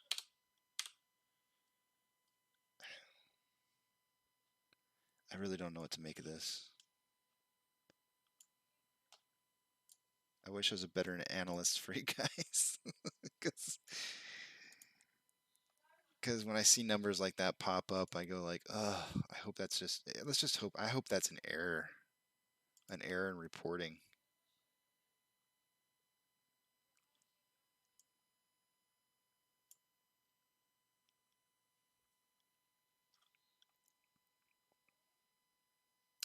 I haven't gone to break yet. I got to see what happens with this. This is just too interesting to walk away from. That's such a large number to be returned. I have no clue what to make of that, and I'm sure Reddit's gonna come out and probably say something about it. So I'm gonna go check it out and see, because something just happened there. Uh,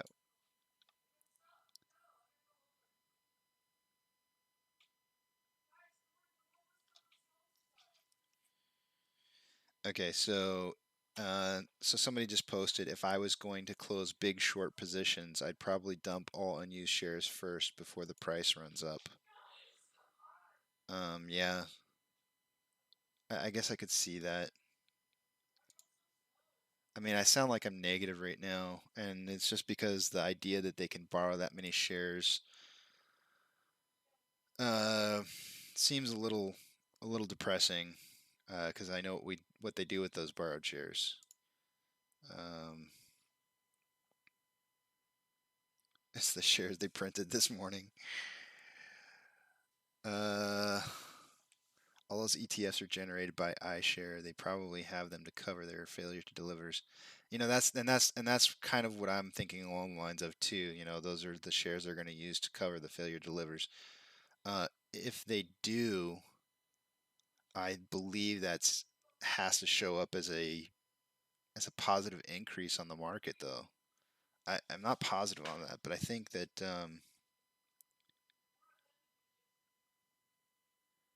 no, I don't, actually I don't think failure delivers will impact the market.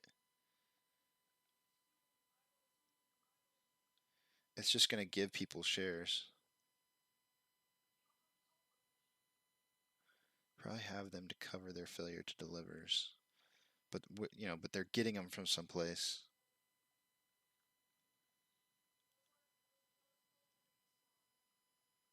Somebody had to return the shares. Those are borrowable shares to the hedge funds.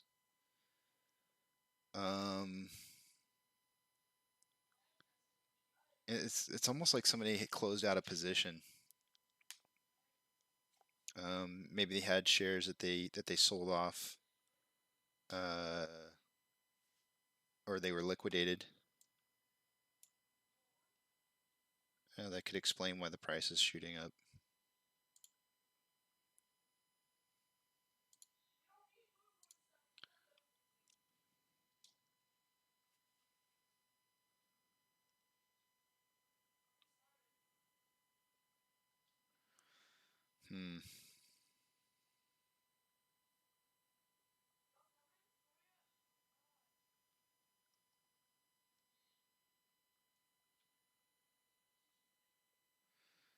Okay, so here's another article. This is posted by Weekly Brain. 885. They said this is why they don't want AMC to get to 39 now that AMC has met the P&F downside target of 35. If it prints 39 or higher, a new upside target will be established on the P&F charts.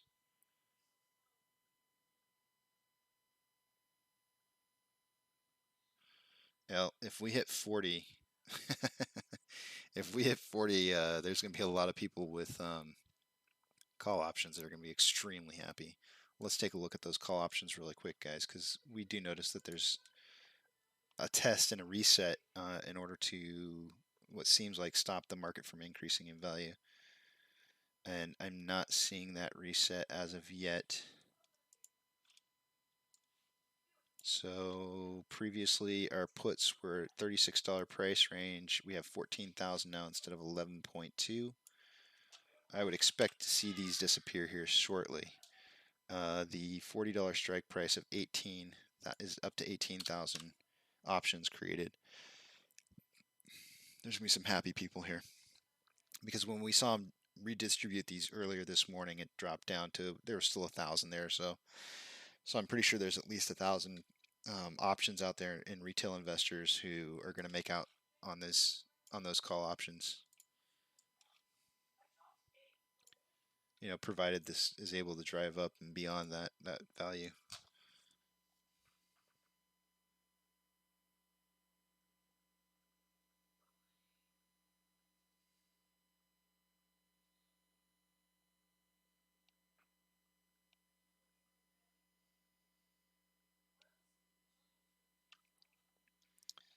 Again, I just want to throw this out there. Even from the very get-go of today, I had that feeling of like something is weird is happening. Like it's like an aha moment or something like that. You know, where I thought that we could, you know, possibly see something like the price driving up to like $39 and then falling back down to like, you know, 28 or something like that, or 31, just to really scare people. But then the options reset and that fear kind of went away a little bit for me, especially when they reset at a higher value. They went, instead of at 30, they reset to 36 value as a strong point. So we'll see what happens. I'm optimistically feeling cautious about the movement. We did see those short shares come back. I gotta go let the dog in real quick. I'll be right back.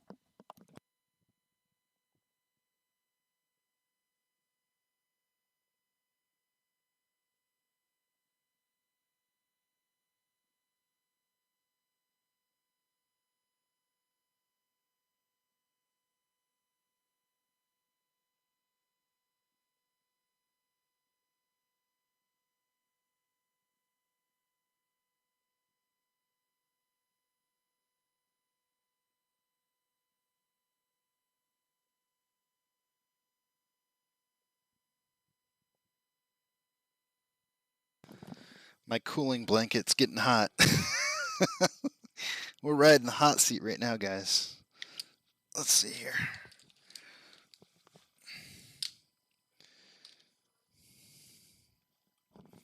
Okay, so I had a level of resistance at 38.34. It might be slightly off. Looks like it could have been more like 38.50-ish. So we tested it and started to fall back down, and it looks like it's starting to head back up again. So just standard kind of movement, the stair stepping ladder, up down, up down.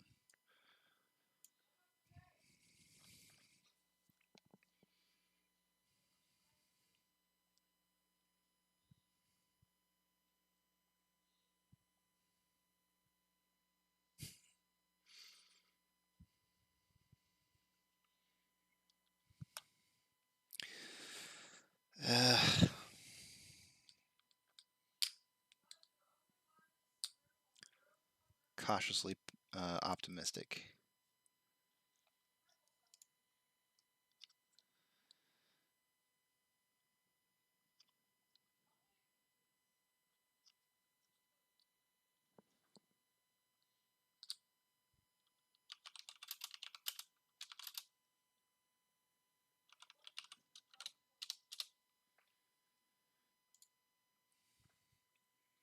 Looks like there's a Discord channel that Adam has created.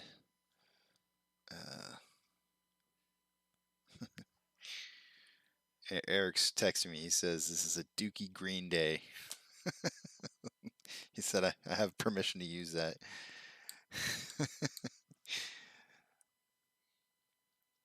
We are up 10% for the day. So many conflicting indicators today. The market's doing well, which means we should be doing poorly because due to our negative beta. Volume started out super incredibly low today. And to be quite frank, kind of fell off actually as the day went on, even though we are trading at 64 million in volume right now.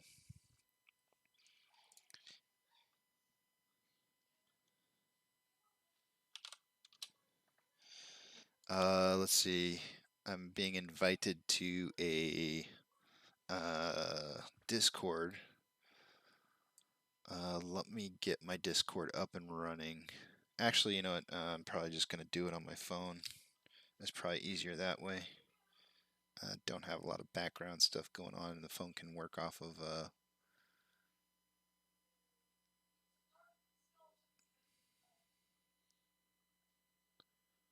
my phone can work off of my internet provider, cellular data. All right, let's see if we can punch back through that $38.50 range there. Not forgetting that short share interest or short share restrictions are triggered for the day today. That was another warning sign. Just because we know that gives them the ability to create more naked shorts. It's straight up right in the rules. That was pointed out this morning that I had kind of shown everybody. If you want to read up more on that, you can go back to the stream at the beginning of the day today, and I covered a lot of stuff in the very beginning of the morning this morning. There was so much to cover, just a lot.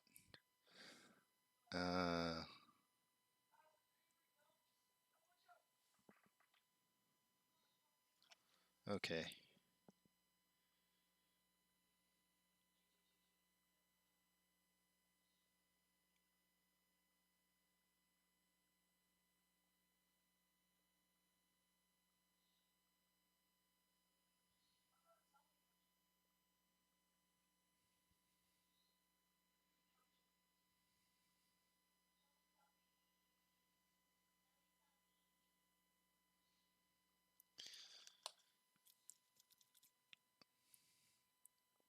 So,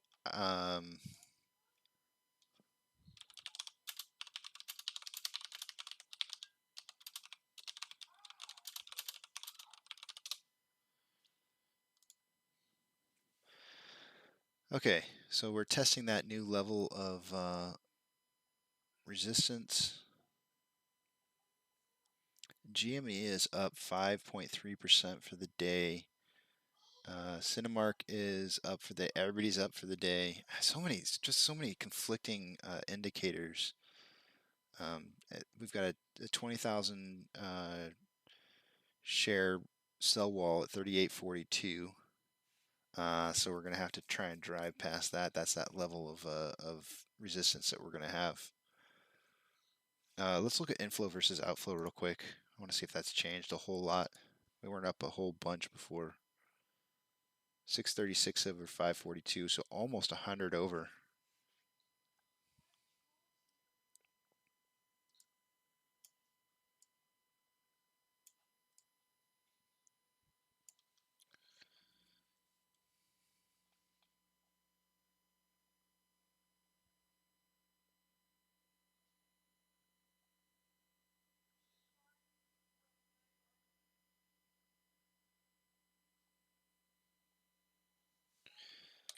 Let me just respond to this Discord real quick, guys.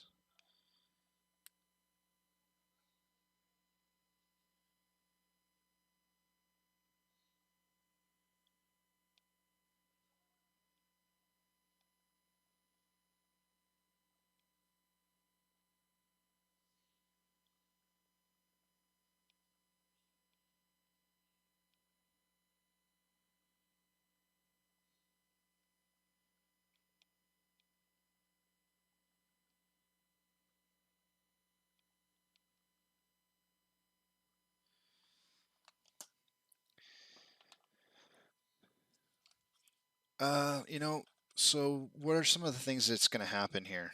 You know, as this price starts to drive up, one of the things that I saw, and I feel like there's this important wall that we need to recognize, a wall at $40 and $45.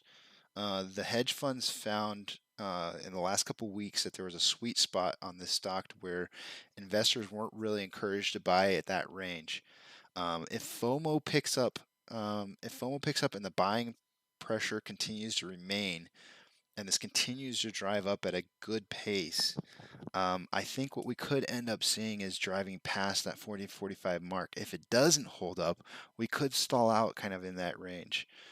So it'll be kind of that $40 to $45 range is going to be an interesting point to watch for as to whether or not this stalls. But we are definitely making into new territories. I don't have a Fibonacci retracement resistance line until $40. I'm sure there's got to be something in between here and there that is going to resist buying pressure, but we'll see.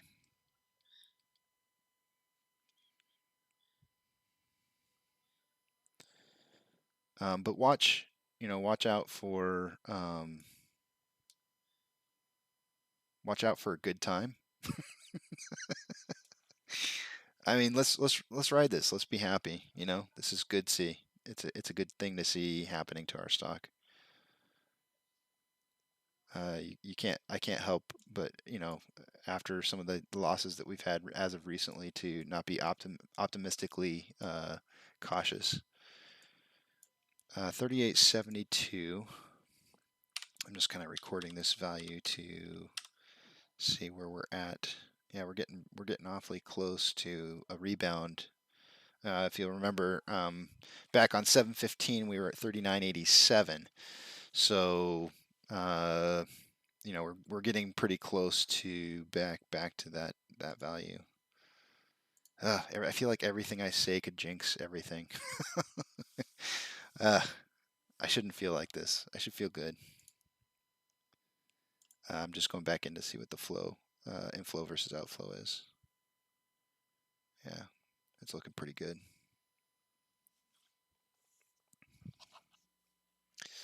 And of course, you know, as as things start to maneuver into a better state for us, I'm going to start getting a lot of texts and a lot of people congratulating ourselves, and you know, we're all going to be really happy here as this continues to move up. At some point, I'm going to have to take a lunch. I usually call 11 o'clock to 12 o'clock my time, the hedge fund power hour, the negative power hour. If we start to trend back down, I'll probably take my lunch just so that I you know, can come back and be like, yeah, see, okay, there's the correction. Yeah, I agree. I don't think people know what to do with this. This is you know, this is what I'm talking about. FOMO.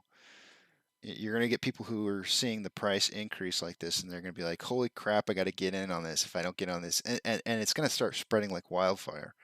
Um, I remember Uh, I was working as we were getting close to the June 1st when we start increasing in price, and um, I remember seeing it happen overnight. Like people were running outside to go check the price. We worked in a clean room, and people were, you know, they couldn't have their phones out, so they would run out to a gowning area to where they could check their phone really quick and see what the price of the stock was. And even I was guilty of it. But it was funny, you know, people were just going like, "Oh my gosh, how high can this go?" You know, some people were thinking $20. I was trying to tell them, I was like, "Guys, when this blows up, it's just gonna be massive." And then, um, you know, it did. It blew up to 70 something dollars. But that wasn't the kind of massive that I was talking about, though. And I still believe it's gonna happen. Let's see, we got a sell wall at 38.61.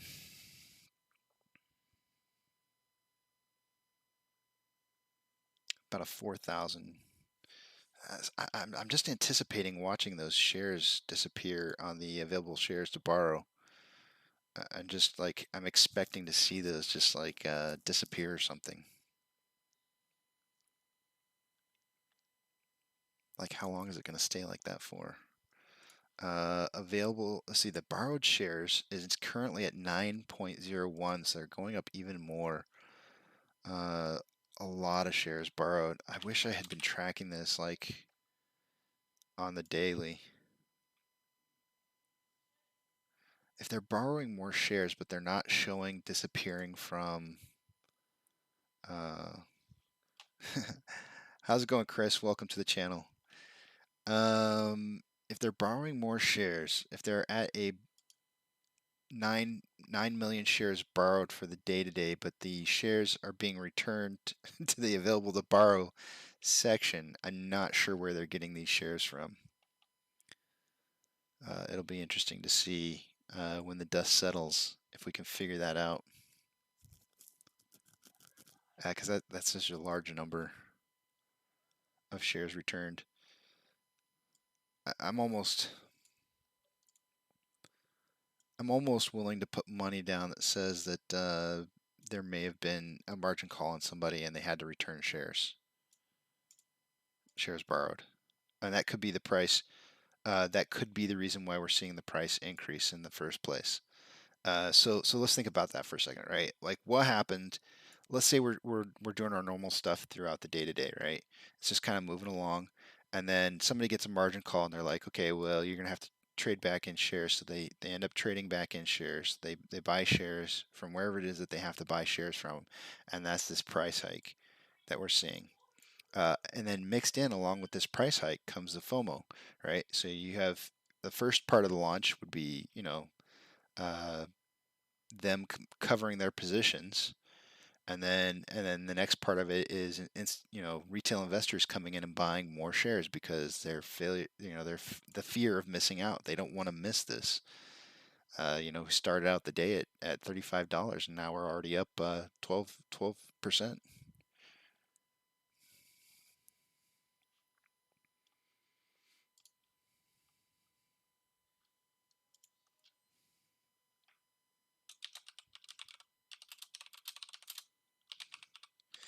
I've always said that I would play the rocket launch when we had like a 2% gain, and we're or a 5% gain. We're way over that.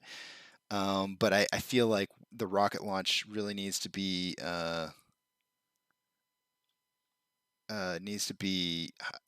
like a much sharper increase. Yeah, the loan amount right now is 9 million. So we're right here. Borrowed shares is 9 million. It won't show day over day until tomorrow morning at 6:30 in the morning. Day over day from I guess Monday to Tuesday. Is that right? Am I saying that? I don't know. Sorry, from Friday to Monday, it went from 95.919 to 92.69. So, but this is saying that they've borrowed 9.01 shares today so far, since 7 a.m. Eastern time. So add that to the 92, and we're at 100%, or sorry, 100 million, a little over 100 million. Utilization, it's showing 87.26. That's going to go up. That's going to have to go up. An interesting fact also is that as more shares are being borrowed, the short share interest is decreasing. This was at 15% earlier, and it's now just underneath 14.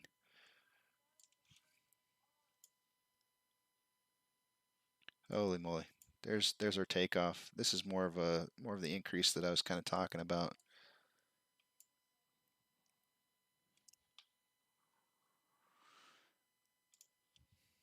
I have to say, when when we see nice positive movements like this, it makes the holding part of what we do so much more validated. It's very nice. It's a good feeling.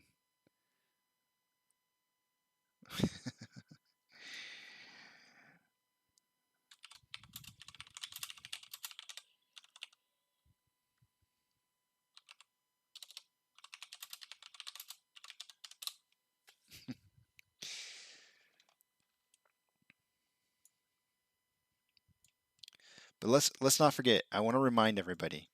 These are the exact type of things we saw the days leading up to the huge, massive amounts of price increase. And daily, we watch the price drive up to some certain number and fall almost back down to where it started from, and then drive up again and fall even more and fall back down. So don't forget, this is going to be a yo-yo. So as we see the price go up today, do not be surprised to watch it fall again. And don't be discouraged by that, because that is just part of what happens when they're trying to create paper hands. In order for them to get people to sell, they have to allow, excuse me, they have to allow the price of this to inflate. I don't even know if I want to call it inflate, to rise. They have to allow it to rise to a certain point, right? And then they drop it. They drop it like 20%. And the reason they do that is because they know that if they do that, the amount of sellers that came in, the paper hands come in, and they just drop shares, right? And they're just scooping them all back up, and that's when the price starts skyrocketing again. So just realize that these yo-yo effects are going to happen, and that not to feel like it's a pressure to walk away. We covered this. I'm so glad we kind of covered this morning on the GME model that I posted up here for everybody to see.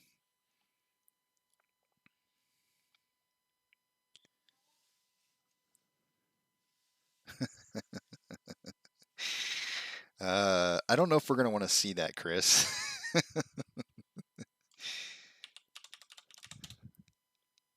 But yeah. So be mindful of the yo-yo, right? What goes up must come down. So, you know, it'll get to some point and it'll come back down, and it could be as much as 20%, maybe even 40%, but it will go back up. And that's what you have to be watching for. Track these numbers. I'm tracking them very carefully. I want to know what the new highs are and what the new lows are. We are now currently over our previous loss of 21.9%. When we went from 39.87 down to 31.15, we are now back over that 39.92 point. Well, actually, it's gone back down a little bit, but we've hit that new target of getting back to where we were. So I've tracked this number right here at 39.92.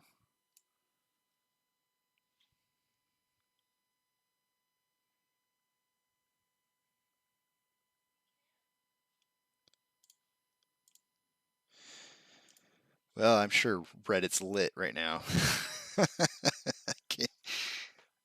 I'm skipping lunch.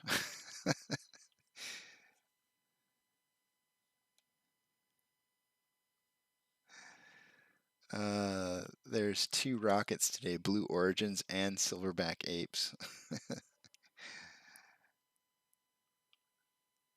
Fake sell walls. As I'm watching the layer 2 data this morning, it appears that the hedges are continuing to short the shit out of the stock. I noticed they are using heavy layering this morning to drop the share price. That was from Titanic Dong. Names on Reddit, man, they kill me. Nothing satisfies me more than watching Citadel give up ground and move their fake sell walls before apes can buy up their synthetics. I've been buying a few more shares every day during this fire sale. These guys are so effed.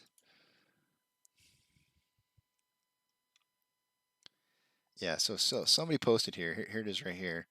5 million more shares just became available to borrow. Does this mean those were covered, or are they just returned ones that were borrowed but never utilized? And then somebody said the second thing you said, just returned ones that were borrowed but never utilized. I just don't know if I buy that. You're telling me that they had 5 million shares just sitting there to use, but yet we're still seeing like massive amounts of walls at, like, you know, here 39.94, 23,000. So I don't know if I buy that.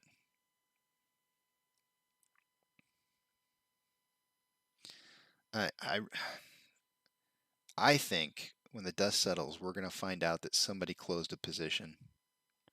I think that's what we're going to find. Let me see if I can find some information.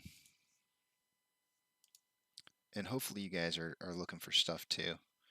If you say it, I'll look up, or I'll at least talk about it.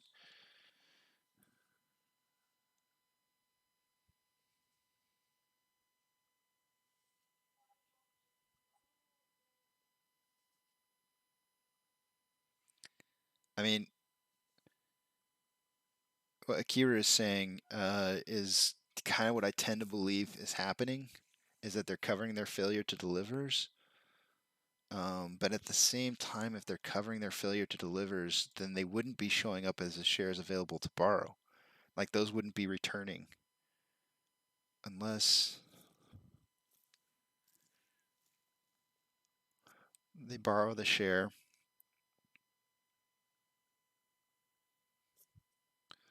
If they return, if they a failure to deliver, they have to deliver the shares. So they couldn't give away they would have to buy shares, borrowed shares to give away. Oh, the failure to deliver is back to the yep. This is a failure to deliver increase, because okay. The reason we're seeing the price high, it suddenly dawned on me, guys. I think I understand what's going on right here. This is an increase from failure to delivers. They just returned approximately about the amount of failure to delivers that were required to return for the shares that they loaned. So they've found those shares and they've recovered them. So what we could potentially be seeing right now is strictly FOMO that's carrying the price up, right? And now it's dropping back down. So this is that yo-yo effect that I was talking about. Let's see if we've had a reset on the options.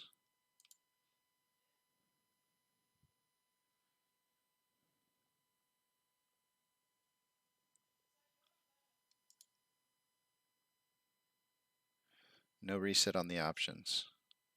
They still have their strongest point of resistance is at $36 with 16.5 thousand. They've actually made it more concrete.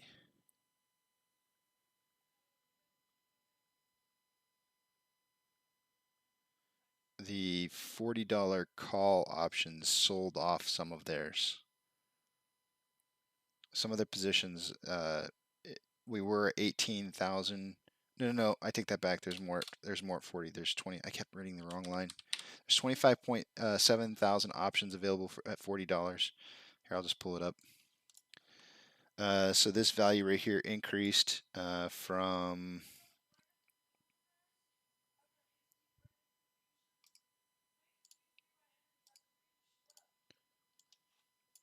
this value right here increased from 18,000 to 25.7.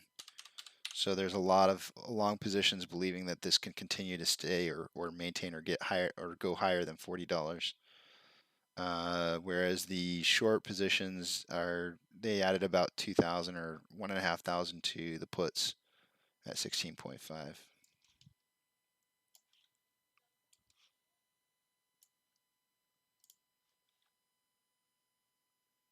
Yeah, I think this is a cover of failure to delivers. I think that's why we're seeing such a massive amount of shares returned. And on top of that, our short share interest is decreasing, right? So that to me would be a huge indicator that they're returning those failure to deliver. So this is the price hike that we wanted to see after that drop in that indicator that I've been talking about. Like, so the drop that we saw was back here. My window closed yesterday. I thought we were outside the window today. Apparently not, and they are covering those failure to deliver. It took them one more day than I thought, or 2 more days longer than I thought it should take for the price increase. I don't think today's it. Today's not it. This is not the end of that price increase. Like if we come back down to some value, this is where they're going to start trying to draw people out of selling. They want people to sell right now. They will try to drop this price as much as possible to get people to sell these shares. They kick off these massive drops, and that's where they're going to start collecting your shares.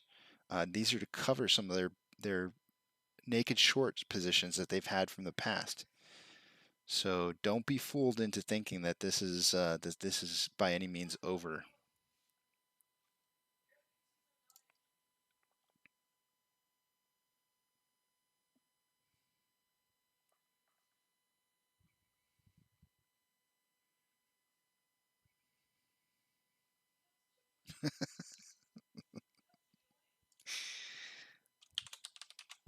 So I talked about Sir Richard Branson. I was watching. I don't know if it was an old video of him on the Starship or whatnot, but my gosh, man, the guy said it's a childhood dream of his to go to space, and let me tell you, I'm right with him on that one. If I could go to space sometime in my lifetime, I will pay probably almost anything that I could possibly afford to go. But to see his face and the excitement, the level of excitement that he had from making it into space on his childhood dream was awesome. I don't know the guy. I don't know if he's a good guy or a bad guy, but you could see that moment in his face where it was just like unreal for him to be in space. Uh, I was just like, wow, that's really cool. I like seeing dreams come true.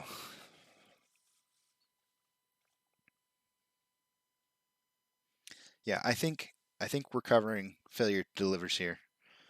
That's the only thing that makes sense to me. Okay, because what happens when you have a failure to deliver is that they've borrowed shares, and those shares have to be returned. And if they're not returned, then it's a failure to deliver. And And what we're seeing here, 100%, is that we went from, let's see, 600 and, dang it, I changed my mouse. We went from 650,000 shares available to borrow to 5.4 million. Okay, you want to start looking at numbers. Subtract these two, right? Let's crunch these numbers real quick. 4. We'll see if this is what it is, because I'm almost positive it is. We'll subtract these two numbers. We get 4.75 million shares. Now, if we come back over here and we look at the failure to delivers on Ortex, what was the last number? Let's see, failure to delivers. There it is. What was the last number that we saw on here? 4.2 million shares. What's this number? 4.75. I wonder, that's where it came from. They are covering their failure to delivers.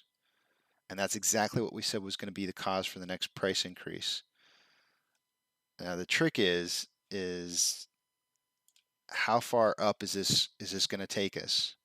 And is it going to be enough to cause margin calls? I've been saying for a long time, a lot of people were saying $60 they thought was going to be the point at which they would get margin call. And I absolutely disagree. I think it's much higher than that. We've hit higher than $60 before. Why didn't they get margin called then?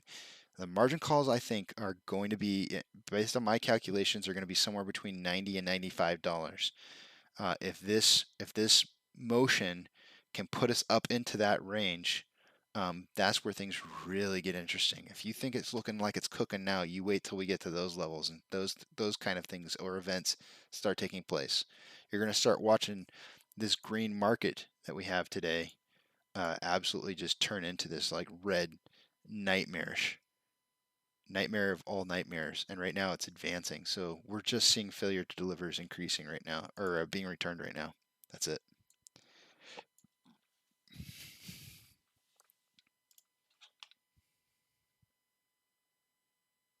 No. Okay, so to be clear, Duncan, those are not cumulative. I don't believe those are cumulative over day. That's actually just how many per day, and that's why you see like just slight changes on that. I don't believe that that's a cumulative number over time. So if I pull Ortex back up here, this whole block right here is not cumulative. It's just day over day how much they owe. I think there's a misconception about that. I don't, I could be wrong. I'm not a financial expert by any means, but I really do believe that this is not a cumulative. It's just day over day. So there's 4.2 million right there. Unless what you're saying, 7 more to go because we've had 7 more between now and what's not being reported on on Ortex yet, and that would make sense to me. I don't know if I'd go that high. I don't know if there's necessarily 7 more to go, but and if those are due, they wouldn't be due right now. Yeah. I think the interesting tomorrow's going to be exciting, guys. After market hours today and tomorrow is going to be super exciting. Wait to see what happens because let me pull Ortex back over. This price hike up right here. God, I wish this would go away. Actually, I have a better page that I'm gonna pull up for you guys. This is my own work right here. So this drop, this small tiny drop right here, caused this massive amount of increase in price. Massive, right? We are right here on the beginning cusp of what happened from this major drop right here. Okay, so we're gonna see.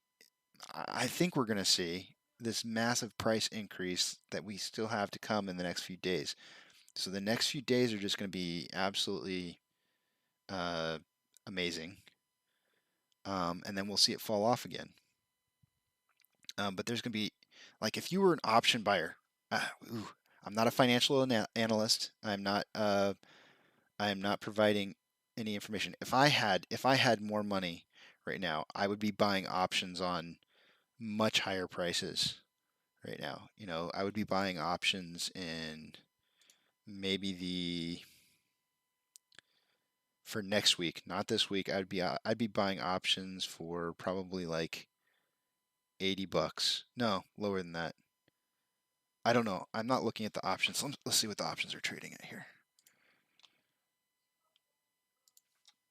Do not do this based off of anything that I'm saying, please.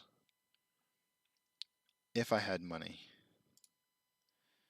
let me just look at the calls for like 60. Oh my gosh, that's so cheap. You can get I might have to scrounge up some money. I hate options. You can get a $60 strike price. Oh wait, that's for this week. I didn't do next week.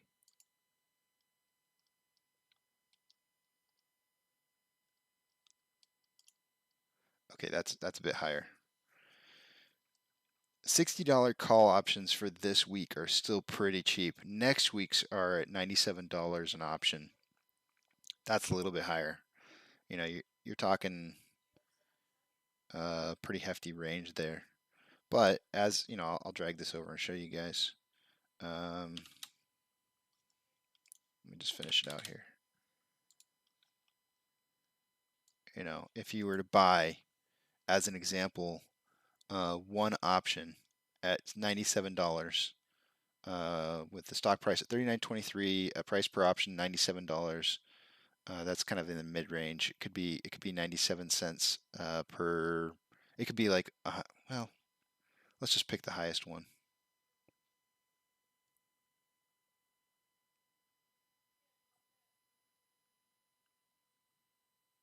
Wait a minute, did that just change? That was so much cheaper just a minute ago. I think they're going up. Yeah, they're definitely going up. I feel like I just clicked on this just a minute ago. Maybe I clicked on the wrong thing. All right, we'll look at the 30th of July for $40 at the highest possible price. And one option would cost you $440, which is much more than I just calculated a minute ago. So I don't know if it just went up or what happened, but something happened. If I calculate that out, if we were to drive up to $60 anytime now before then in the 30th of this month, you can do a cross section on this and see a cross plot on this and see how much you'd end up making on it.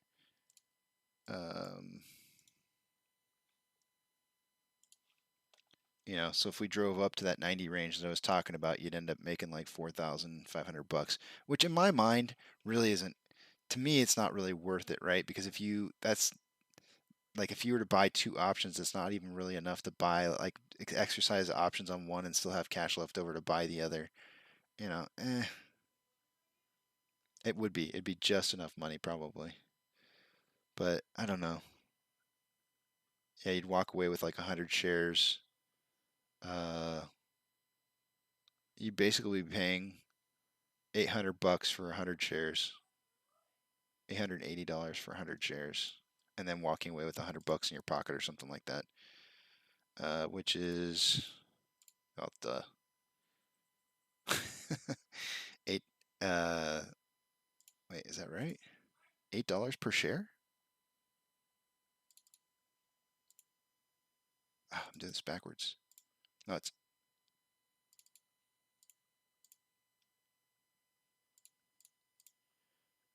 I'm doing this backwards. Yeah, $8.8 per share, which is actually a really cheap price. But I don't play options. I think they're extremely dangerous. If you don't know what you're doing, you can get yourself in a lot of trouble. Um, it is my opinion that just purchasing shares alone is probably the best thing to do. Yeah, I'm pretty sure, Duncan, that I'm right on this. Those are failure to delivers that have been returned. And I'm pumped about it. It looks like they've borrowed 100,000 since they returned those 5.4 million. But yeah, be pumped because this is that window that we're outside of. We're like 2 days outside my window that I thought this was going to happen in, based on those indicators I've been looking at. And I don't know why we're late. Who knows? Who knows? I just took an average, and in the past it's always been between 7 and 15 business days. Why we're later than that by 2 days, I have no idea. But irregardless, the indicator is right, and it does show what happens when the failure to delivers have to be covered. So that's an indicator that I'm going to definitely be watching in the future, and that's this one right here. These dips, this is the only time it never showed an increase in price, and the only reason for that was because of the 72.3 million shares that AMC dumped on the market, and then Wanda followed that up with a 13.6 million share dump on the market, and they used those shares to cover their massive amounts of failures to deliver. If this had not happened in March, we would have squoze. I'm quite confident of it because of this dip. This dip was so massive, nowhere near as massive as what we're seeing right now, but it was more massive than this one that caused us to go from 20 some odd dollars to $70. So yeah, get pumped because this indicator, this drop right here, is a massive increase. It's a massive amount of failure to delivers that they have to cover.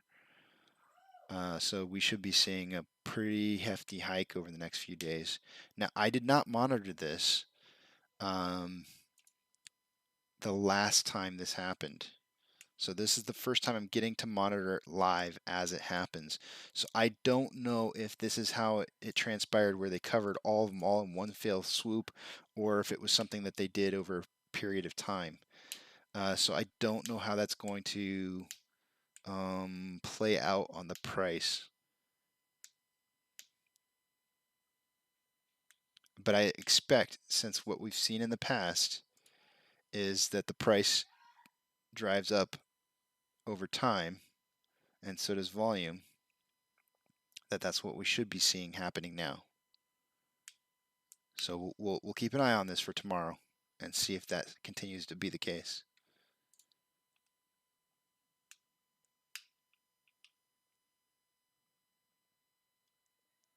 I don't see any indicators that I can.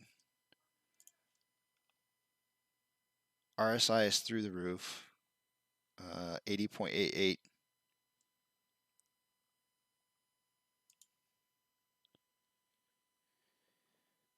It's not on the 5-minute interval. It's only 61.93.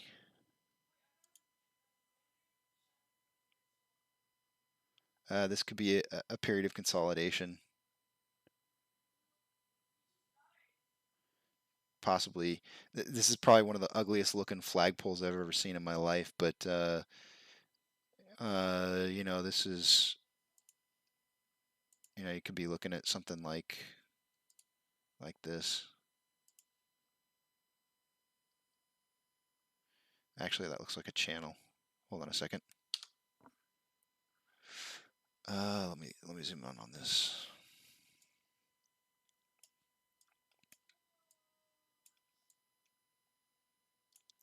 Descending parallel channels, as we all know, and have heard me repeat time and time and again, these result in breakouts, bullish breakouts, going up. So we got 2 touch points, and we got 3 touch points. So this will continue to charge down until at some point it will break out of this channel and head back up again. And we have a level of support coming up at $38.34. So that, that could end up being the, it kind of drives down into a wedge here and then finally breaks out.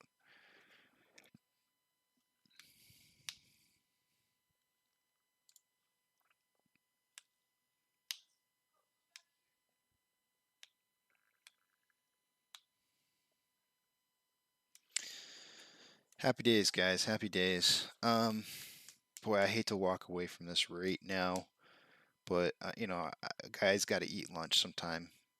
Since we are currently heading down right now, and I've gone ahead and drawn up this descending descending parallel channel. Gosh, my brain freezes are so terrible. I'm going to walk away from this for right now. I will stay in the vicinity so that I can keep the chart kind of in the same area, and it looks like we might be breaking out right now. And I'll keep the chart in here so if we start to spike up that it stays there. I'll stay around, but I do need to step away for a little bit, grab some food. You guys, you need to stay hydrated. Remember to drink, eat. This is an emotional moment for some, and we got to remember to just keep our heads on us. So I will see you guys back here in probably about a half hour, maybe 40 minutes. I'm going to put down 40 minutes in the in the block here in the title.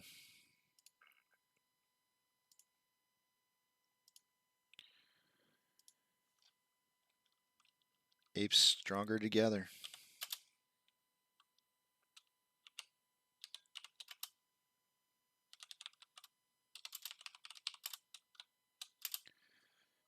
Let's see, I will return at no later than 12:10 my time. I'll probably be back before then. This is just too exciting. But yeah, go grab some food, guys. Go grab a drink, something. I might come back with a beer. This is so cool. I might be back with a beer. So I'll put it on ice for about a half hour, and I'll return back and do a cheers, a toast to y'all. Hopefully nothing's changed before then. See you guys.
Okay, I am back.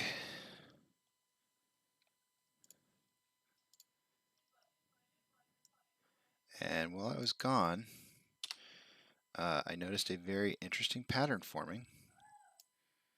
Obviously, we broke out. I think we broke out of that the same parallel channel earlier. But check this out.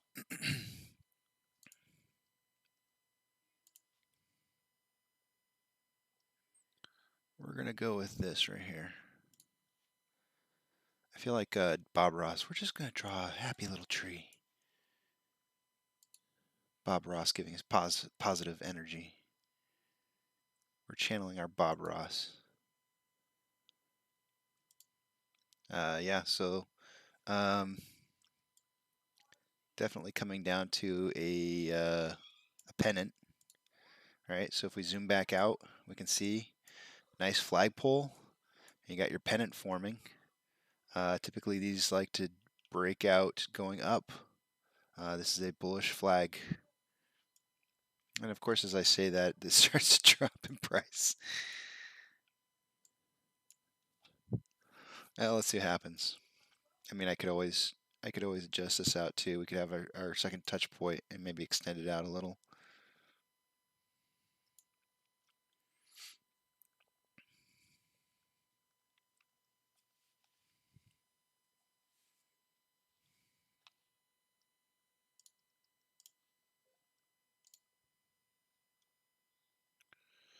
Let's see. So Duncan said, let's take a look at the shares to borrow back.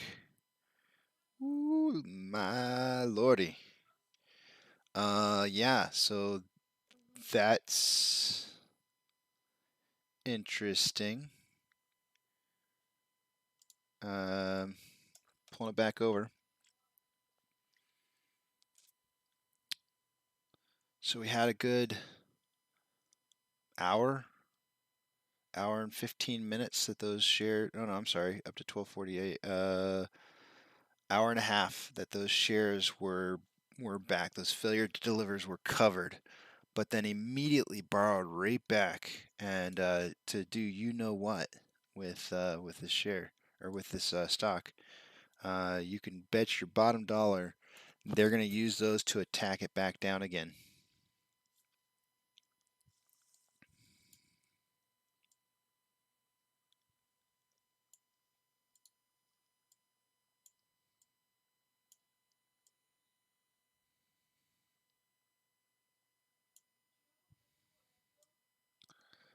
I don't know how this pennant's going to form out here, so I'm kind of dropping it to the. We'll use this next bottom as kind of our floor, so to speak. But yeah, interesting. So let's look at shares borrowed. Still at 0.99 million shares borrowed for the day, right here. Short share interest is at 13.79. Let's refresh this and see if anything changes. 9.07, so a few more shares borrowed.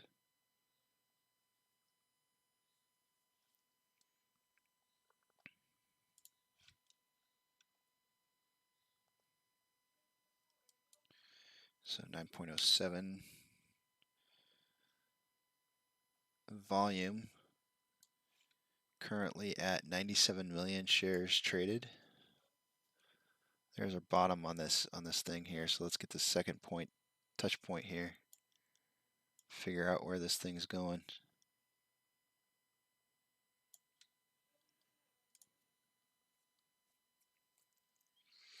So we're kind of hovering in between this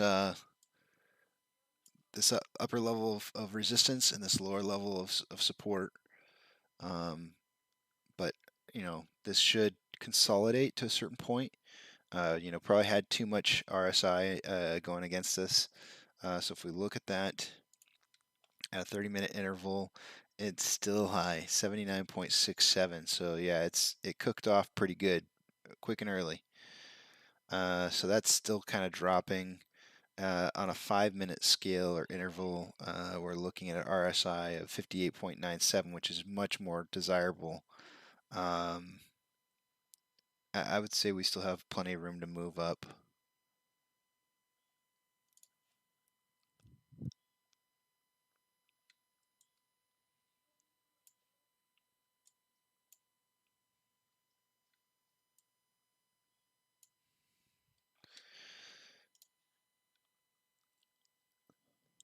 Yeah, shares. They borrowed all those shares. That's gonna be interesting to see how that impacts us. Let's see what else. Let's see what kind of news we can find. 1 day ago, 23 hours ago, 4 hours. Is AMC Networks Incorporated going to burn these hedge funds?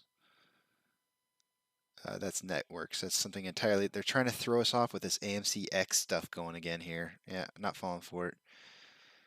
3 days, 21 hours. Okay, nothing really out there. No new news about failure to deliver. So this is the article that I expect to see later today. Later today, we're going to see an article that says something to the fact of uh, hedge funds have covered their failure to delivers. Watch for that to happen.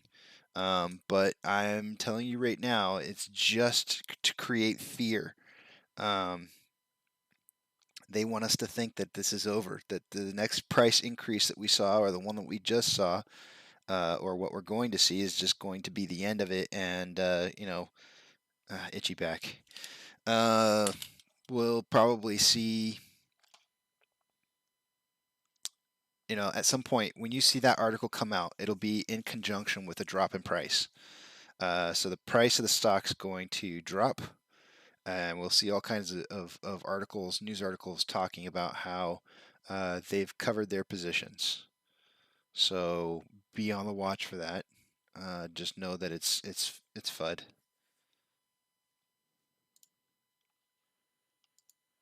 Let's refresh our options.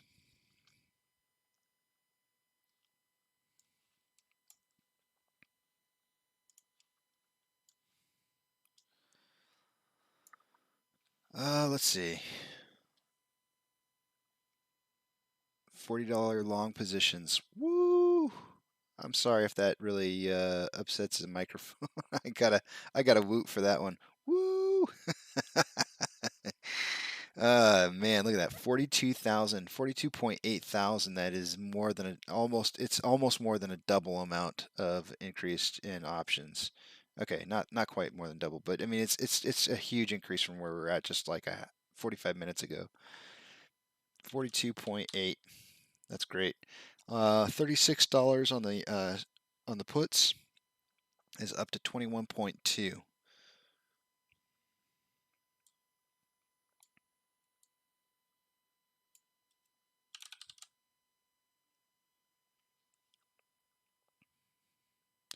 And I am going to be way dead wrong on volume. We're already over. Actually, we're already over my high point, which was 90. I don't mind being wrong. It's okay. It is completely okay. We saw crazy things happening this morning in the morning markets. I should have. I did notice earlier that Citadel was super busy for the day. I should have probably put two and two together that they were cooking something up, and figured that that was going to mean something, but I really didn't put it together.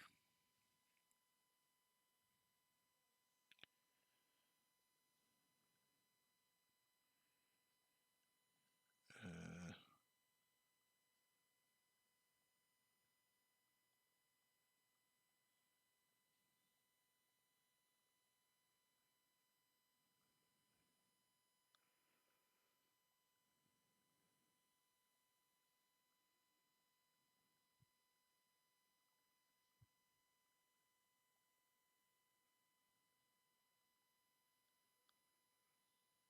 just checking out my Discord messages. I still feel like I'm lowering this pennant, which is okay.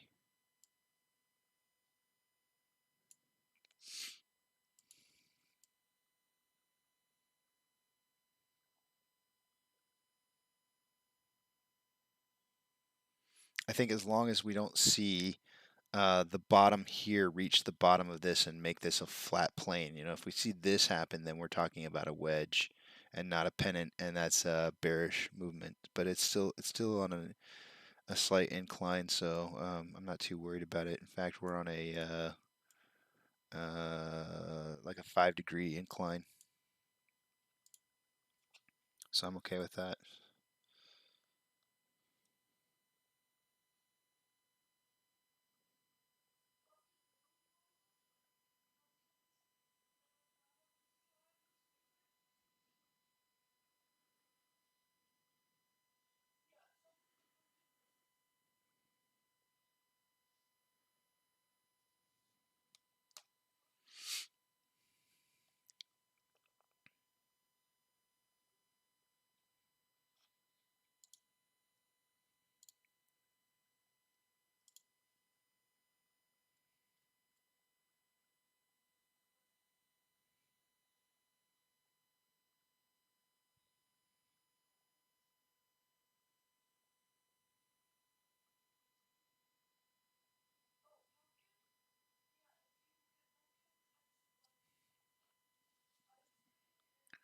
Let's see how the rest of the market's doing.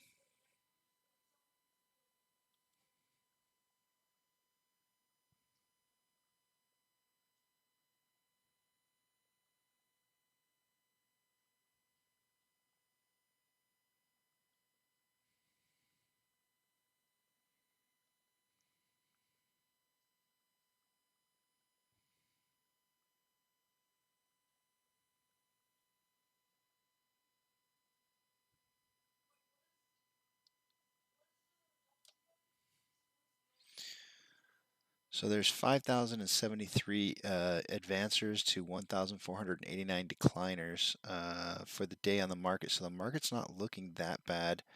The only reason for today's movement is the failure to delivers. That's the only thing I can see. So they made a cover, but then they bought back all of those shares. They re-borrowed the shares. So why? Why would they borrow back the shares?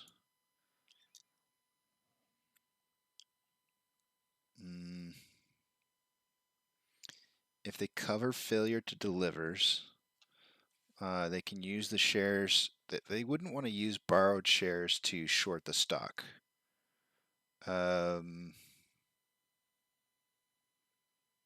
It's highly probable that there's actually more failure to delivers that are going to come of the price action that we're seeing right now or the following days, that they're going to need those shares to cover some of those as well. We'll see what ends up happening over time. But make a mental note in your head that they did borrow back those shares again. Or I guess it's no, you can't. I was going to say those shares could have been taken off the market, but those can't be taken off. Those are ETF. I believe that those shares have to stay on the market. They're available shares that a certain percentage that has to be available to borrow.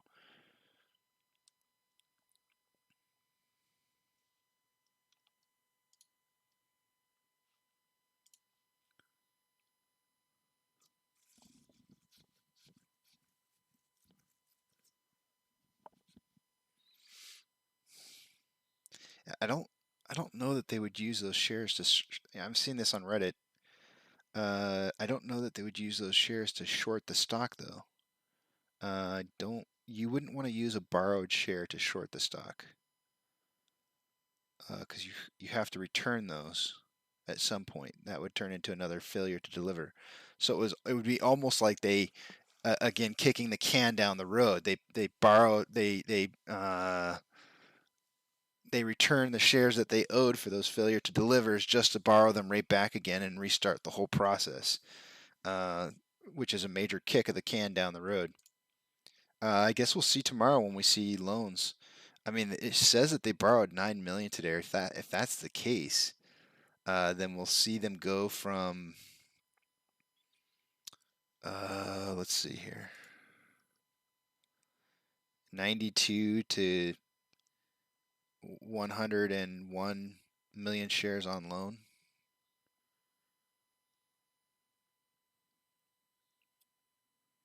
I don't know why. I don't know why she swallowed the fly. He swallowed the fly. I don't know. He, she.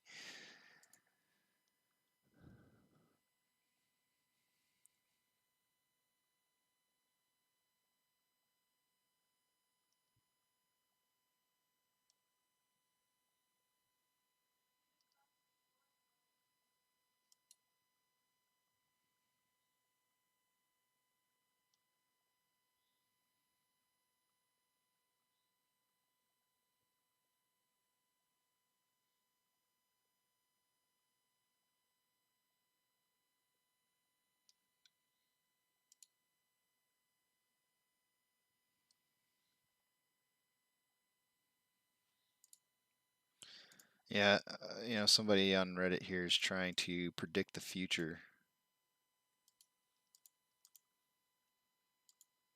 Uh-oh. Did I just lose Reddit or did I lose everything? I'm still getting reporting. That was weird. I had like a hiccup on Reddit or something.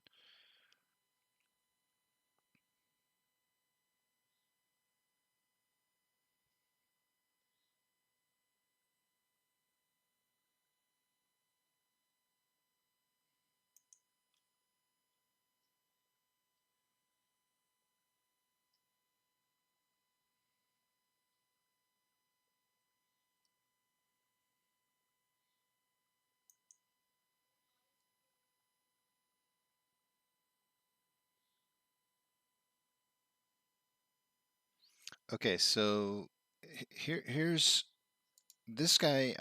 Him and I've had differences of opinion on what things should happen, but I do feel like some of his DD over time is good DD. So let's see what he has. He's saying this is his name's J Druckus, or I think it's probably JD Ruckus. JD Ruckus says Hedgie isn't covering. They are just returning unused shares they borrowed 5 million earlier today. So he's saying that of that 9 million shares, I'm gonna sneeze here. Hold on. He's saying of those 9 million shares that they borrowed today, he's saying 5 million of them they returned. Uh, he's saying they returned. I didn't see him borrow 5 million shares, at least not from the ones that we see for loan. I know it shows it in Ortex. Um, he said price action also isn't them covering. It's Apes buying directly on the exchange instead of PFOF. I don't think so. This is not. This is not. No. See, I just don't. I don't agree with that. This is not Apes buying directly off the market. I'm not buying that. Uh, that number matches up too closely with our failure to deliver.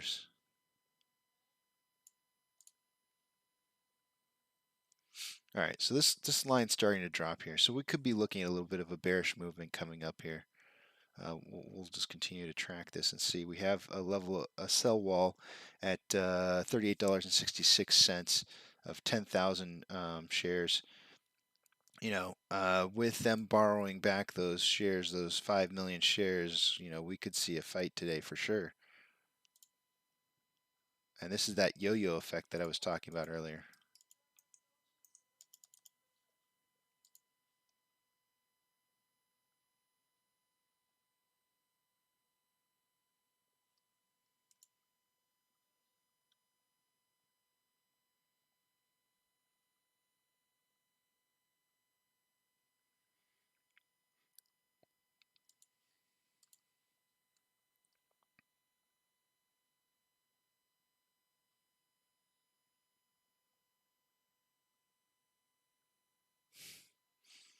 There's a Jim Cramer watch right now to okay, see, yeah, this is definitely a bearish movement now. So my pennant has turned into a extreme wedge, and you can see it breaking out below even the wedge point now. So much for a bullish pennant. That is no longer the case. We are testing 38.34 and driving past it. We can see this drop some more.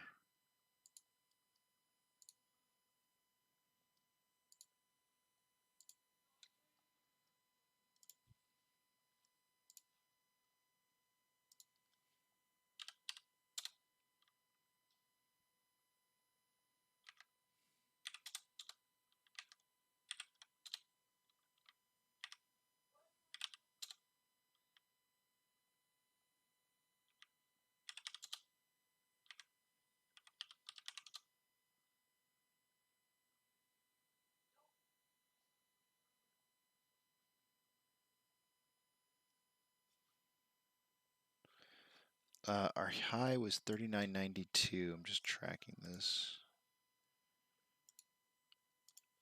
so that I can put in what our new lows are from that high, which is 38.13.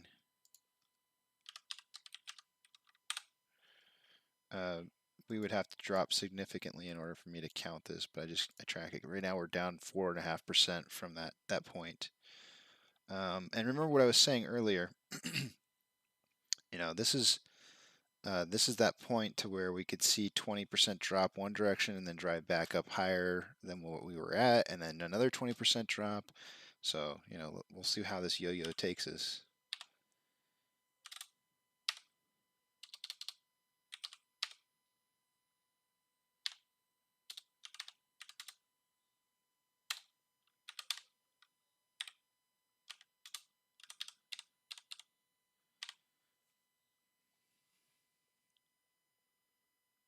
So, looks like we may have hit a level of support and are bouncing back up, but we'll see how far this continues.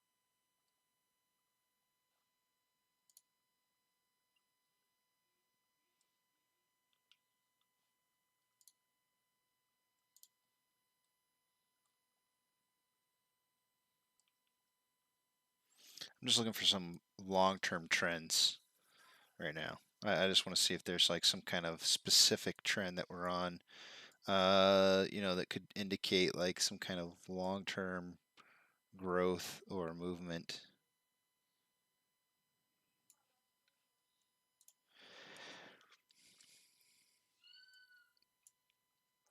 Not really seeing anything right now.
I imagine this is people right now.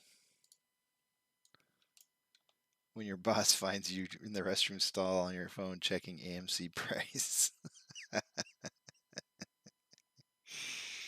I can see that. Yeah.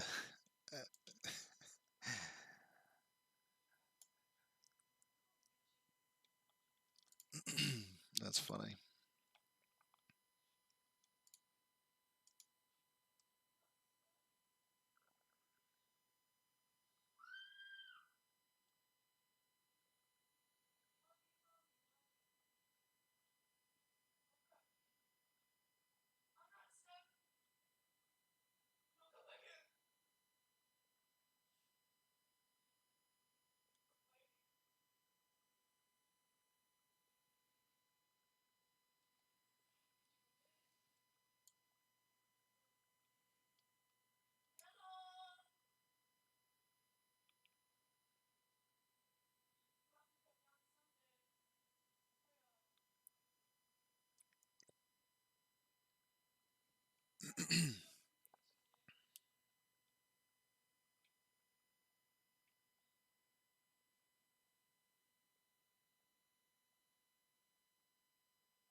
So we have a 25,000 buy wall at 37.90, which is good. Let's try to prevent the price from dropping lower.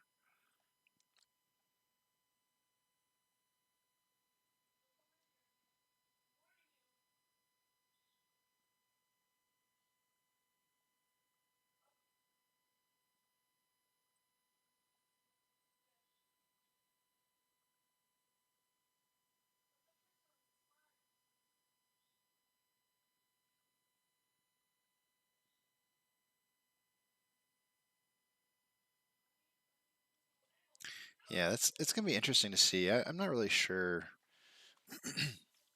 I don't think that they would use borrowed shares to short the stock. I mean, that's like, uh, that's just setting yourself up for more failure down the road. I mean, my goodness, how far do they really want to dig this hole?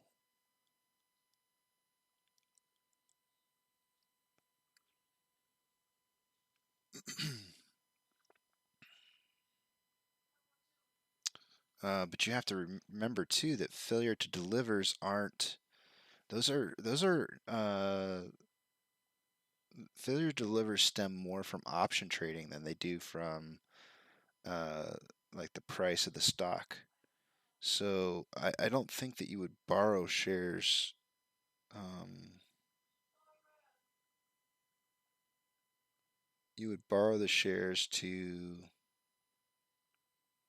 I guess, do ladder attacks, short ladder attacks, which would mean maybe like heavy selling off tomorrow.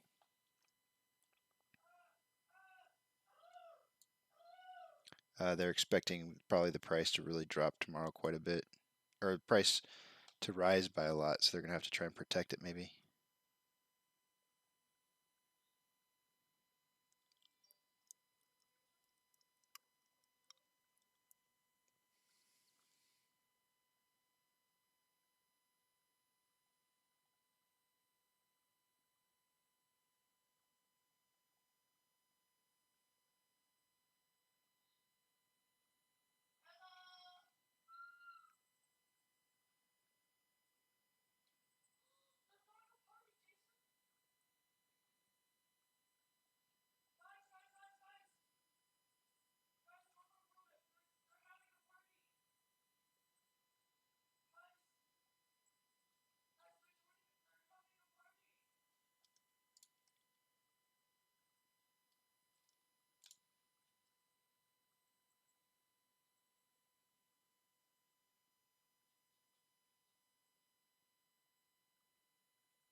I'm gonna grab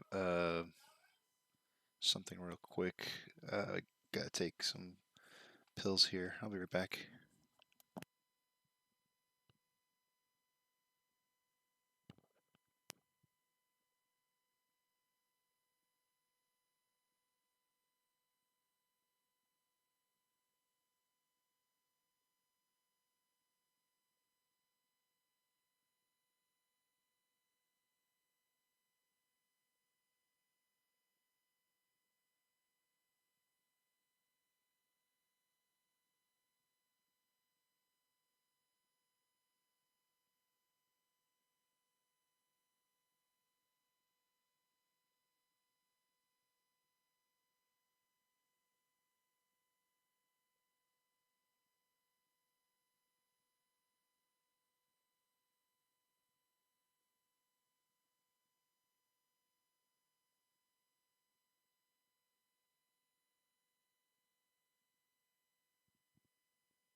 Okay, I'm back.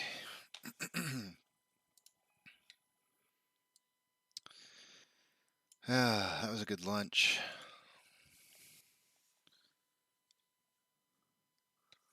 Let's see. What do we got going on? Inflow versus outflow. Whew, we are definitely high on the inflow, that's for sure. I'm starting to see a little more buy action going on right now. Not a whole lot of sale walls there.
So we're testing the level of resistance at 38.34.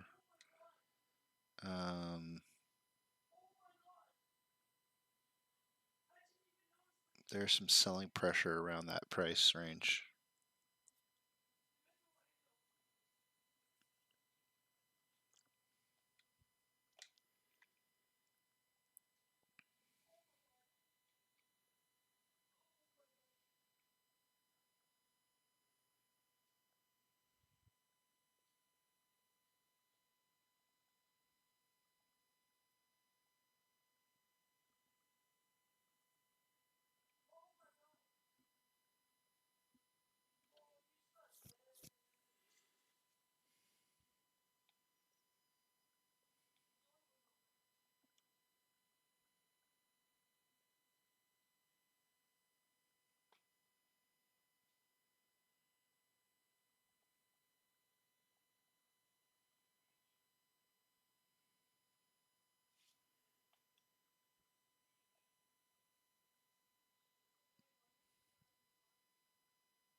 Um,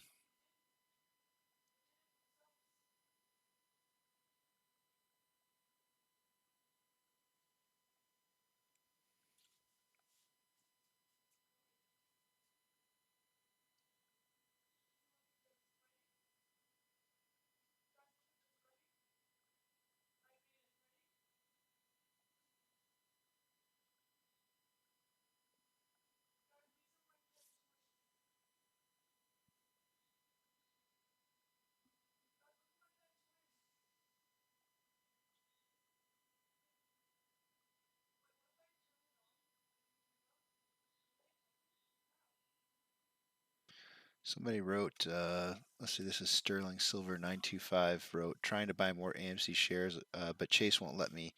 Message says, try again later. What the fuck? JB, and it sounds to me like they didn't really end up having a problem with. Actually, they didn't come back and report. Um,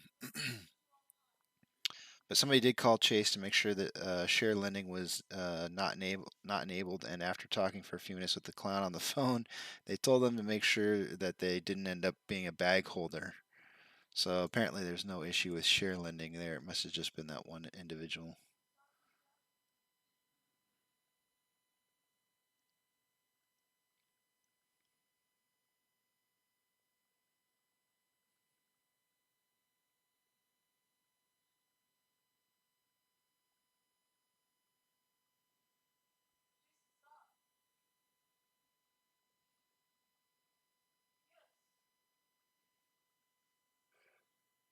Hmm.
Not a whole lot going on right now.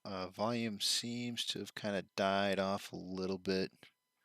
It's kind of going in like these humps of volume, but overall declining.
I'm just going through and reading a bunch of the Reddit posts that are up there.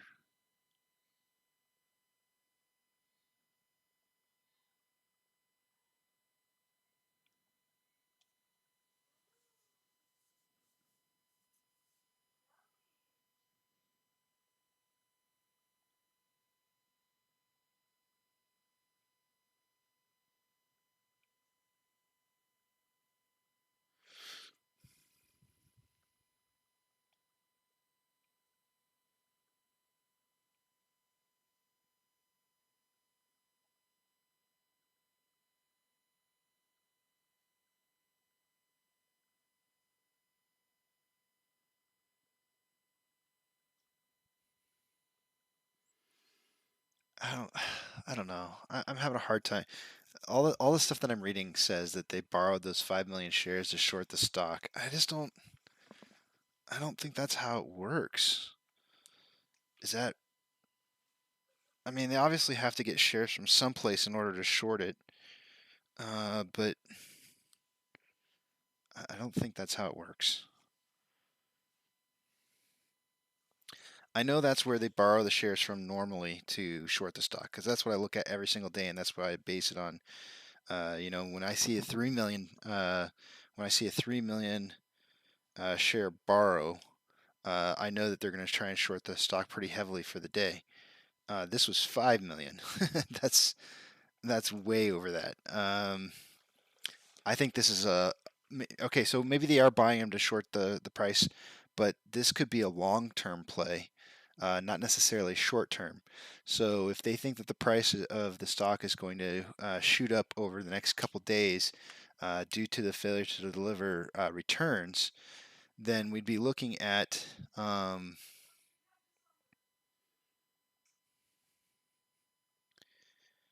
I think we'd be, we're going to be looking at a fight, on the way up.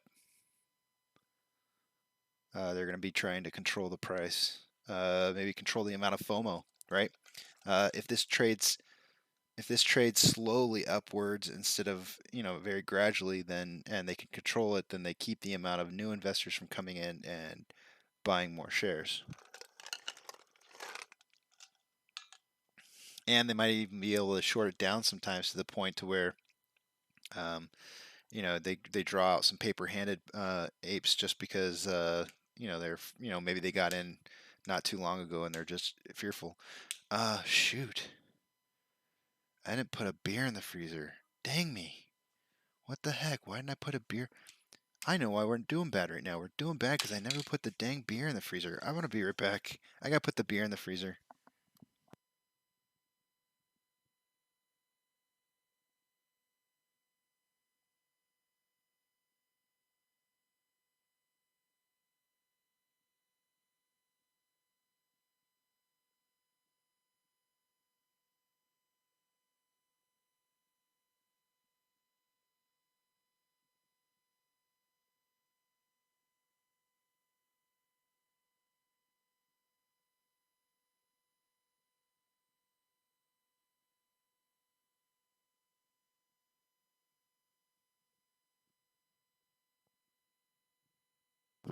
I apologize, everyone. It is totally my fault that the stock is not doing better right now. I forgot to throw the beer in the freezer.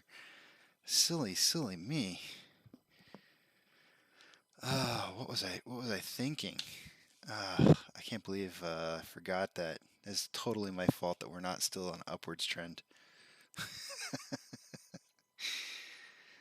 Okay, we're gonna be on the right track now. The beer is on the freezer. In the freezer. Even. In the freezer. Even.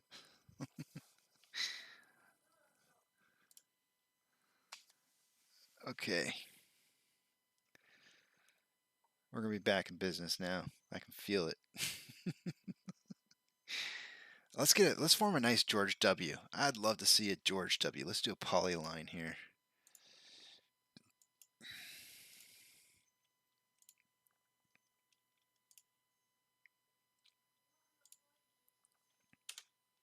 Oh, dang it.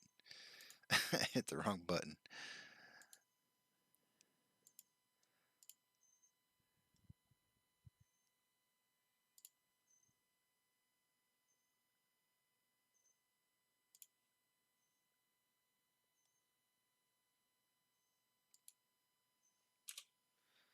Let's get that going. Let's get that SOB going right there. And we got ourselves a George W, and that's going to be a nice spike up from that. I want to see that. I'm not saying that's going to happen, but, you know, I'd like to see that happen.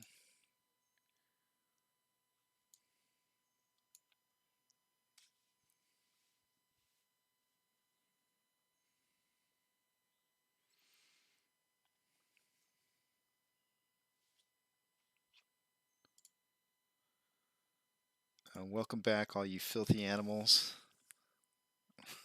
to AMC and ADD, where we buy, hold, and screw the hedgy.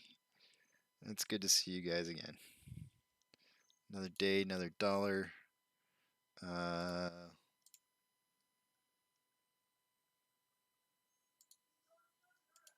Short interest is at 13.91. Let me refresh this. Oh yeah, they borrowed some more shares. Let me pull this on over. 10.41 million shares borrowed. What is going on? I think they're loading up. They're anticipating a huge spike in price. That's what I'm going for. I think they're anticipating a huge spike in price, and they are going to try and resist this as much as possible tomorrow, or maybe even starting the after hours today. Current short share interest is at 13.91. With that is slightly lower than it has been. It'll be interesting to see what happens to utilization and on loan. If this 10.41 transfers over, I'll be really happy about that. Be able to track that.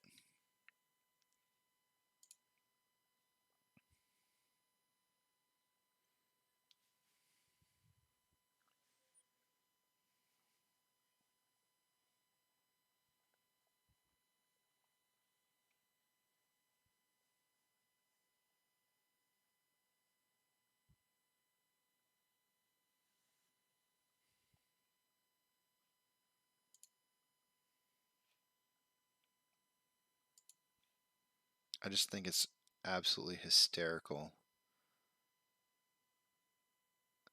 that we go up on a 10% run for the day and not a single word about this.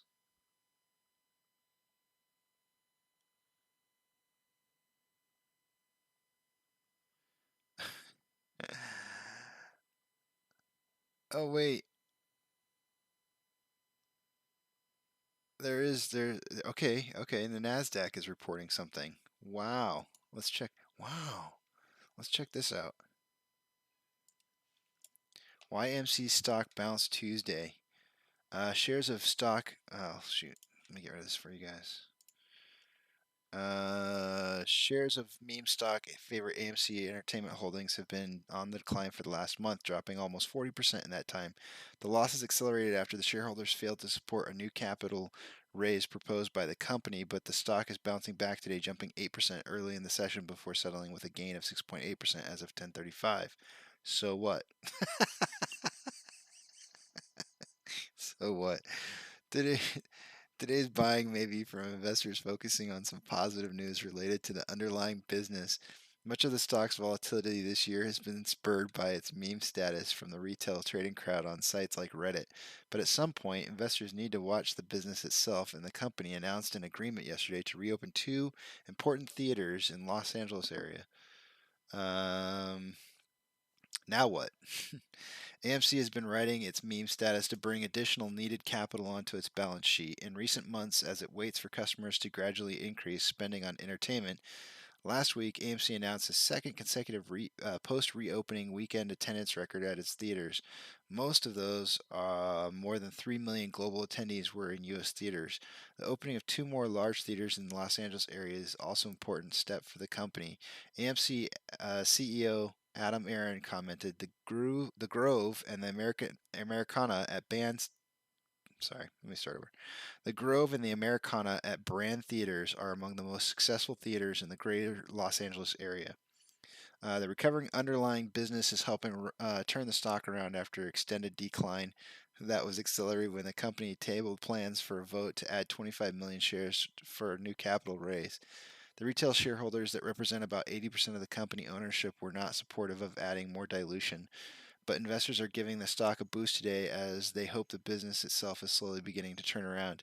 10 stocks we like better than AMC. Okay, I'm stopping there. But nothing about technicals, you know, nothing. Like they're not talking about the fact that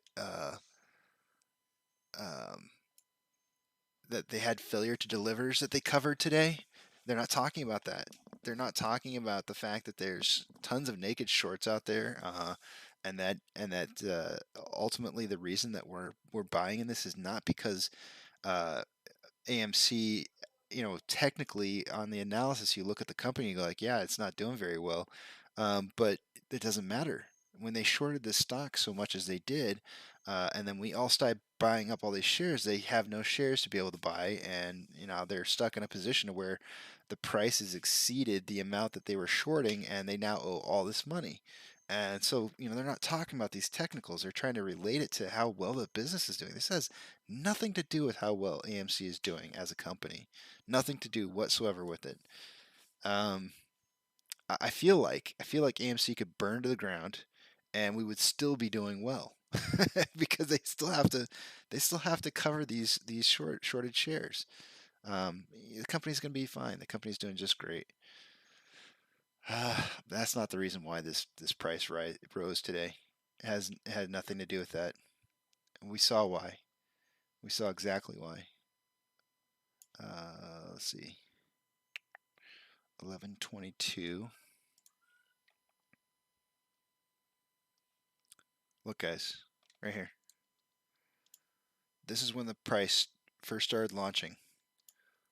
1122, 1120. What happened right about that time? 1116.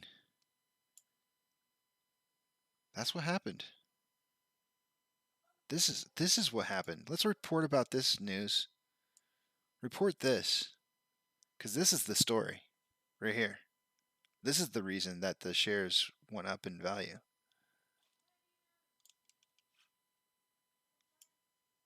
Makes me angry, man.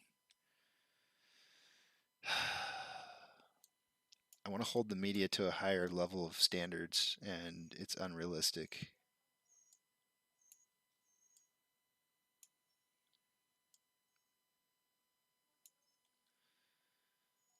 I guess.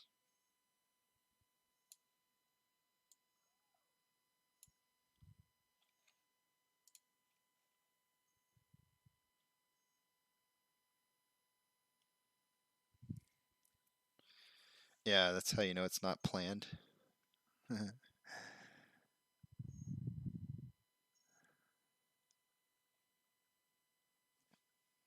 I mean, it doesn't take much to see these kind of trends right here, right? And figure out that these failure to delivers impact the price of the stock. When they have these loans out of millions of shares and there's no shares to get a hold of, something has to give. And that's the math right there.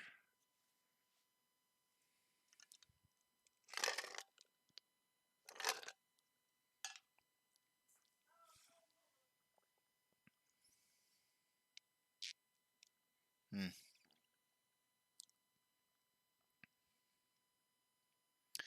I don't know, guys.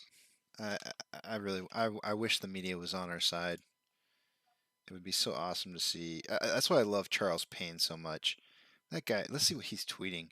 We've got to look him up. He has got to be tweeting something right now. Let me pull him up on Twitter real quick and see what he's got on there. Who the hell is this?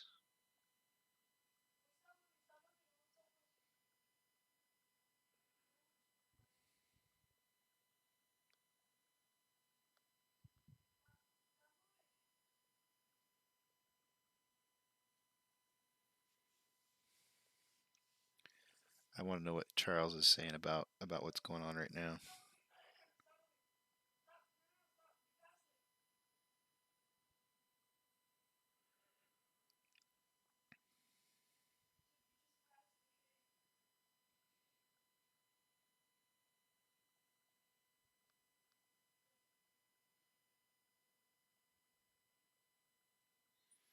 How many hours ago did this happen?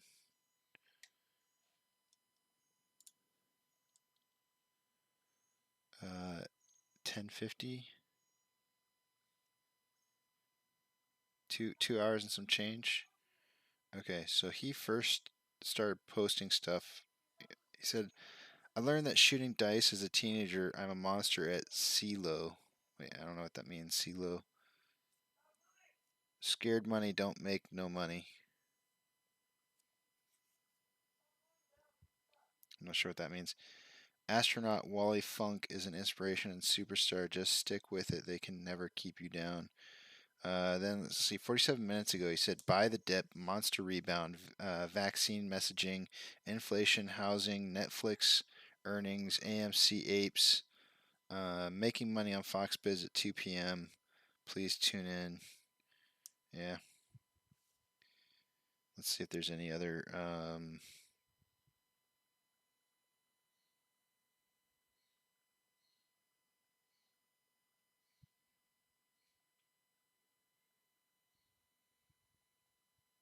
jeez. If I ever make my if I ever make my tweets public, don't shoot me for what I've posted in the past, because there's some incriminating stuff there. Like, not like bad or anything. It's just I posted a picture of myself from high school, and yeah, pretty bad. I can't find my. I am so bad at tweeting, guys. This is not even funny. Okay, what is Trey saying? Trey is saying.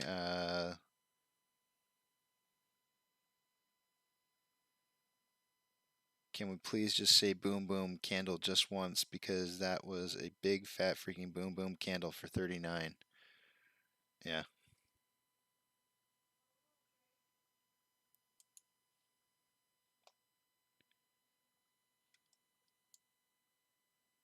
I'm trying to force a George W here, and it's not wanting to form the way I want it to. It's starting to look more like this.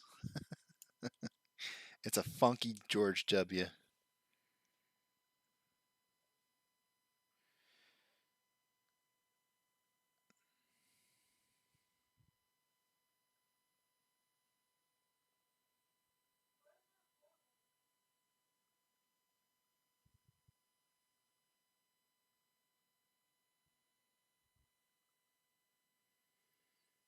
I have no idea how to get around on. Okay, there we go.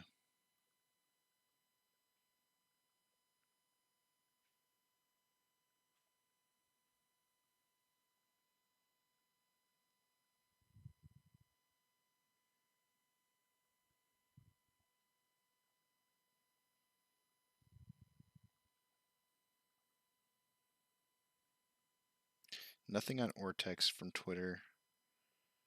The Mass Investor says.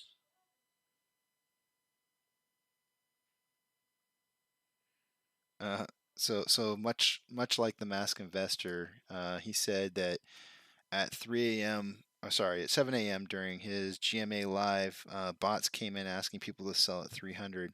What happened to the 100 bots? We must be doing something right. Just out of curiosity, what time was it when they came in on mine? I'm pulling it up right now.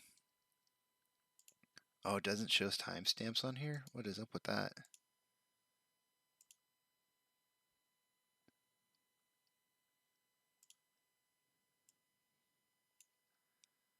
Oh man, I wish I could see the timestamp from earlier. That would have been kind of cool. It couldn't have been it couldn't have been too far into the chat, cuz or too far into the stream.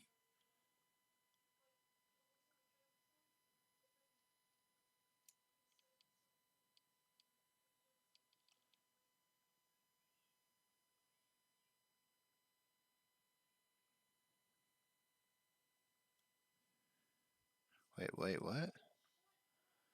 From the early days when he was still high on coke? Wait, who are we talking about?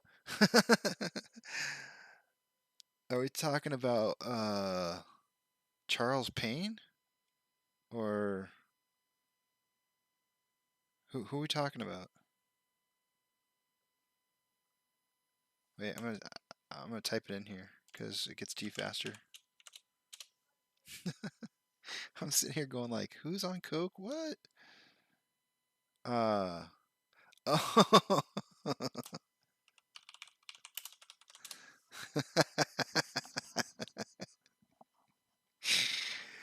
I was gonna say myself that's it's the George Funky W we know. Oh yeah, I honestly didn't know that it doesn't strike me as odd that he did that in his younger years. That's funny. Uh,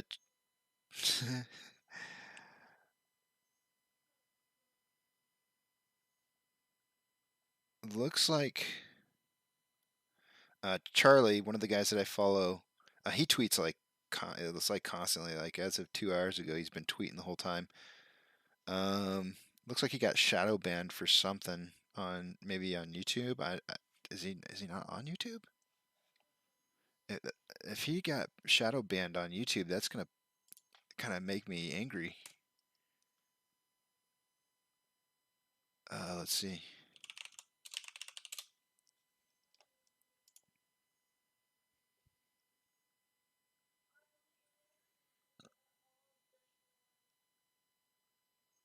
No, he's still up there.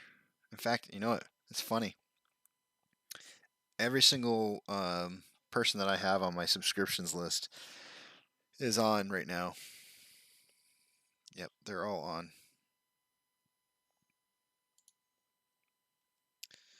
So let's see. So he got banned from something. I don't know what, but let's see. Don't invest what you can't afford to lose, hoping this turns into more GME shares. I don't know. Oh, he invested in something else. So Charlie may not be 100% into AMC. I think he does a lot of other trading as well. Not myself, but let's see. He posted RRP still at 850 billion Fed. What doing? That's reverse repo. Um,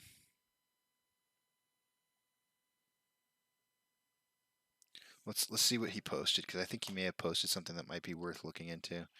Yeah, so we had our funky George W, but it's not doing what it's supposed to do here. So that's starting to look more like consolidation, maybe like a wedge forming. Let's chart it out.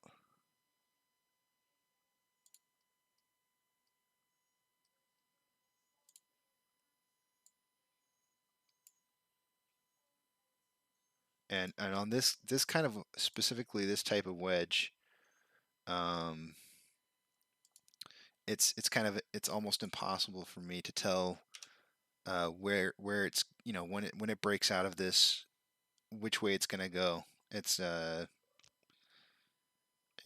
this was supposed to be a pennant earlier and then it went down lower, so maybe not so much.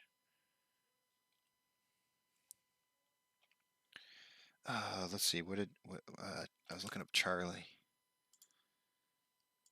Let's see if he's got a good video because I have a feeling some of his information that he has because he's kind of barking up the right trees right now. I like some of the stuff that he's posting. He's looking up a lot of really good information that plays into some of the stuff that I've been talking about. Reverse repo still at 850 billion.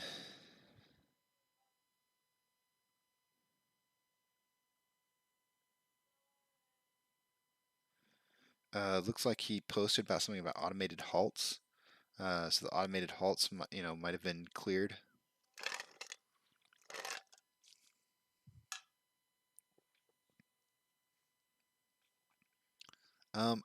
It's a 2-minute, 15-minute video. Let's just watch them real quick here. I don't know if I'm not supposed to do this or not, but I guess if I'm promoting his channel, like go visit this guy. Like, definitely go check his stuff out. He's constantly posting videos, and I think he's got good information. Let me play it here. What's going on, everyone? It's that time of day for reverse repos. Market looks pretty strong today, magically. Let's see what's going on here. Alrighty, reverse repo. Verdict is... Let's see. Oh, baby girl. Where are we at? Okay, so we're actually down. We're actually down about $12 billion from yesterday. However, counterparties are up by 4. So we have 75 counterparties for a total of 848 billion, down from 12 billion as of yesterday. Interest rate still 0.05. Interesting stuff. Could have sworn it was going to go up today. Now, for those of you who are new to the channel and are not sure what this is the reverse repurchase operations from the New York Fed. So very briefly, a reverse repurchase operation as far as the Federal Reserve's side of the transaction is when these counterparties right here, 75, showed up with a bunch of cash wanting to buy assets from the Fed. Now, the banks or the counterparties in this situation are doing a repo transaction. And the Fed is the one doing the reverse repo. That's why we see reverse repo here whenever there's billions of dollars included. Now, it always rotates. So you'll see this repo right here, this repo, that was the Fed. They were doing the repo as in taking back the assets and returning cash. So today, the opposite side is the reverse repo, meaning they're shelling out the assets. Banks are buying them up, and then they swap back the next day. So that's basically what it is.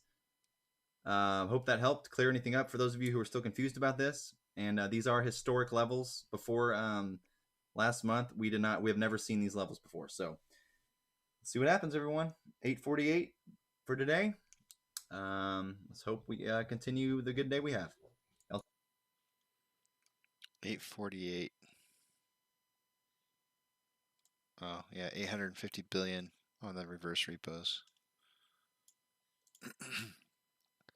That's pretty high. So we did break out of that wedge. It looks to me like I really need to start creating new Fibonacci's for this territory that we're in right now. So let me pull up. Let me get rid of some of the stuff that I've got first. Look at that nice candlestick. Woo, look at it taking off. Let me get rid of these.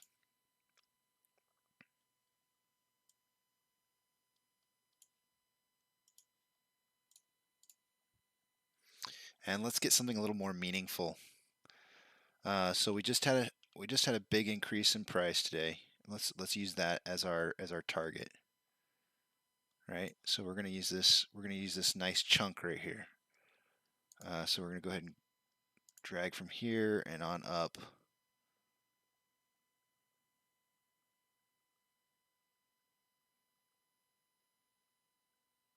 That looks good to me.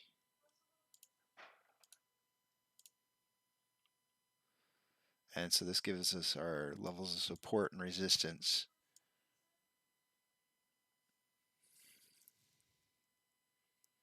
Which look pretty accurate. So we just powerhouse through that one, that 38.81. And the next level would be 39.95. You know, almost a full dollar up. But I don't feel like that covers everything. So this is why I kind of grab like multiple ranges to kind of get a feel. So let's look back to when we were at this level before and see if we can grab another trend that was like in this area.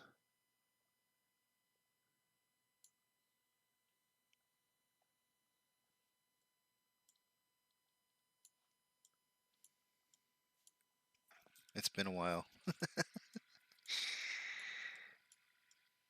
Okay, here we go. We want something just a little bit higher.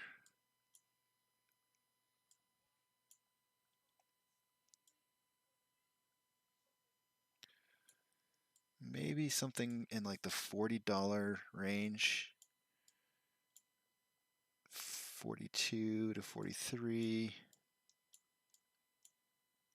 Here's a 39 to 41.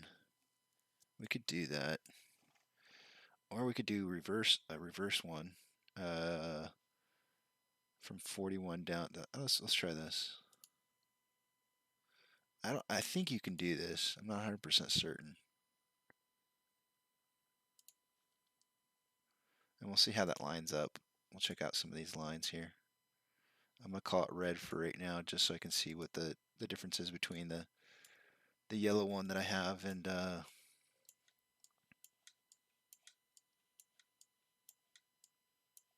see if they overlap or if it does create some different levels of support and resistance.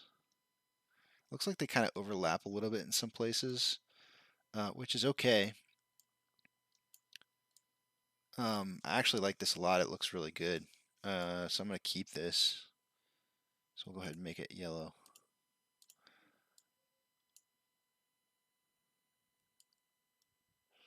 So we know where these double up here. We can see that's where they kind of interconnect these two different Fibonacci retracements.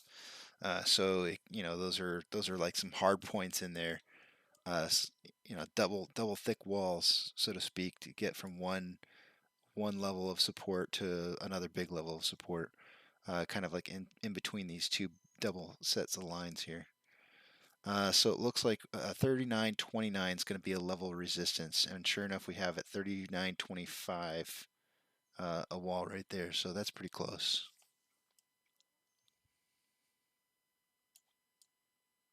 So we'll run with this.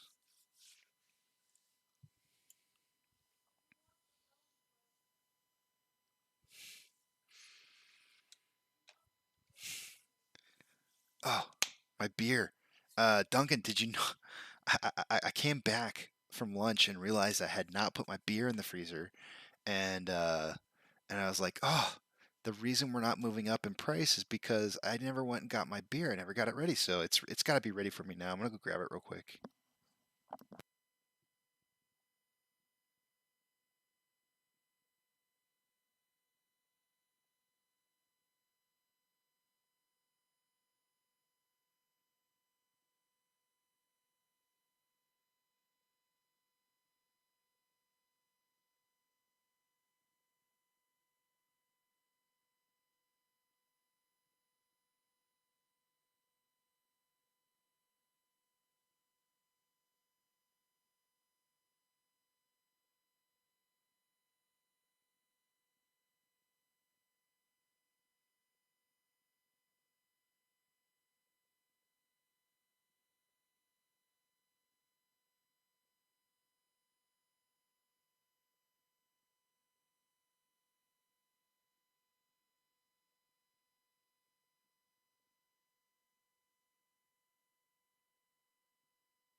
Okay, I'm back.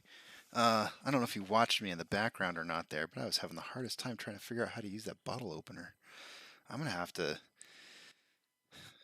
Figure out what the heck's wrong with that.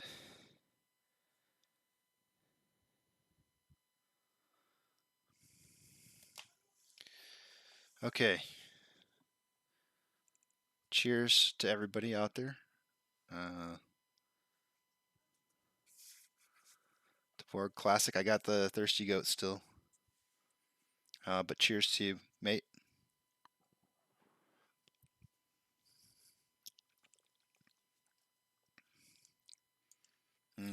That is good. Why does why does beer taste so good when you're in the money? When you got green candlesticks showing up. This tastes so good right now.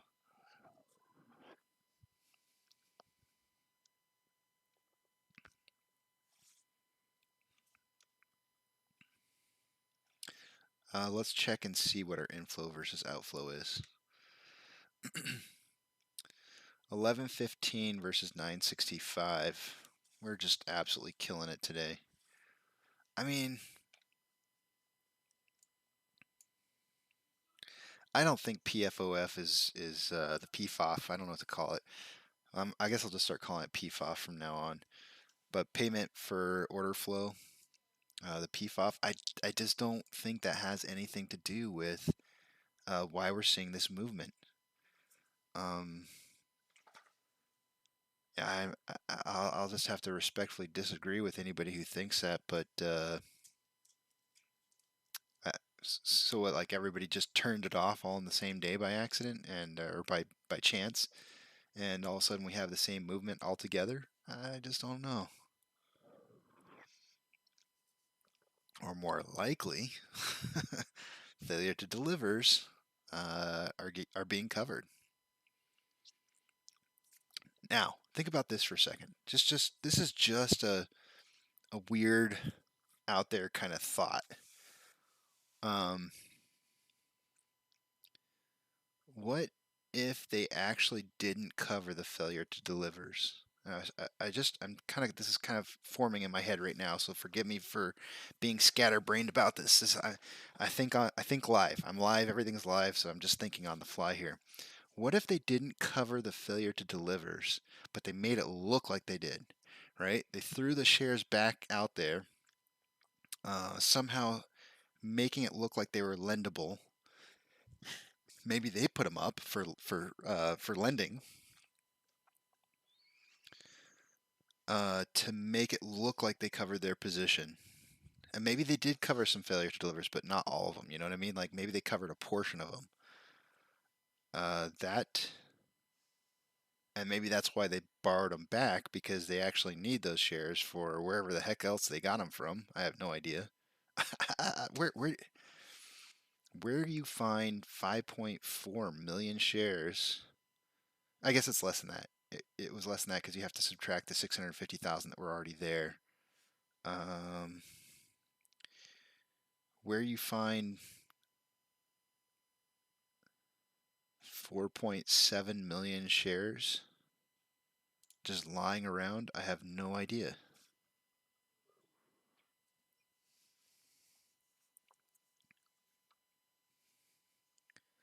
I wouldn't be surprised if it was a trick to try and make it look like they covered. Oh, look, you know, they'll report it to the media and say, yeah, we covered our failure to delivers, and look, here's the data. It shows it right here. We covered. We're safe. I do too. I really feel that's exactly what I'm thinking, Duncan. Completely thinking that. That's where I'm going with this. They wanted us to see those 5 million shares, and it makes me feel like they're trying to insinuate that they've covered those failure delivers, because that's the only thing in my mind that number matches up with. Like why would we see a price increase? But I don't know that they necessarily covered, or they would have stayed there. But if they borrowed them back and the price still continues to move up, how does that make sense? You would hold on to those and continue to short the stock. I mean, yeah, we've fallen a little bit from the high of 39.92. You know, we're like a buck underneath that, but I mean, it's not like they shorted us back down half or more, which I would expect if they actually were going to hold on to those shares. I do feel like they wanted us to see that. They left it up there for a good chunk of time too. What was that? You know, I'm gonna screenshot this. I'm gonna screenshot it and keep it for the records. Sorry for the gray screen for a second there. We're gonna keep that for the records. From essentially somewhere around 11:04 to 11:16, that's when they showed up. They showed up at 11:16, but they could have been there as late as 11:05, right? Like I'll put it over there. 11:04 to 11:16, they showed up somewhere in there, and then they disappeared. Some of them disappeared at somewhere between 12:04 and 12:16, but by 12:48 they were gone. So an hour and a half. I'm gonna save that. What do we call that?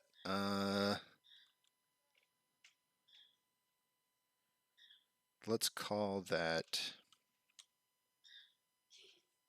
shares return fuckery.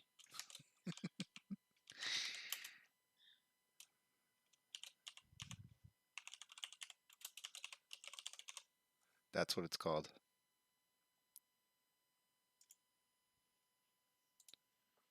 Yeah. So we're falling back down in price here to this level, this double level of resistance from the two Fibonacci retracements that I did. Let's see if we have the order flow doesn't really show any level of support at that price range, so this could push below it quite easily. 38.48 just showed up as a level of support, which is lower than this.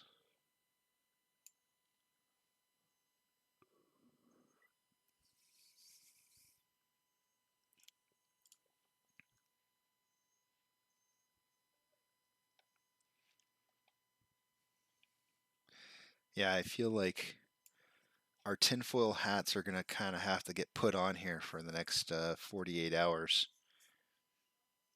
as we try to piece together what it is that happened during that period of time.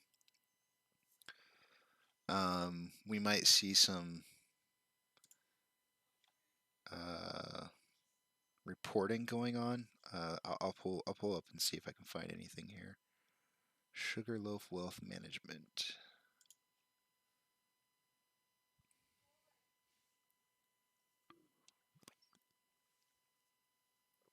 No AMC SEC filings.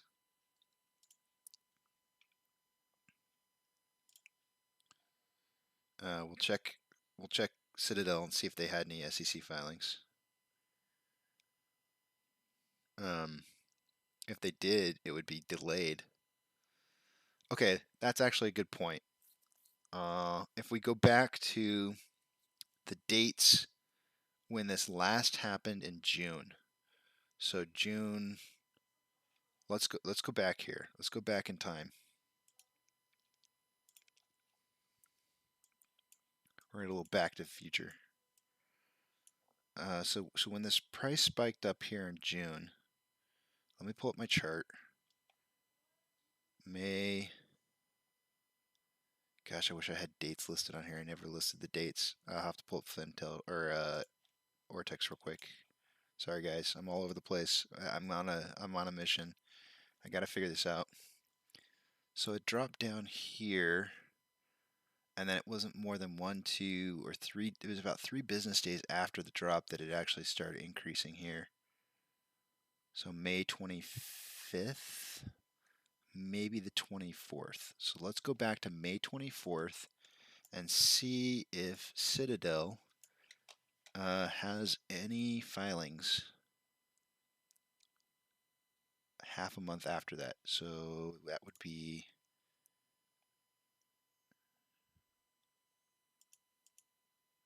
May 24th.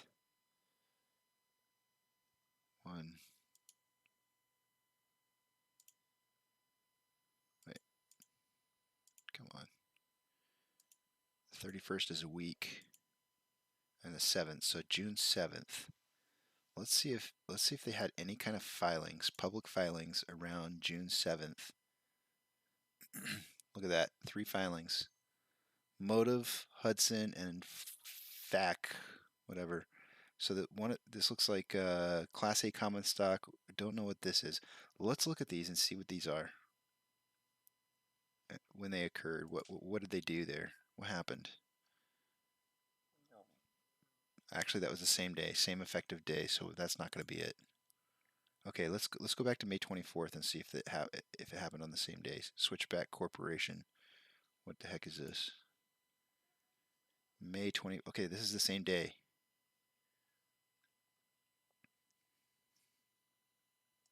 Switchback Corporation. What happened? What did they do?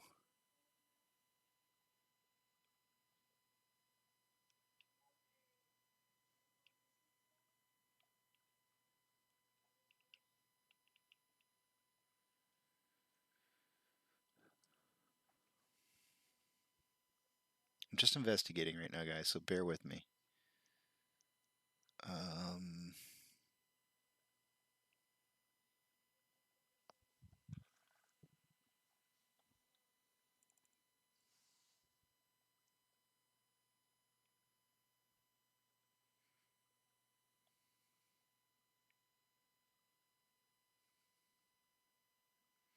Okay, so it looks like they bought a large sum of shares through this Switchback Corporation. Okay, so let's find out what this Switchback Corporation is. Switchback Corporation.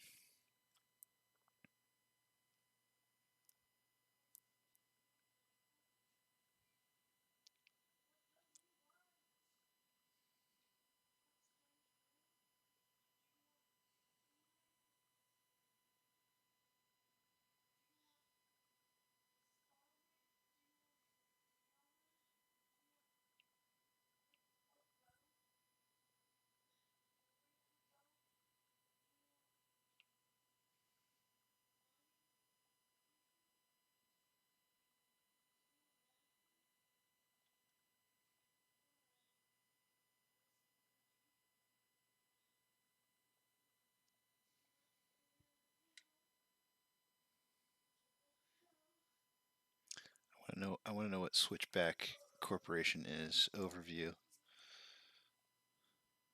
What are you?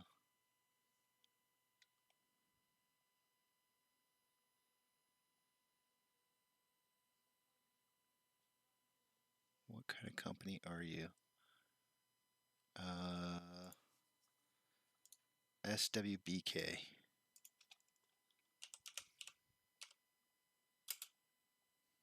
It's a SPAC, of course.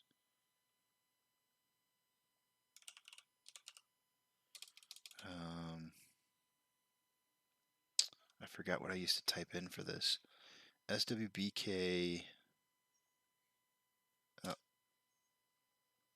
we'll put SPAC in. And see what kind of SPAC this is.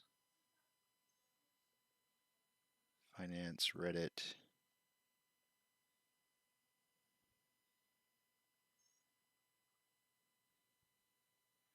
I want to find like an SEC.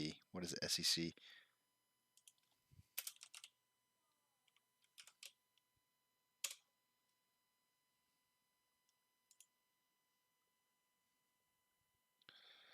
Okay, so Switchback 2 Corporation is regulated by the U.S. Securities and Exchange Commission and is incorporated in the state of Cayman Islands. It's always in the Cayman Islands.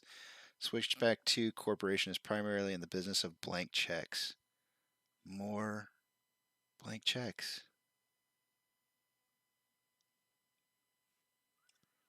I don't know what I don't know what this means.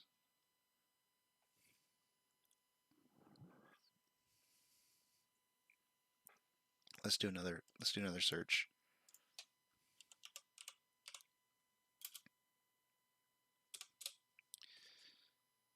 News.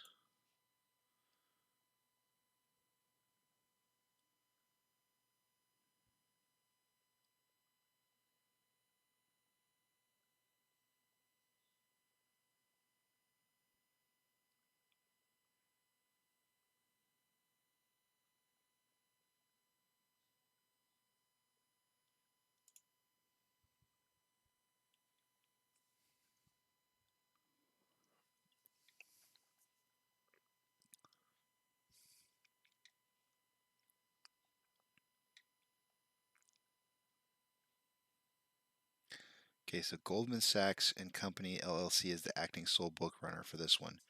So last time I found a SPAC that was doing the books, it was Swiss Credit Company.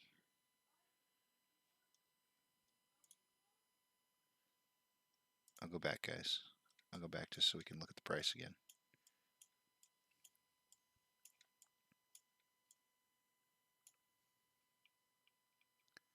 Looks like consolidation. All right, back. Okay, so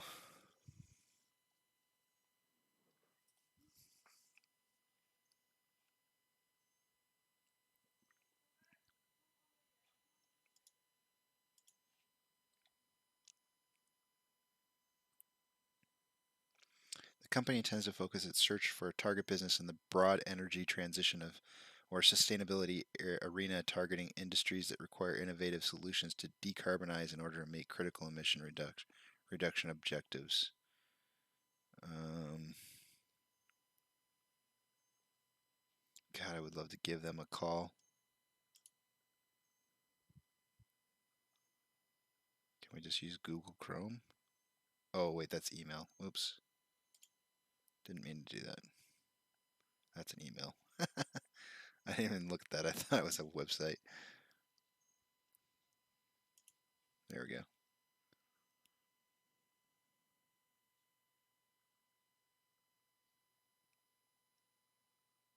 go. Okay.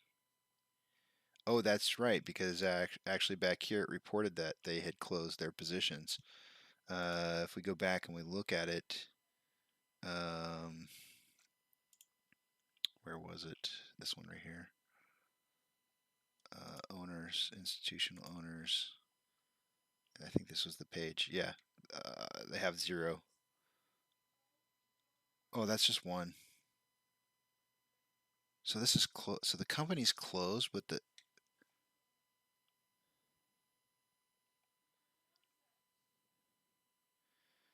so I'm so confused. So if this company is closed,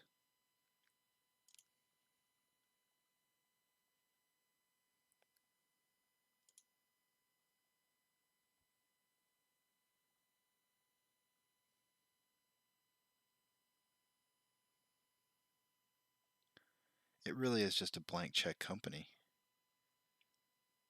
They're just into funneling money through this.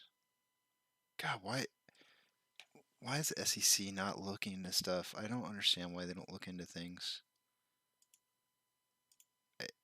I don't really even have any knowledge about what I'm doing, but I feel like I'm walking down these rabbit holes that are just insane, and I'd be asking for an audit. Okay, well there's some more. Let's see what these other ones are. That wasn't the only one. We have there's Switchback. Here's Centrix Acquisition Corporation.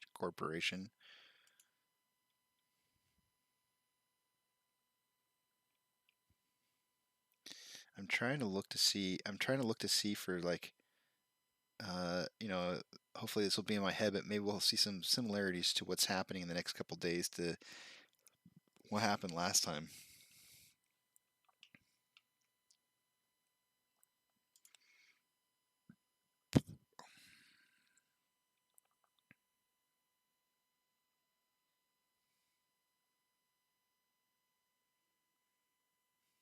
Is this for real? The only company invested in this is Citadel?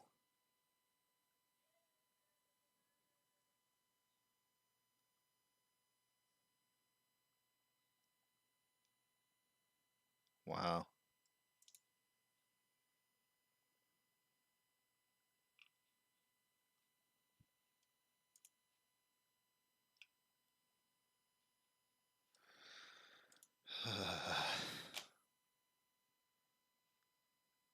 CENH.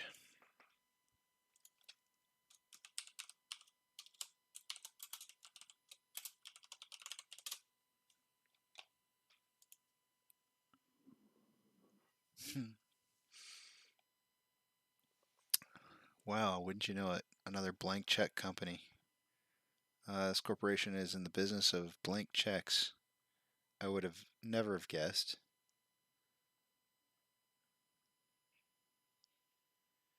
A merger prospectus communication on 7/19 yesterday. It's not working.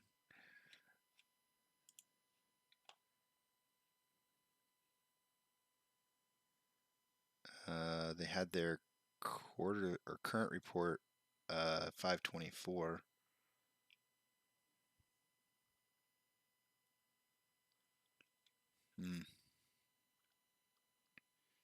Another rabbit hole.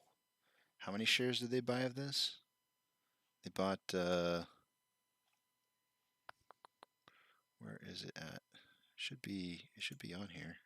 Oh yeah, here we go. 2.697, 2.6 million shares. Probably for the usual 10.0001 cents. Yep, right here.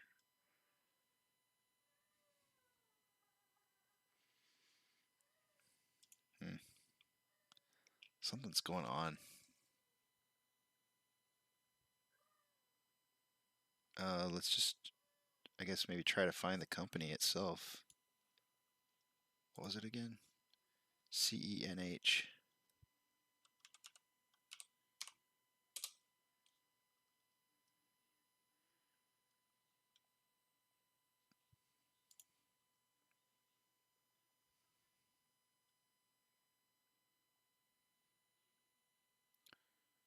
Wait. Why is there AMC in here listed?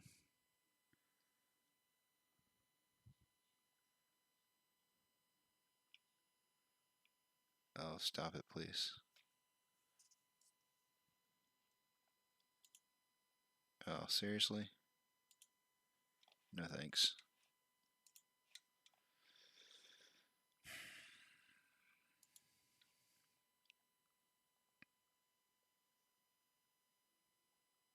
This is May 12th, it looks like. They were having some kind of acquisition, maybe.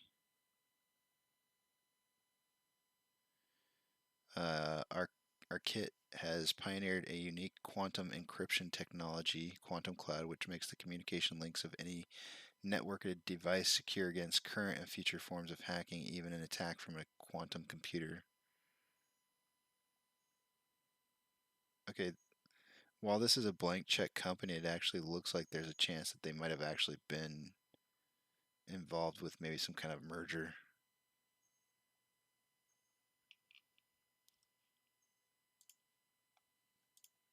All right, one more to check. Price is moving up nicely. We're hitting 39, 20, 29 level of resistance. I'll come back. Just want to check on this one last one here. May 24th. Next Gen Acquisition Corporation.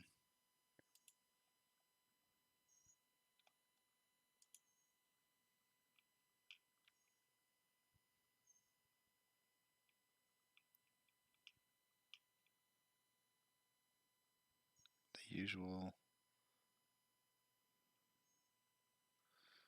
Okay, so we'll look this up.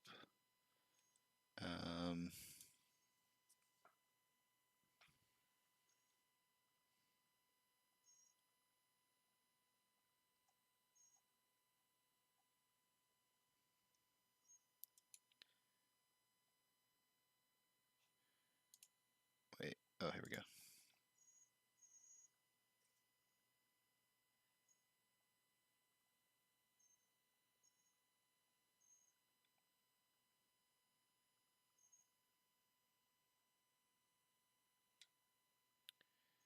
I don't see.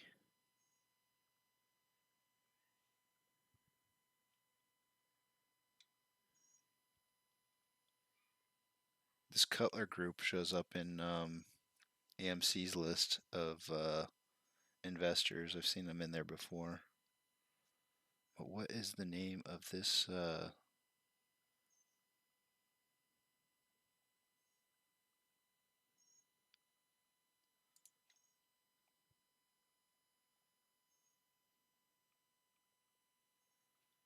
All right, I'll just look it up this way.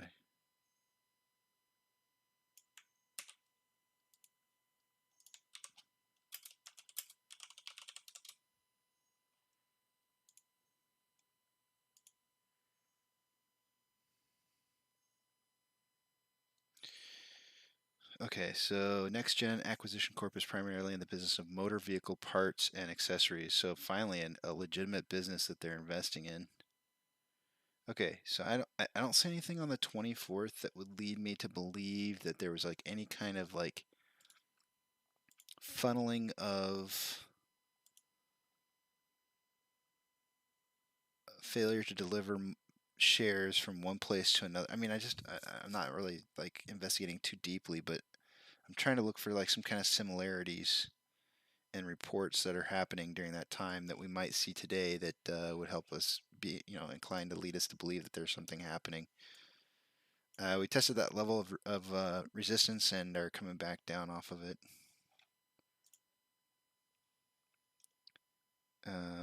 Okay, yeah. Let's look at the options.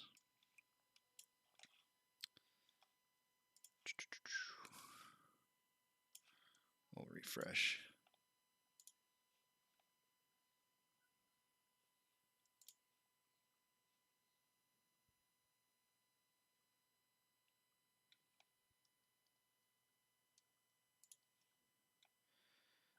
Call options were at $40 with 42,000.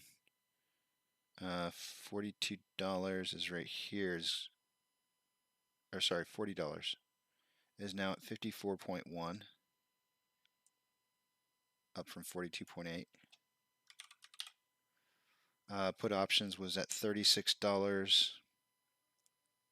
is at 23.9, which is slightly up. But a higher level is now forming at $30. They're moving back to that $30 price. So I'm gonna have to delete this and modify it to the $30 amount. 30 at 25.7. Interesting. A lot of put options. So I know people have said in the past that the failure to delivers are being wrapped up into the options market. So what we may have witnessed today may have been that exactly happening. If we watch some astronomical calls or even puts showing up in values, that could be what we're seeing happening is them trying to delete their failure to delivers through options. We could be watching this happening live.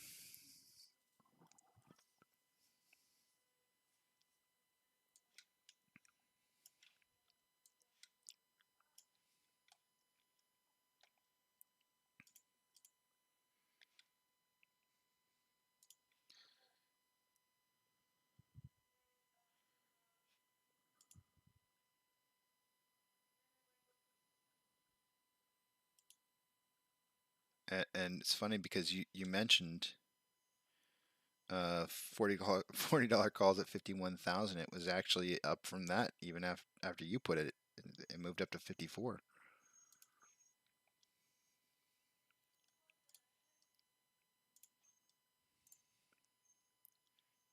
You know what? I'm not even going to put up our tally marks for the rest of the day today. All of us were wrong. Dead wrong. The closest person would have been John at 38.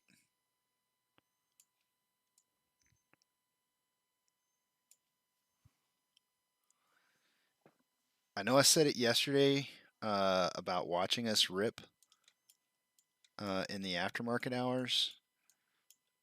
And what it did kind of rip a little bit. There was a little bit of an upswing not too long after. It kind of went from 34.63 all the way up as far as 35, which is It's less than $1, so I wouldn't even really call it a rip.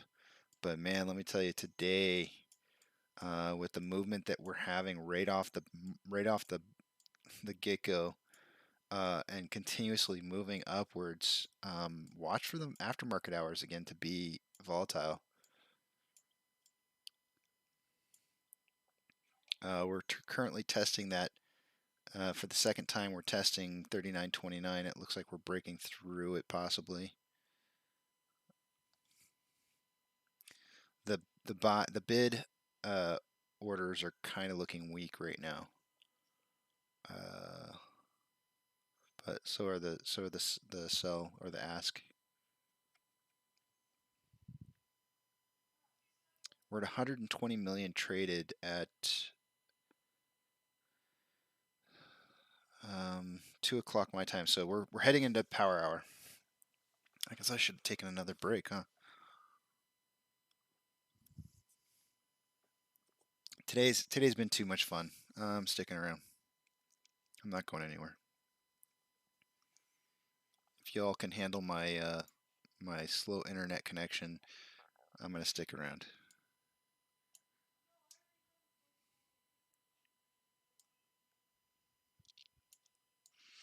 A lot of fighting. So you see these candle wicks on both sides of the price. When you see that happening, to me that's a good indicator that there's a struggle, both directions on the price.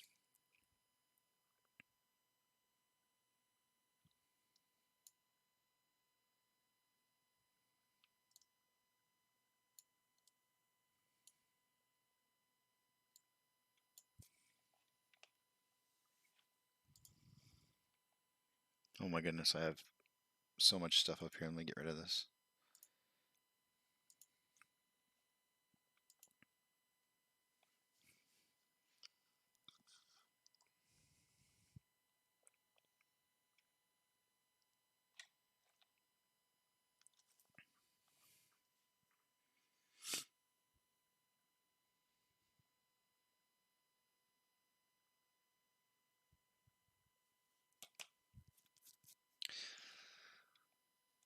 Oh, what a day, what a day.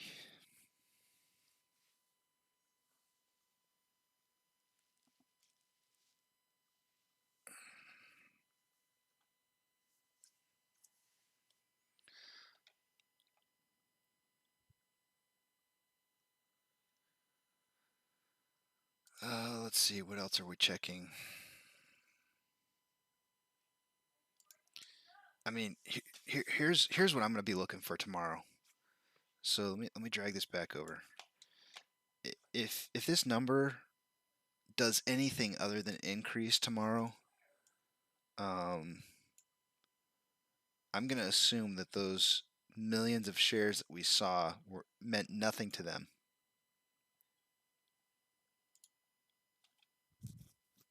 And that they're definitely not using those to short the stock, because if they were, I think we'd be seeing a much different result in the stock price.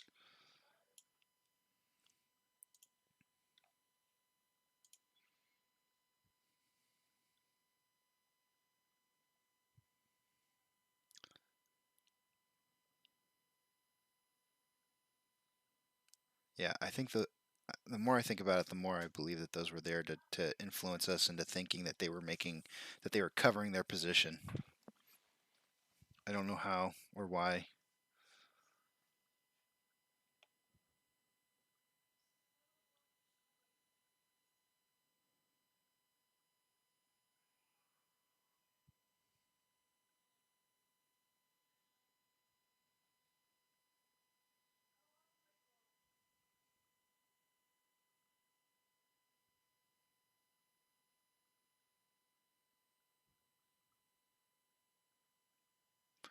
This is from Strudel Noodles on Reddit.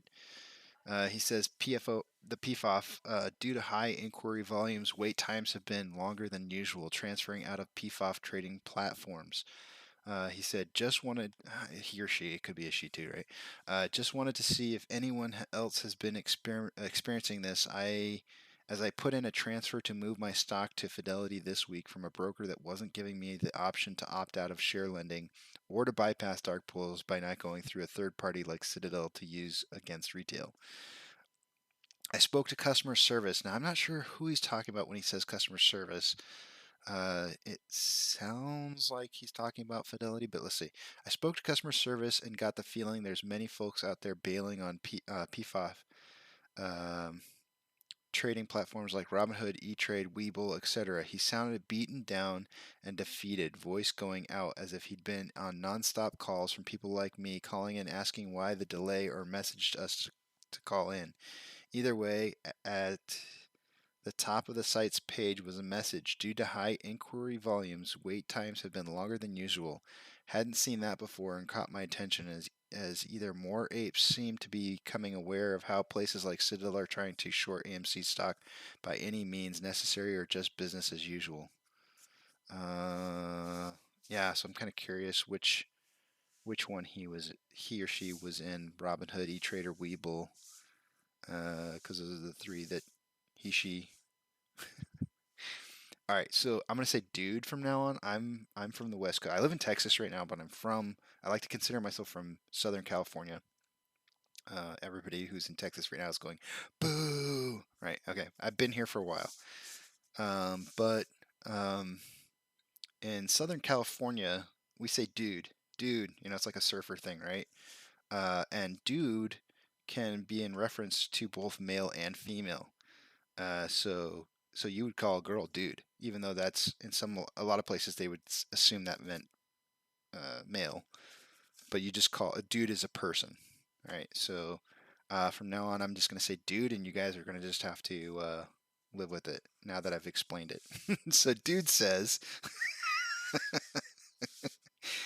uh, dude's talking about Robinhood, E-Trade, and Webull. So you can't imagine how many people I've pissed off, especially females, calling him dude. I'll say, "Hey, what's up, dude?" And they'll be like, "I'm not a dude. I'm not a dude." I'll be like, "You are to me, because not because how you look. Everybody's a dude, dude." So, it's just the way we talked over there, dude. It's a throwback to Bill and Ted. So we're attempting to break the $39.62.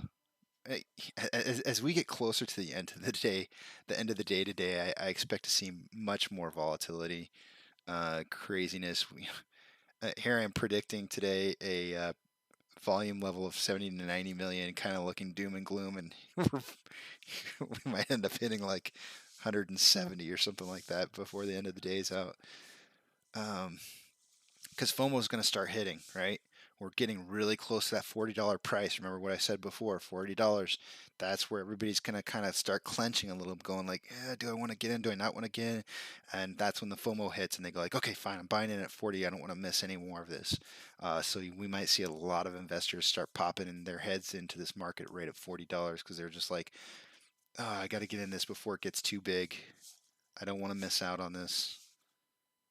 FOMO, failure of missing out.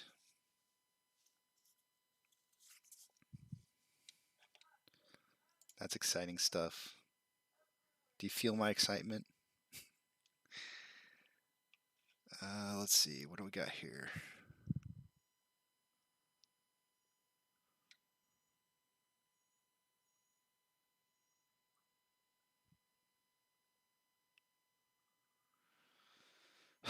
Benzinga.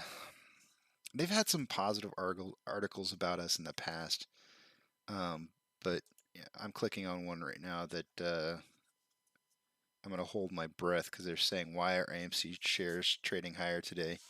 Approximately 14.5% higher. Thank you very much. Let's see what they have to say. Shares are trading higher Tuesday morning amid a rebound in reopening stocks, which dipped on Monday due to ongoing Delta variant concerns. I'm getting ads. AMC also late Monday announced an agreement to reopen the Grove Theater and the Americana at Brand Theater in Los Angeles area in August. This is not This has nothing to do with that, people. Please stop. According to data from Swaggy Stocks, AMC is the 10th most mentioned ticker for Tuesday on the popular subreddit Wall Street Bets. AMC owns, operates, or has interests in theaters. As of March 12, 2021, AMC operated approximately 1,000 theaters and 10,700 screens in the United States and internationally. The company was founded in 1920. They're talking about the company now. I'm going to skip this. Talking about the highs and the lows, their 52-week low. And then they move straight on to where to put 1,000 right now. Where did they talk about why this is happening?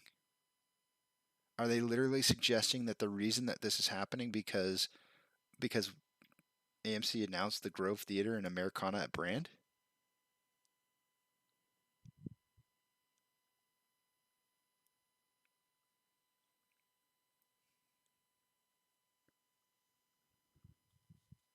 Do people who subscribe to these news networks smoke crack? Do they buy into this? Like, who buys into this news? It's such terrible reporting.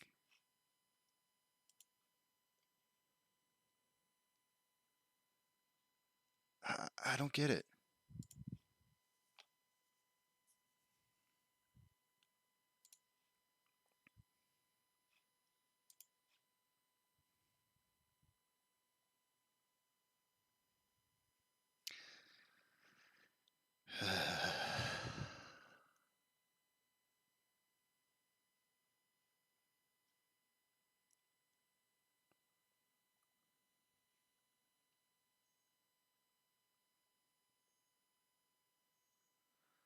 Wait until our earnings report comes out.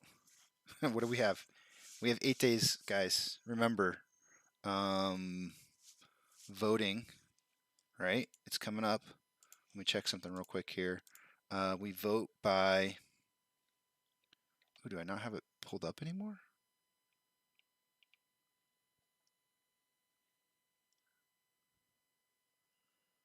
I thought I had. Oh, yeah, July 29th. So our last day to vote is going to be July 28th. So we're 8 days away from our last day of voting.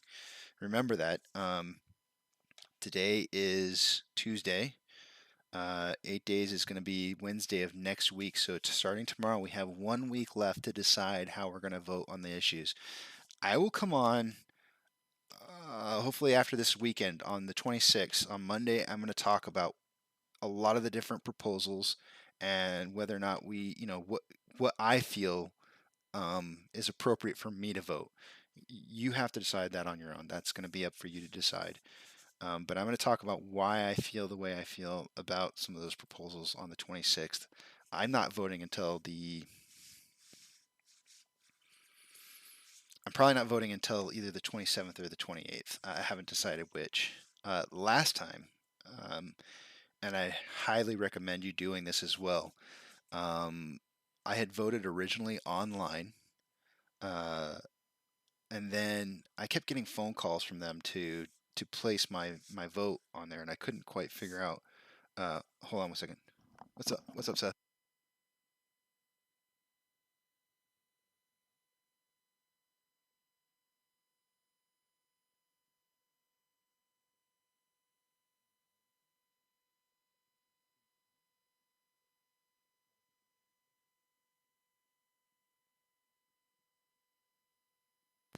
All right, guys, I'm gonna have to take care of a little bit of a home emergency real quick here. I will be back very shortly. Hopefully, I can get this resolved pretty quickly. I'll be back.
Okay, good times. I am back. Okay, where was I? So we'll talk about a lot of the different yeah, family home emergencies. So we'll talk about on Monday a lot of different proposals, and to just kind of refresh your guys' memory. We no longer have to worry about the proposal one. 25 million shares was taken off the table. Number two is going to be the proposal. Number two is about Mr. Philip Latter, Gary F. Locke, and Adam J. Sussman as being I forget the word that they use for it. I guess kind of confirmed, I think is the word that they use. Confirmed as new nominees for the board of directors. And what we'll do is we'll look at each one of the individuals. We'll find out what their background is. Really, I know that I'm pretty sure that Adam Aaron had mentioned one of them and about how he has been a longtime friend of his, and would really feel that he would help to be able to direct him in the future based off of some of the problems that they've been having with being shorted as a company. But anyways, we'll check into the guys, see what their background history is, and see how they're going to help the company. I personally think that they should add somebody who is an ape to the board of directors.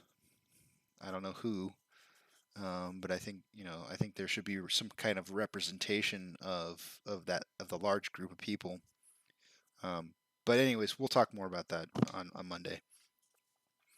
And then they want us to ratify. Proposal number 3 is to ratify Ernst & Young LLP.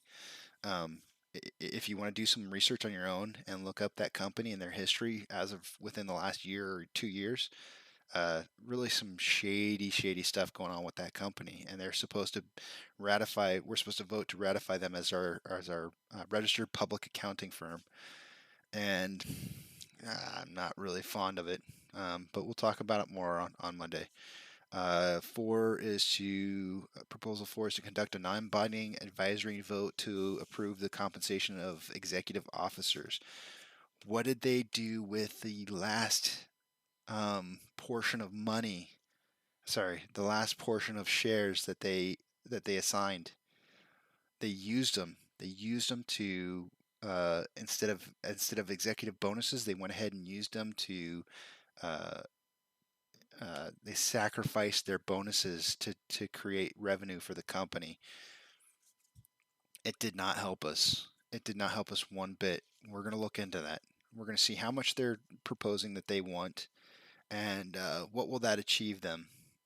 Number 5, proposal 5, to approve the adjournment of the annual meeting to later dates.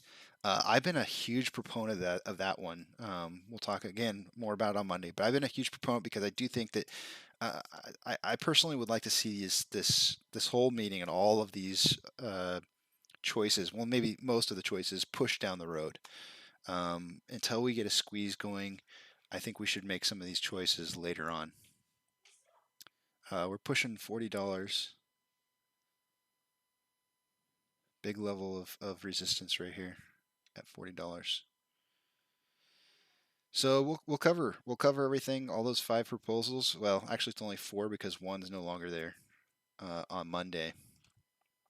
And Duncan, I apologize to you, sir. I know that I think that you don't get to vote on this, and I apologize that it's going to be things that you probably don't really care about because you're not doing anything for that. But I think that your voice is important. You're right, and even though you may not be able to vote on these kind of issues, you have the voice to be able to go on to Reddit or whatever social media that you have to talk to people, and when things are discussed, your voice can be heard, and that's important, right? Because your voice does matter.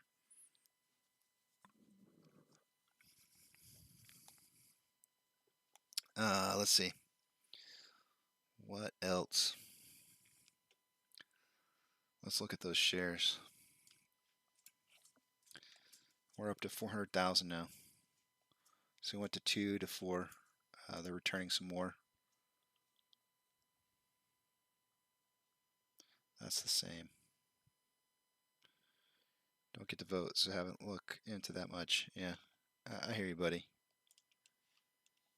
But your voice does matter, and I would highly encourage you, based on, you know, this is what I would love to see, and I don't know if you're on Reddit or not, but if you know any other apes, and you included, if you guys come on to Reddit and you start posting things and say, hey, I'm an investor, I live in Europe, I can't vote on this, but this is how I feel. I think your voice should be heard. I believe that other apes will hear what it is that you have to say, and I don't think that this should be a point of contention. I, my whole thing in life is always hearing all sides of every story. You guys in Europe might be seeing things different than how we're seeing them here, and hearing your side or your perspective is huge. We need to hear that, even if it may not be popular. We need to hear those things. So don't be afraid to go on to whatever social media it is that you have, that you use, and talk about it, because um, I'm sure it's going to get heard. And even if it's here, like, if you don't agree with what I have to say on Monday, tell me. I'm open to listening. I want to hear what it is that you have to say. I can't be objective if I don't have differing opinions thrown at me. So we'll do that. We'll do that Monday. Let's see. We have options to look at.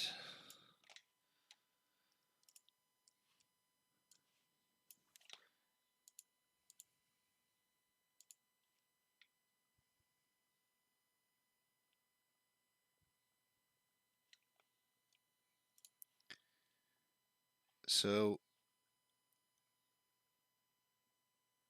the $40 strike options have moved up to, call options have moved up to 58.1. That's up 4,000. And of course, do realize that majority of these are probably hedge funds hedging their bets, right? And that's why it's so strong right now at $40, because they see us moving up over that $40 price range. But they're still hedging, and their strong point right now is still at the $30. I mean, I shouldn't say still. It was 35 or 36 earlier, and has moved down to, I guess it was 36, moved down to 30, back to 30, I should say, to 26.4, which is just a slight increase. They're going to be out money there, for sure. That's the one thing that I don't understand the most about this, is that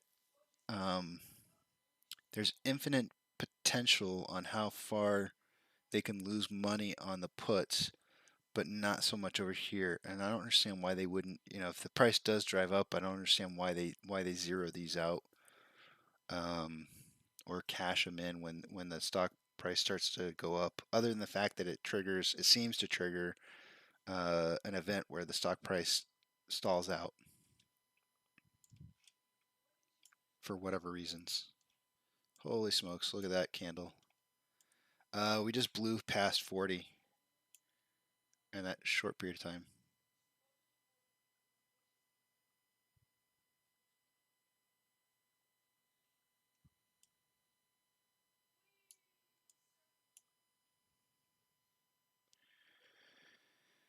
Guys, watch the aftermarket hours today. Just watch it. That's all I can say. Look at this volume. 1.4 million in a minute. This one's almost 1 million. Holy Toledo. Holy smokes. I'm gonna need another beer.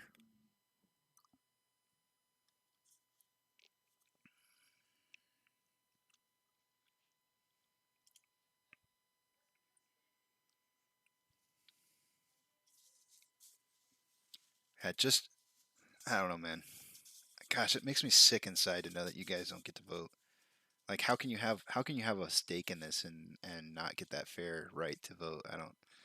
That just makes me sick inside.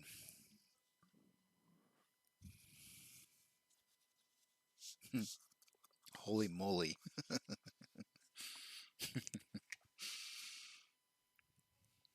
This is more beer time. This is definitely more beer time. Too much more further up like this, and I'm gonna have to play an early rocket launch. I guess it's not that incredible. I mean, really, something incredible would be watching the price going up, $10 in a couple minutes. 17% for the day, 17.5.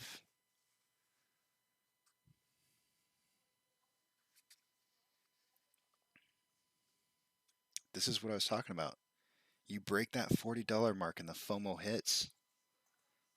This is that price point that investors they struggle between 40 and 45. Do I get in? Do I get out? I don't know what to do. And we're at the bottom part of that coming into it, and people are like, I got to get in. I got to get in this before it goes too high. And that's what we're seeing.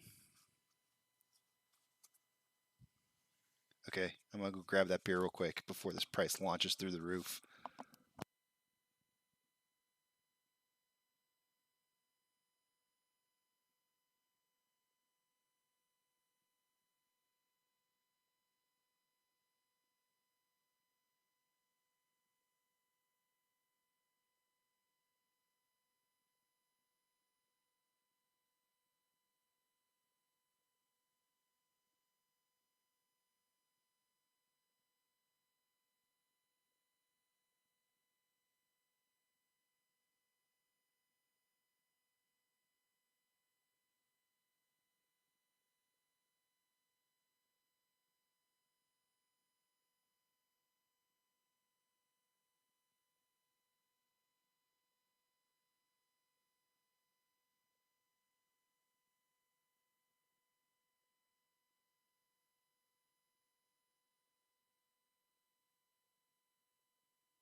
How fun is this?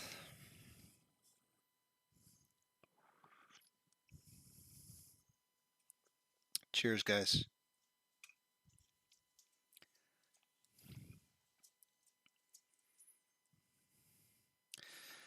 Well, how do we get taxed on gains? So, there's just a regular income tax on gains, but over here we have a capital gains, which is a higher tax bracket if you make over a certain amount of money. So it all kind of depends on how much money we make from this, as to what we end up getting taxed. So, I'm not a tax consultant, and I've told people, I said, if you put like 38%, and it's less than that, but if you put 38% aside and hold it until taxes are due, when they're due, you'll be more than okay on how much you owe. And then what'll end up happening is you'll have leftover amount. You'll have a leftover amount at the end, and you won't have to worry about it, and then you can just use it. Yeah, it's just the 401 part. The 401k is it's a investment. Usually, typically mutual funds. You can invest in mutual funds, but there are also 401ks that don't just invest in mutual funds. But 401k, you keep, and you don't get taxed on it. There's no pre-tax and no post-tax. I don't believe that there's a post-tax on it. Later, when you go to cash out when it's in retirement. So you have to hit a certain age, and it's like 65 or 67 or something like that when you can retire, and then there's no taxation on that.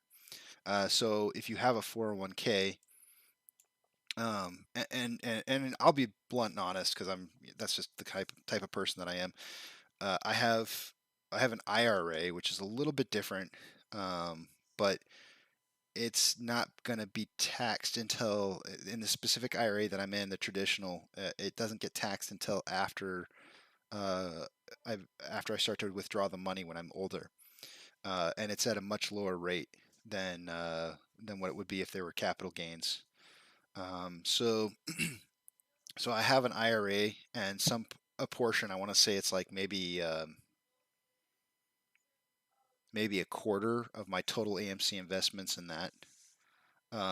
It used to be a 401k, but when you no longer work for the company that you're working for, and you can transfer it over into an IRA and manage it that way, which is what I've done. But the rest of my holdings are just a regular account, and I would be charged or taxed as though it were a just regular income. And I'm assuming that this is going to be less than a year that this happens for. Like we'll be holding these shares for less than a year. If that's the case, there's additional taxes on top of that, I believe, as well. You can kind of reduce the amount of taxes that you would have based. You could avoid the capital gains tax if you held the stock for more than a year's time and then sold. I believe a certain portion of that you would not have to pay for in taxes. So, it kind of behooves a person to stay in a stock for a year's period of time. There are some caveats to that, to where you can, trade into a similar like stock and avoid those capital gains. But I don't. I'll probably have a tax professional take a look at what I've got going on. I have met with some people, and they have plans set up for me. When I get out of this, I did a little bit of DD in advance and kind of met with some people. Charles Schwab was one of them, to kind of try and figure out where I was going to go, what kind of plans I would have in the future, and they're waiting for me to close my position with AMC. They don't actually know who I'm invested with. I just told them that I had a large sum of money. I gave them a random number and told them that I was looking for a place to invest it. And Charles Schwab, I've heard some bad things about them since, but Charles Schwab is one of the few places that I found where they have individual accounts where if you have $20 million or less, they will insure that $20 million. In America, FDIC, our federal, what does that stand for? I forget what FDI stands for. Insurance. FD, I forget the D and the C stand for, but they only insure up to a certain amount. I think it's like $250,000 in an account. And so if you have more than $250,000, you just don't insure it. And I was like, well, I'm not, if I walk away with $1 million, there's no way I'm gonna, I expect to walk away with more than $1 million, but I don't want to split my money up into multiple accounts. And so Charles Schwab seemed like a good place to go, to where I could put all my money into one spot and not have multiple accounts based on that. But that's what a 401k is. It's a retirement fund, essentially.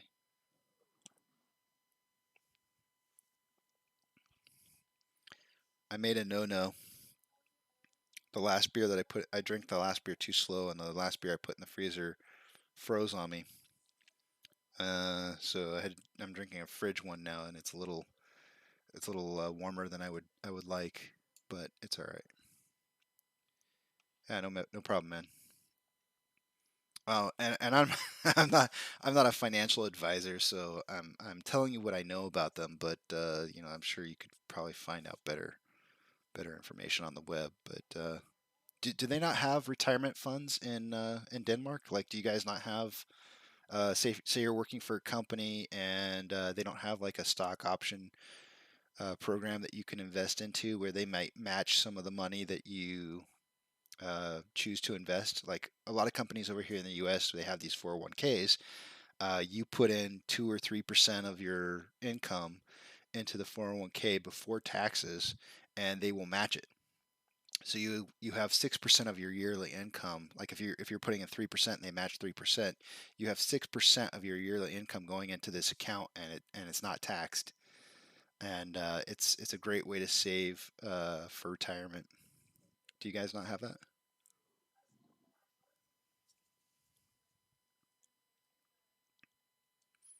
Okay, we're finally hitting the top here of this nice little upswing.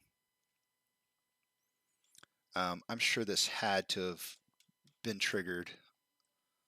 Oops, I pulled up the wrong one. Sorry. This had to have triggered the options.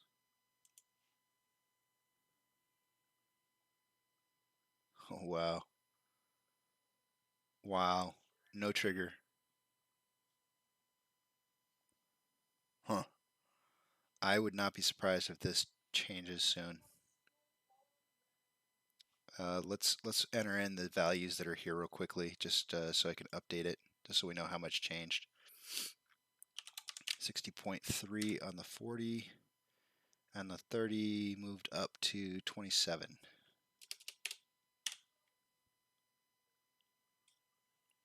That's got a trigger. I bet you if I refresh this, it nope, still not triggered. Wow, that's nuts. I don't know, guys. This is I probably sound as worried right now as I felt this morning when I had no idea what was happening with the low volume. But I don't know what's happening right now. Other than that, those triggers occurred that we saw.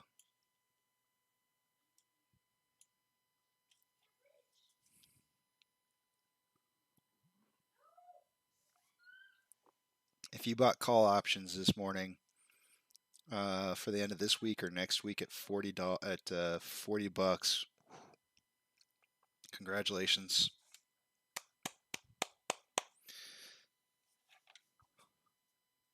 Good bet.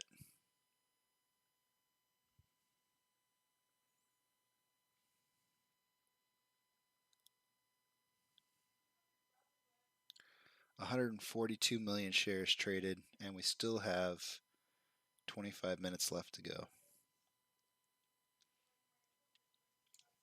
I don't even know. I don't even know what to say. You know, this is obviously a pennant forming. So some consolidation, or maybe just a stair-step consolidation before moving back up again. Volume is drastically dropping off. With the volume dropping off, we could see kind of a retraction in price. Is that a word? I don't even know if I just made up a word. We do, but as I understand, they function more as an ETF. We also have a government pension as well, as I remember. Oh, as a member of the armed forces, I have a special one. Yeah, man. Thanks for your service for your country. You're not even in my country, but thank you for your service. I feel like we fight alongside each other, so that's awesome, man.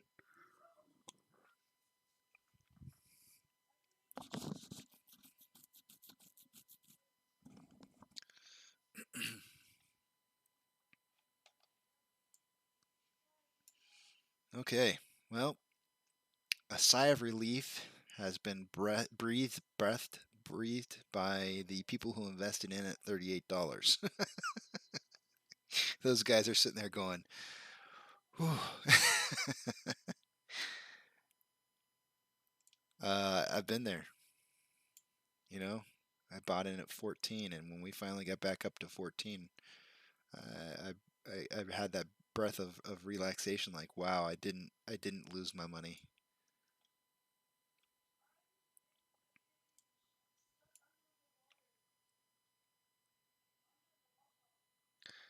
So we kind of topped.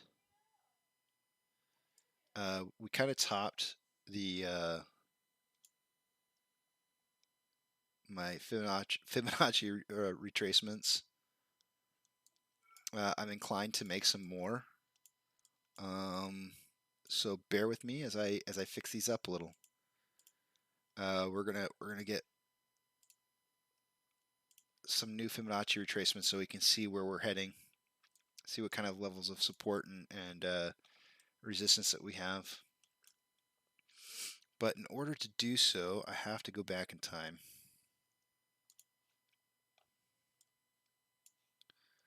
Uh, 5 minutes over probably the last month. Okay, so here we are, this little blip down here. So this back on the 8th of July is probably a good spot to draw one. We can do that.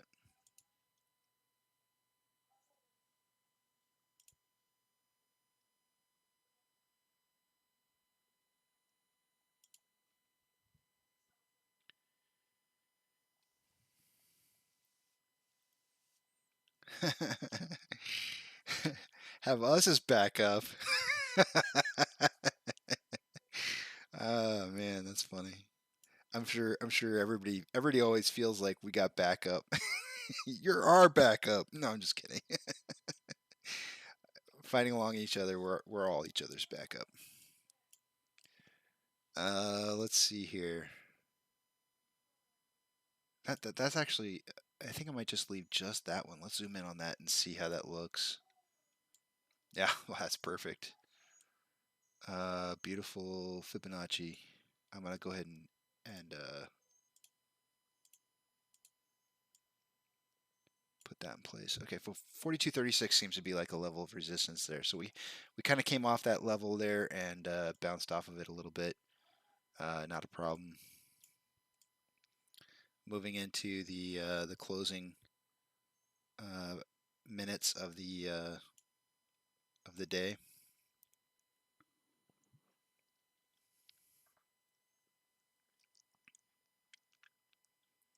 Um, 1,448 shares in the inflow and 1,235 in the outflow.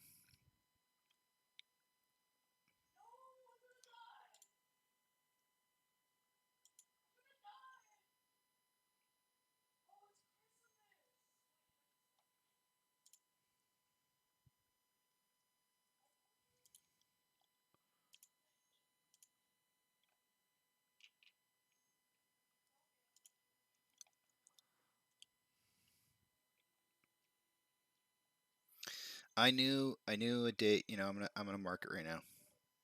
I knew a day would come. Excuse me. I knew a day would come when all of us would miss the tally mark for the day due to an increase in price.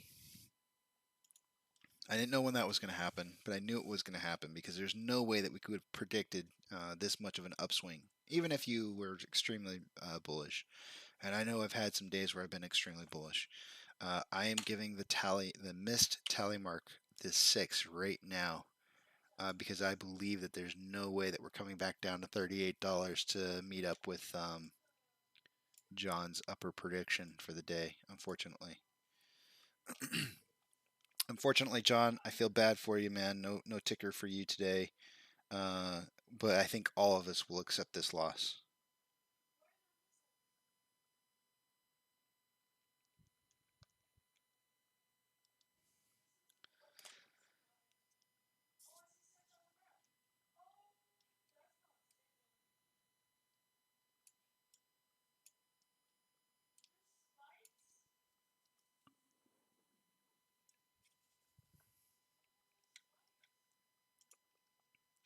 You know, I always wanted to be in the military.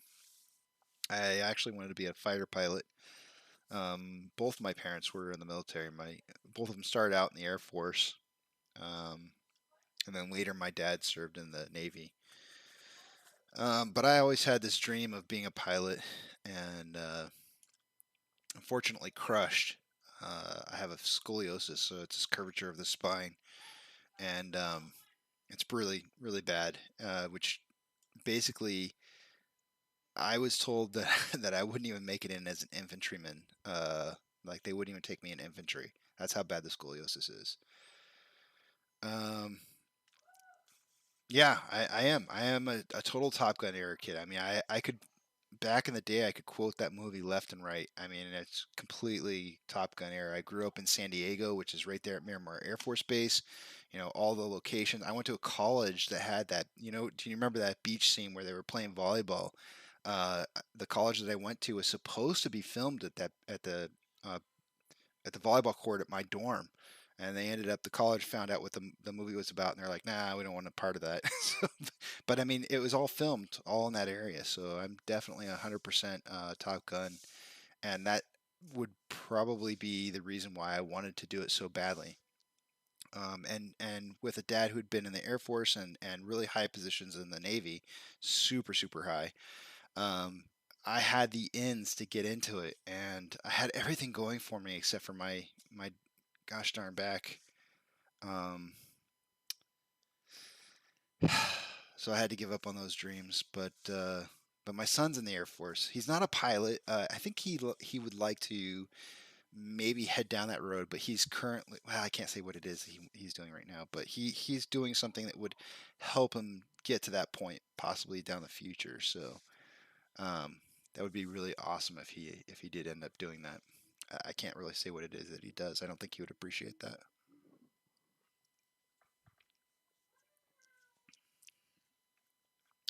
Yeah, I have a. This is the last time I checked, and I imagine that since I'm getting older, it's probably getting worse. Because I checked many, many, many years ago. I had a 42-degree curvature, which is at 40 degrees. I believe at 40-degree curvature, that's about the point where they say, okay, you can elect to do surgery where they go in there and they infuse a metal rod and a titanium rod onto your spine and straighten your spine out. The problem with that is that you can never bend your back again. You know, you're like this forever. So um, I'm electing not to do that. I don't ever. I think once you have invasive surgery, you're never the same again. So I'm staying away from that. However, there is a degree at which when it gets too severe, um, they will automatically just force you to do it because you at some point your rib cage, what happens is it's depending on the type of curvature that you have. Mine is rotating my rib cage slightly and kind of compressing a little bit, and so some of my ribs are kind of starting to push on vital organs, heart, my lungs. I can't get deep breaths. It's very difficult for me to get deep breaths. So when I get sick, uh, I typically end up with like really bad. I can't think of the name of it. I can't cough out all the phlegm that I need to when I get sick, and so what ends up happening is I get sick longer, and it's just terrible. Terrible stuff to talk about right now when we're doing so well. But yeah, I mean it's the dream was ruined with being a pilot. And I'd even considered just being in the infantry, but then was told that I couldn't. It's no big deal. I live with it.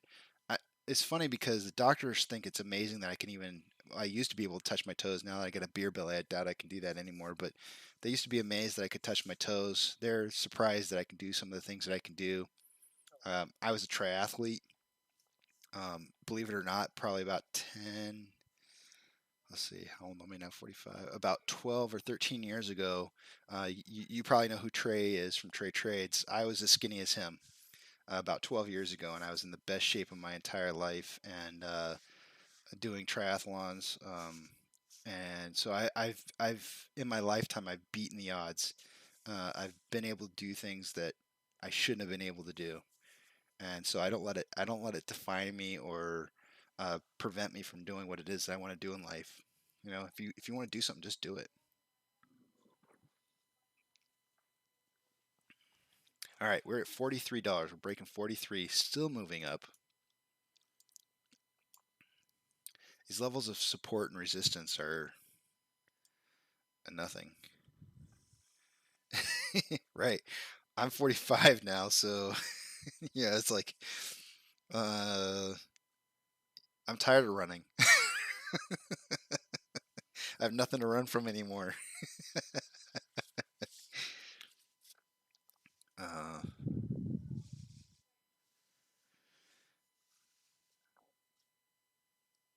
I don't know if you can see it or not. There's an exercise bike behind me, and I plan on getting back on that thing eventually.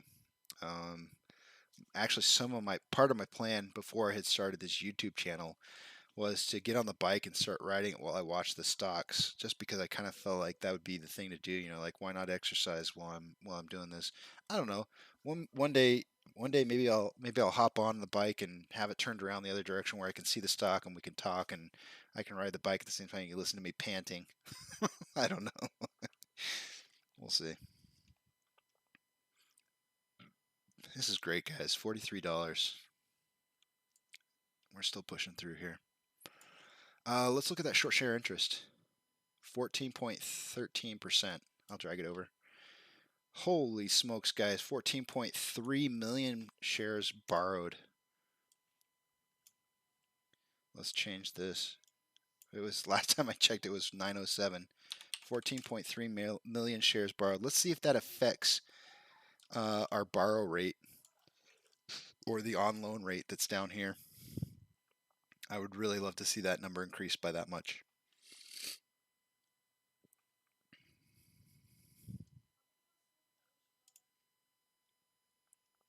Those are some good looking numbers. I really want to see this utilization go way up though, guys. Like we need to see this above 95%. I want to say this is due to reporting, a lack of proper reporting that this is so low. I believe that our utilization is much higher than this. I just don't know. I don't have any way to confirm that to show that that's true. Gosh, man, every time I pull away from this thing, it's like it's so much higher than what it was.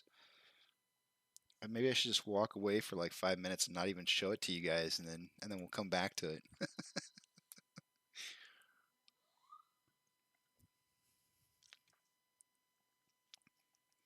The only thing that would make right now better is if I was on a beach watching this with my legs kicked up. I know you're not a beach person, Duncan, but or pick your spot, right? Your favorite spots, whether it be a a jacuzzi in the snow, or wherever it may be for you. That would be the only thing that would be making it any better right now. So we hit $44. I have got to change my tracking chart.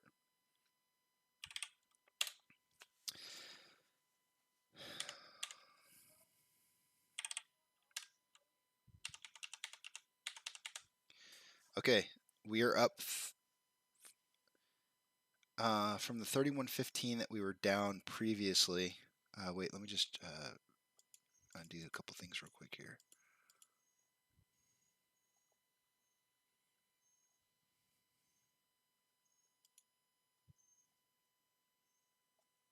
Yeah. 44.39. Oops. We are currently up 42.5% from the 31.15 that we were down on 7/19 today's date. Were we really down at 31.15? No, we weren't. Today's 7/20. I'm sorry. Yesterday we were down that much. One of my fields entered incorrectly. So yeah, from yesterday's low of 31.15, we are up to 44.39, which is a 42.5% increase. That's pretty big, guys. The biggest increase we've had over time is 206%, which was when we went from $12 to $36 back in May. No, I'm sorry. Yeah, May 21st to the 28th. It was over a 7-day period of time. We had a huge run up. So the last time when we kind of had that like little blip from when we kind of beginning of June when we went up from $24 up to $77. One of the biggest days that we had day over day was 82.7%. That would have been on 520 between 528 and 62, a 5-day period of time. So we had 5 straight days of increase where we went from 24.5 to dollars to 44.75. So if you were to look at, like, if we were to have something similar happen to us again like we did back then, what we could be looking at is an 82% increase right now, and we're about halfway there. So if we're halfway there at at 42.5, let me see what another 40% on. I guess actually I would have to change that now. Okay, so let me do some quick math.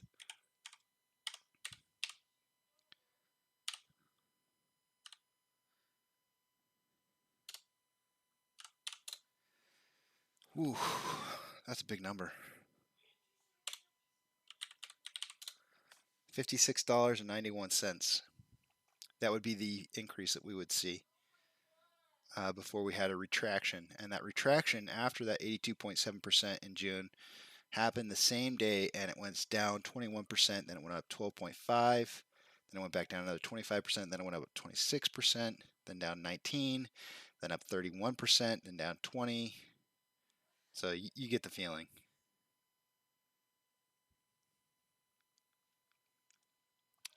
Yeah, so we could easily see this making it back up into the 60 range for sure.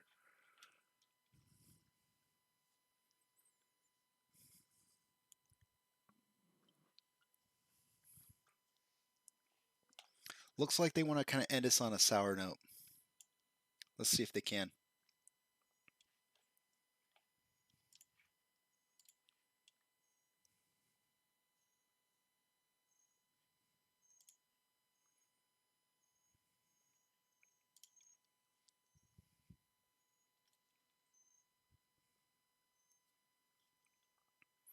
All right, guys, we're getting really close to the end of the day. Sleep well tonight. Watch the aftermarket hours. Drink, eat, replenish your stores. Feel good about what's happened today, and let's come into tomorrow with a new perspective, a brand new day. Looking forward to what might be. So currently we're at about 160 million shares traded. We're up 24% for the day. GME is up 10% for the day. The market as a whole is up for the day. What are they up?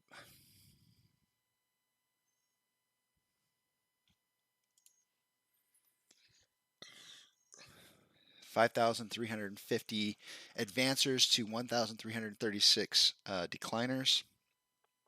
The market recovered really nicely from yesterday, and so did we.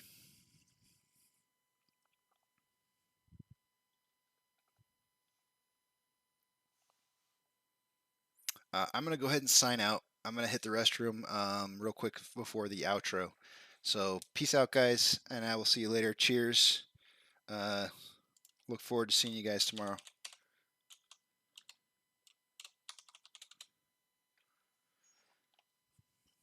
Peace.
1. Boost ignition and liftoff of the Space Shuttle Discovery, returning to the space station, paving the way for future missions beyond.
Solid rocket booster separation confirmed. Guidance now converging. Discovery's onboard computers commanding the main engine nozzles to swivel, aiming the shuttle for its precise target in space for main engine cutoff. Should have a good forward leg now at Amc. Okay, you sound good.